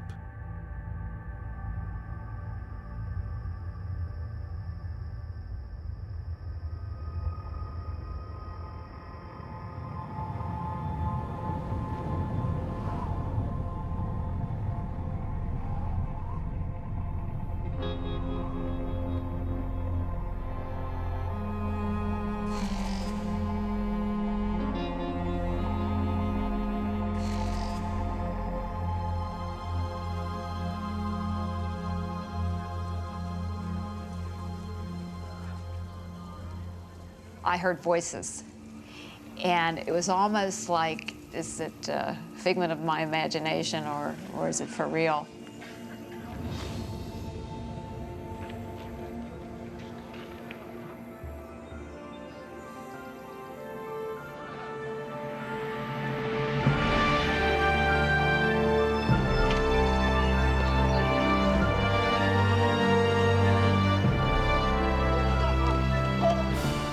Four Native Americans from the local village had noticed footprints in an area where tourists don't venture, and using traditional tracking methods, have managed to locate Linda in the vast canyon.